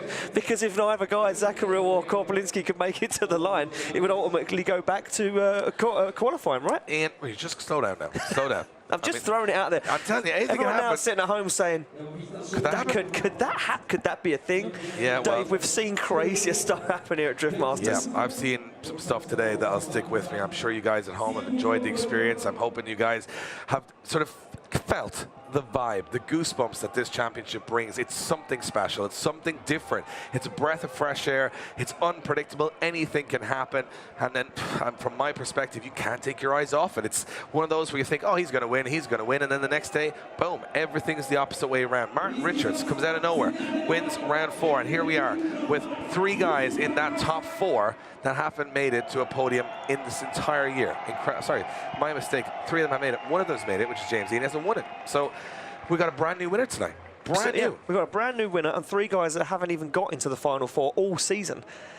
I don't even think, you know, Baggsy or Zaccaro have got to a top 16 or top 8 this season. No. Incredible turn of events. It's nice to see guys picking up that form towards the end of the season, giving themselves that little bit of a reminder to the fans of, yeah, I'm not damn good. I should be here. And next year, watch out for me. When this car is working, I'm going to be a contender. A lot of hope being built around the paddock as different guys climb that tree every single round. It's been an immense... I'm hearing the fans singing in the grandstands right now. The atmosphere is electric. Is heaving as well, Dave. The Germans have come out in force this weekend and they've filled this custom circuit. I'll tell you what, I want to get into the grandstand. Becky's down there soaking up the atmosphere. Well, as you can see, the crowd around me are in high spirits. We've had a small delay on the track, but believe me, that hasn't dampened any spirits. Everyone around us is just so excited. end. My goodness, it's great to see so many smiling faces, and throughout the entire night, the energy has been exactly the same. We just want to get those last battles on the roll now so we can all celebrate to see who is going to be crowned the king of Ferropolis. I'll tell you what, that crowd is pretty intense there, Becky. And you know what, somebody can take Becky out of there. She's going to get swept up in all the madness in the next couple of minutes. They'll be dragging her to the after party in a minute, Dave, and that hasn't got kicked off right. Yeah, we're getting the first taxi out of here because it's about to kick off afterwards. I'll tell you that. Everyone's heading to the beach for the presentations, and there's no shortage of sand for the firemen to put on the oil on the track either. We're right here beside the beach. Incredible stuff. The guys are singing and cheering. The fans this year, Ian, I've got to say, have been the best I've ever experienced. There's so much fun out there. There's people putting drivers' names on the chest. There's people dressed as bananas. They're singing songs. And you know what? I can talk about bananas all you want. This event is nuts. That's what it is. I'll tell you what. You've got a nice dessert coming up here. Wow. I mean, Dean looks the favorite here of those four. I mean, we're not going to argue about, you know, if you're a Drift fan, you know this. The champ, he's going to be the favorite. But he hasn't just got there all year. So is that just some curse this year that he can't get there? Is something going to happen? It's like he's Achilles' heel, Dave, and it's just like he cannot get on that top step of the podium. And all year it seems to be Irishmen taking him down and Polish knocking him out of the top spot.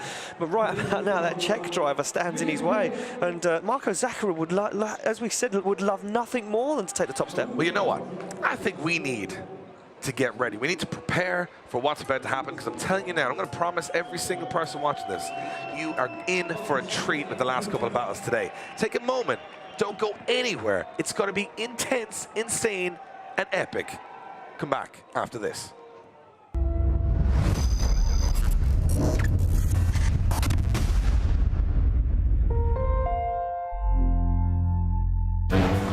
Check out the Motor Channel on Red Bull TV. Motorsports at its finest, all over the globe. Download the Red Bull TV app for free. And sign in to watch all of our content offline. Download the app now. Welcome to the ultimate showdown. Will Brett Reeder dominate once again and conquer the Triple Crown?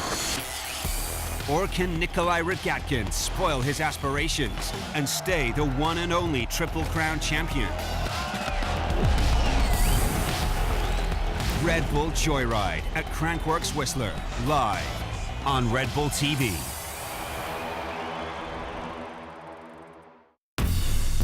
They are brothers and amongst the best drifters in the world. Now, it's time to get ready for one of the toughest drift leagues, Drift Master GP. Drifting on the edge of control, they go all in. Drift Brothers. All episodes available on Red Bull TV.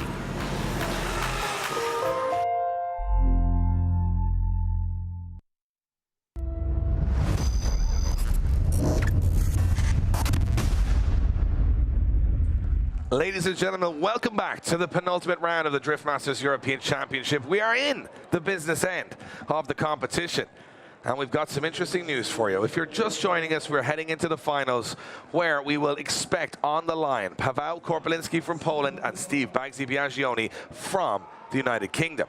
Here is the story. Marko Zachara has retired from the competition, meaning James Dean sits in the final.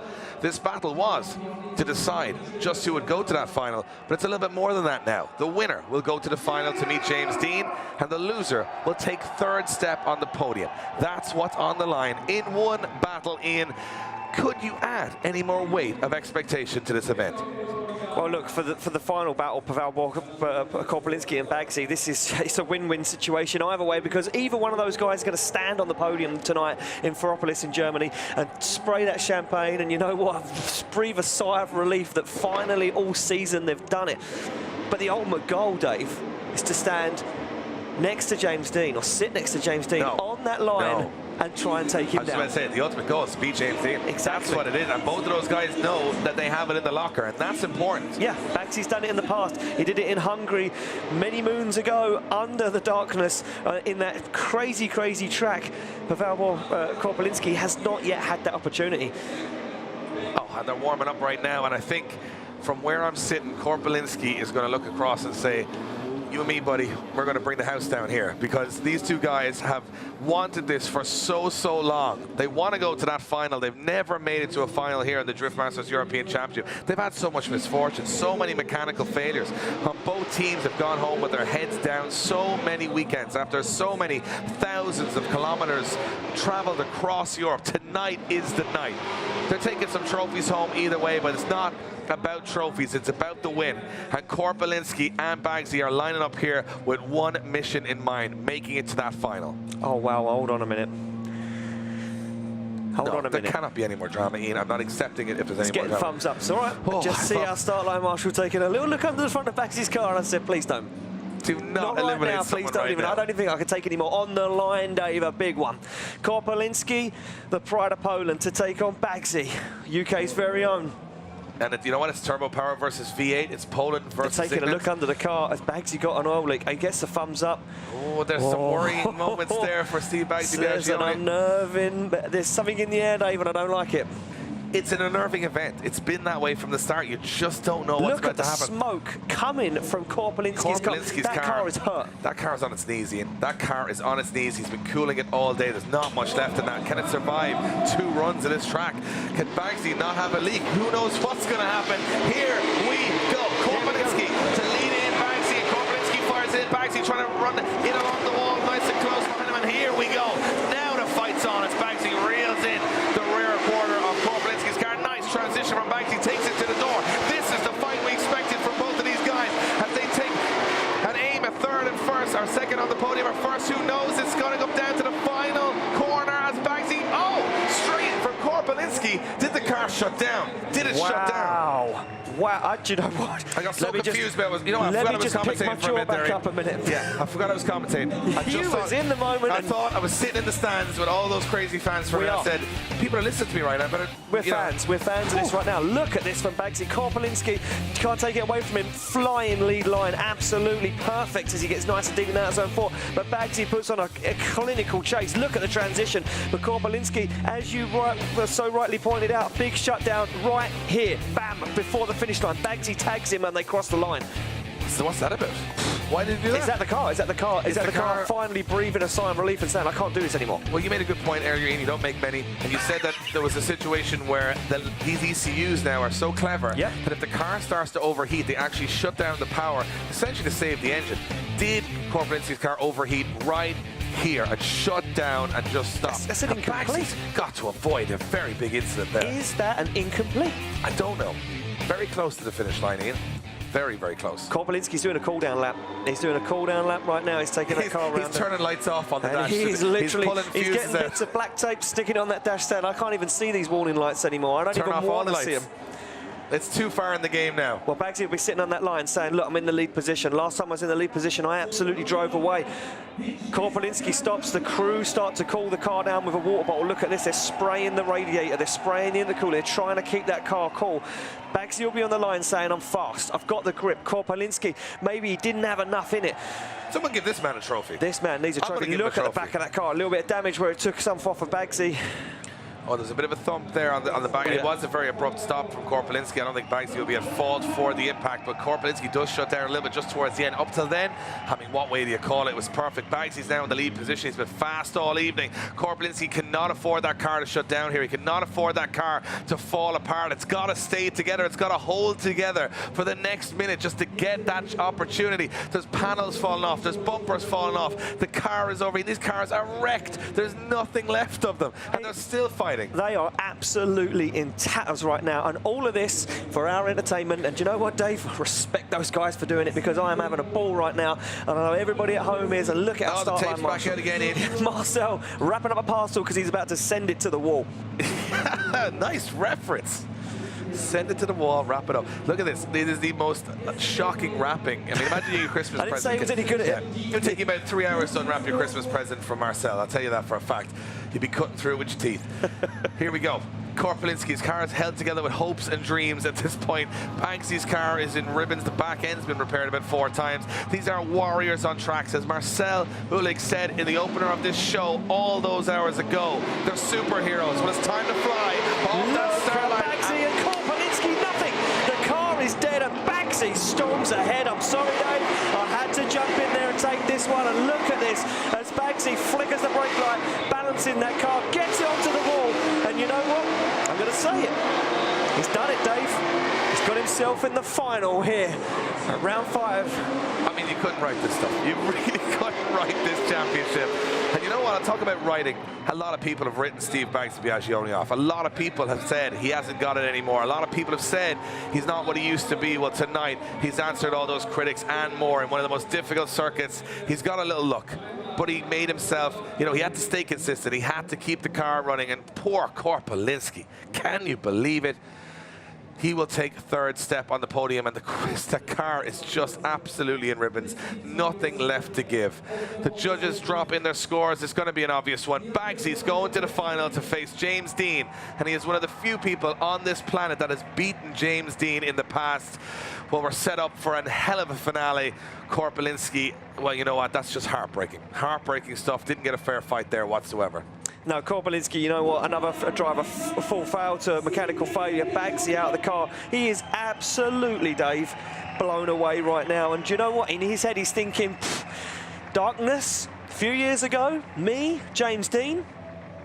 It's history repeating itself. Well, I'll tell you one thing, the emotions in that man's head right now, every minute of failure in the last 10 rounds is now coming to fruition as he waves to that crowd and says, I've got one more task to do tonight. And it's probably the hardest he's had all day, would take down the current US and European champion. But in the look he's having, in the form he's in, he can believe in miracles tonight as Steve Bagsy Biaggioni goes to that final. Korpelinski, he'll take third step on the podium. What a consolation for a man that couldn't go home without a trophy today. Well, he deserved that trophy, Dave, and you know what? Korpelinski put heart and soul into that, and that, unfortunately, that car just failed him at the last hurdle. Bagsy taking a rub at that green again, and him getting himself into that final with James Dean. And Bagsy right now be saying, look, I can put James Dean on the line. I said it earlier.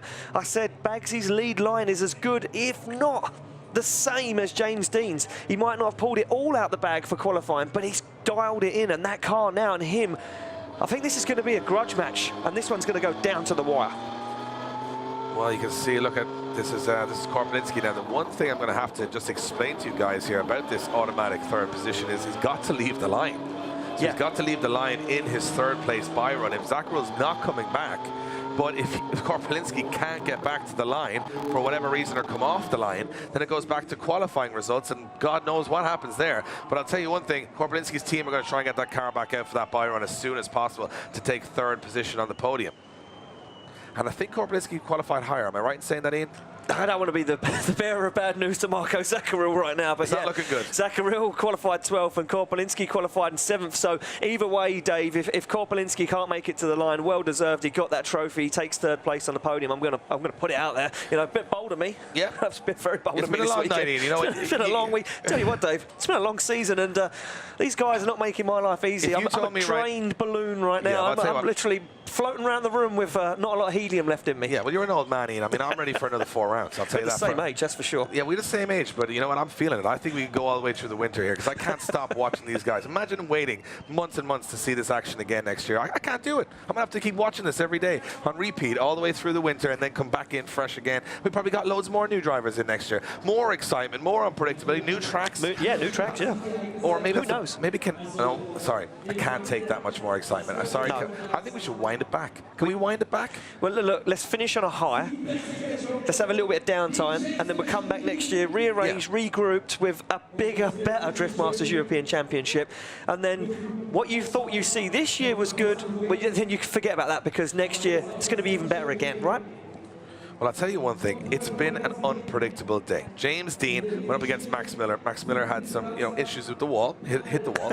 That's what. That's an understatement. That's a polite way to say it. He went through. Michael Reinhardt, engine blown. Poitalaxo goes through, and then Dean takes down Poitalaxo, right? So that's how that set everything up.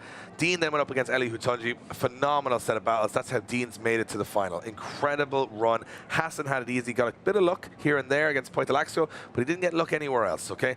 Next thing, we have to have a look at how that Bagsy's got there. Now, from the start of this event, he's had a tough one. Went up against the Red Bull Drift brother Joe Hutunji. Very aggressive battle, but he made it through. Then he went up against Tor Arne Kavia. Now, arguably, Bagsy's had the tougher run here if you look at the championship standings, and he beat Kavia. Then he went up against Benediktas Cherba. Again, top 10 in the championship. To get to the final, he's beaten Paweł Korplinski. To be fair, Korplinski's car breaking down. So both Dean and Bagsy have had a little bit of luck here and there, but they have had a very tough run to the final. So whoever takes it home has deserved that win.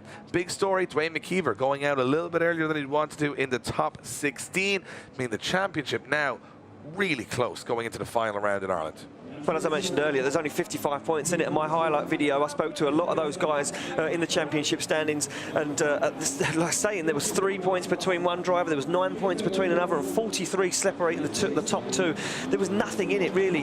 There's a lot to take home this weekend. If you take James Dean's top qualifying, if you could win the event, that's maximum points from this event. That's 108, I do believe. I'm going to put it out there. I think it's 108 points James Dean will gain if he wins this event. If he wins the event, what if Bagsy wins the event and takes the 100 points? So you're telling me that a man that hasn't got out of the top 32 in 10 rounds could win this event and open up the doors for any argument to be quelled that this is the most unpredictable championship? I'll tell you what it will do. It will make the top of the championship so tight that when we go to Mondello Park for the final, these guys are going to have to bring the A, the B, the C, the D, and the E game, because there is going to be no way you can fail. I mean, you got to warm up in the dark here, and I think it's one of the most beautiful parts of the circuit. It's just so dark. You can't see all the crowd. It's real private. It's almost like backstage at a concert, isn't it? There is the back of the stage where the concert will be later. So and you don't want to, you know, there is a possibility that you can drive off into a lake if you get it wrong in the warm-up area, which is also. But now Korplinski goes to the line in the darkness and now into the light to collect third place on the podium. Has to make a pass to the circuit, of course, to be able to do so. But he deserves that third place. And what a nice guy. What a gentleman. I know he practiced a lot on his simulator. I know he puts his world into this sport. I know it means the world to him. At 24 years of age, he will be there. Marco Zaccarello, no, his car isn't so black you can't see it. He's not there at all. Yeah, unfortunately, Zaccarello, yes, suffering that differential failure. And look at Korplinski, he just cannot believe it. He can't, I think more to the point, he can't believe the car failed him in that final battle against Bagsy, and he gifted Bagsy the win. But you know what? He'll take that. He'll take that third place podium. He'll take a step on the podium here in Drift Masters. And as his good friend Marcel will send him away from the line, a fellow Polishman. These two guys are good friends. Good friends. And Korplinski now going to. Just a formality, Dave, this for Korplinski, but still he's going to throw down for you guys here in attendance and at home watching as our race drone is going to follow Paweł Korplinski round on his parade lap as he claims third step on the podium here, round 5, Ferropolis, Germany, Drift Masters European Championship 2019. And he's still putting in crazy runs. He's still putting in some more runs. He can't even, he can only lose to himself at this point. But what a finish from Paweł Korplinski. He will take third step on the podium tonight, a deserved third step on the podium, a deserved trophy, and one I think he'll cherish on a night where things didn't all go his way. He still kept in the fight and got that trophy. Incredible stuff. Paweł, he'll be happy to turn that car off too, because it's had a tough night.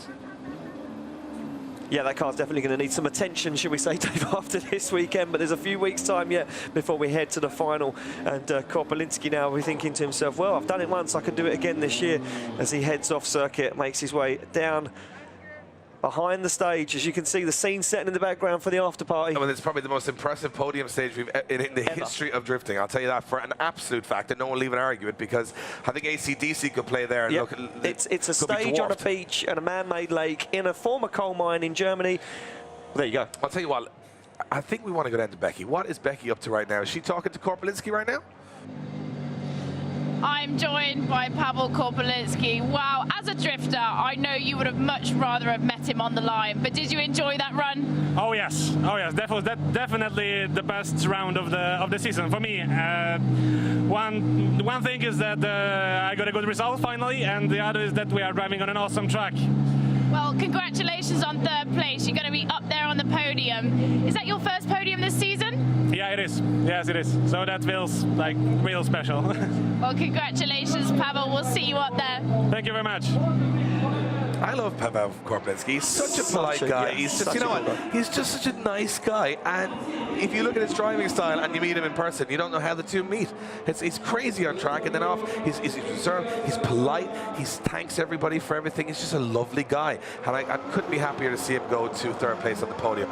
But take a breath, Heath. It's going to get emotional because we have got Ireland versus England in the final. And you know what? We're going to try and not get biased on this one, but you know what? It's 50-50. It's going to happen, Dave. It's 50-50 in the commentary tower. It's about 50-50 in the fan base. We haven't had this yet. One of these guys is going to win. One of them is going to take second place. It's going to be the greatest finish to the greatest event here in Germany. Let's take a breath, people. It's the final.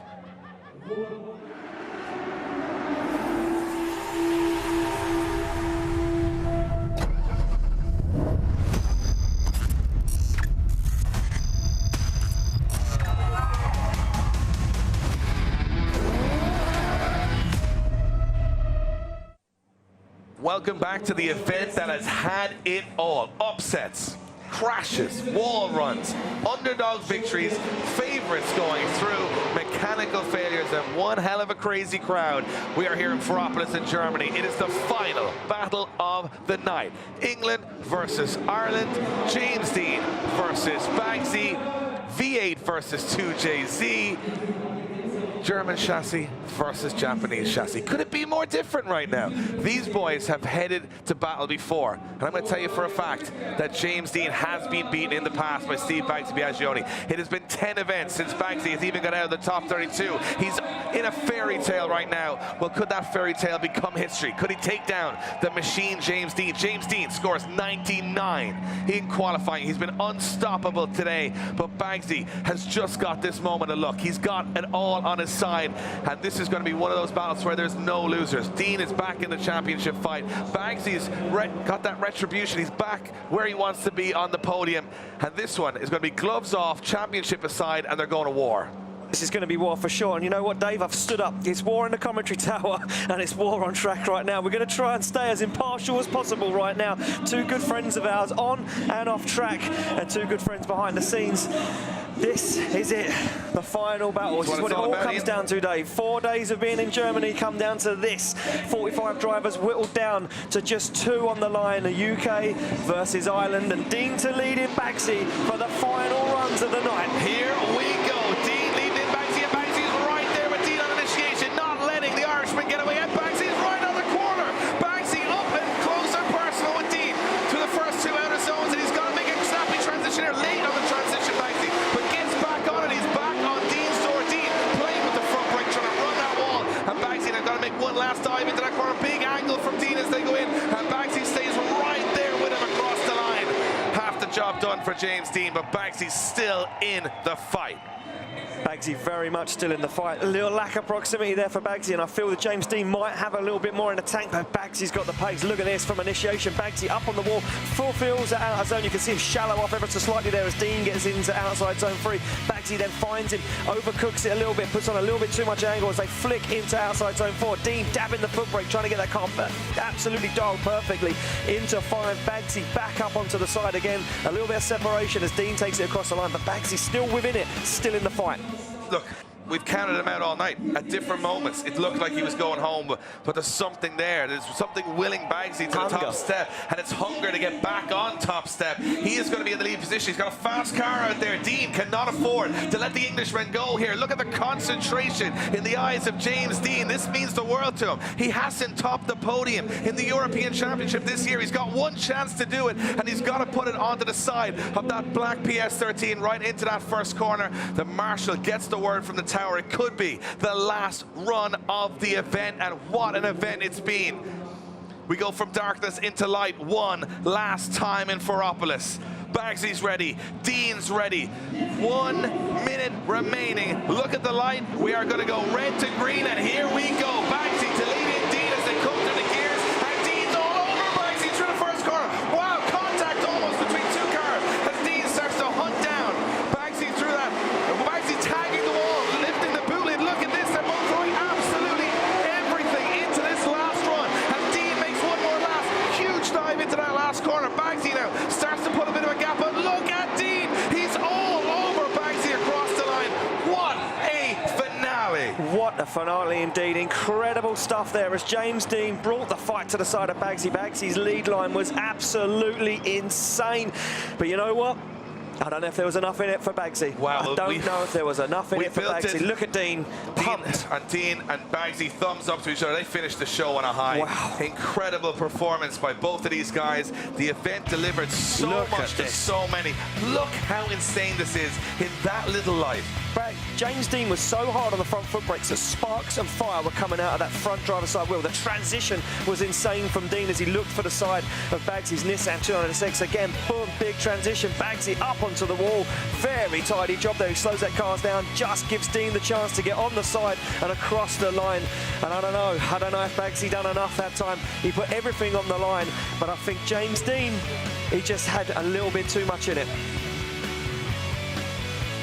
As you can see there, James Dean absolutely hunting down the side of Bagsy as they transition into outer zone 4. I've got to say it, this event had it all in.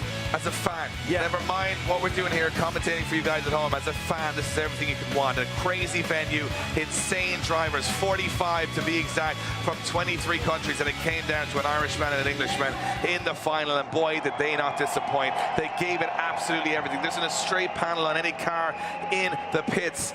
I want to go down and hear from the two men of the hour, Bagsy and James Dean. Becky's with him now.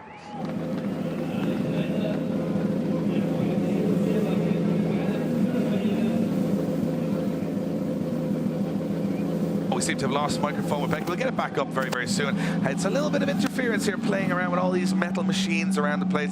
We'll try and get a word with Bagsy and James Dean as soon as we can. What a finale.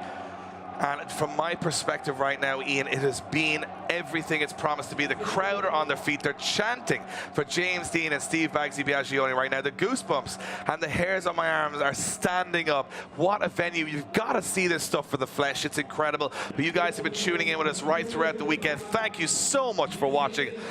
Becky's down with our two finalists. Wow. Guys, what an event. Well, it's all smiles as the guys get out their cars. That was an amazing battle. Bagsy, I can see the emotion in your face. What is going through your mind right now? Oh, I don't even know how to put into words right now how excited I am and how amazing this event has been. I owe so much to so many people, and I'll be here all night trying to thank them all. But my amazing team, my team GB that have been out there supporting me, it's been phenomenal. To put it on the podium this weekend is just, I don't even have words, it's just insane. To battle James in the final, arguably the world's best, the best driver in the world right now, and to be able to get into the final with James and try and stick it to his door as best I could, it was just incredible. And again, my team have been through hell and back to get us to this point, and I can't even begin to explain to you how much work we've been through, but thank you to those guys right over there right now. Thank you, Bagsy. James, another man who has struggled, but it's great to see you back up here, going from last round where you were out in top 32 to now you wanted that podium, you're back on it. It feels absolutely unreal. We don't know what the result was, but that was just fun driving. We both got into the final. We were clapping at each other before we even left the start line, before our first run. And I think we both tried our best and really enjoyed what it was. So I'm super happy. The car worked brilliant. Everyone behind me supported me. When stuff was going wrong and everything else, everyone has my back. And I want to thank everyone that supports me. And yeah, this event has been amazing.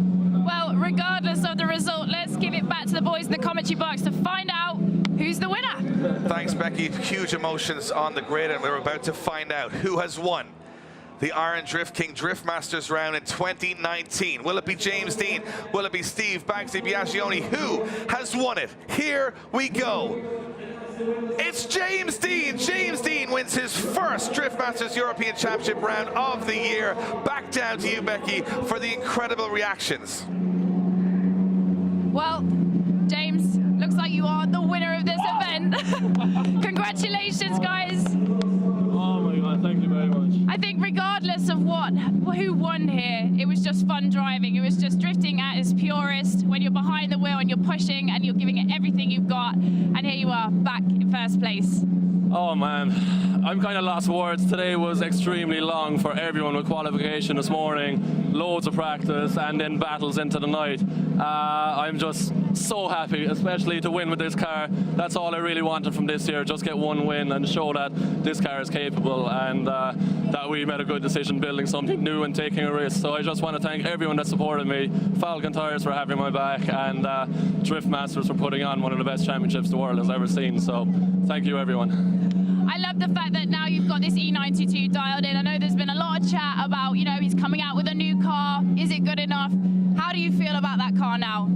You know, it's still the first year and there's small little bugs and small little things, but I kind of let my mind forget about the things I was feeling and just go for it, and we definitely took risks. They definitely paid off, and yeah, it's going to feel great to bring the car back home. We got some time to spend it before Mondello Park for the finals, which is going to be incredible because Dwayne, I think myself and Jack are now super close. So the championship fight at the end of the year is going to be amazing, and I'm just going to enjoy it for what it is. So thank you everyone once again. Congratulations, James. Well, what an evening, guys. Don't forget that Red Bull TV have this amazing tool where you can log in and save all of your favourite moments, whether it's shows, events. You can get in there, save it, and then share it with your friends and family later.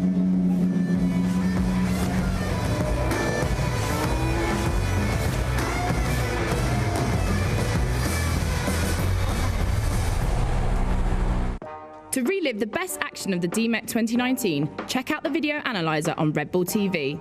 Simply check out the timeline at the bottom of the screen or use the drop-down menu, where you can search by heat, drivers or country.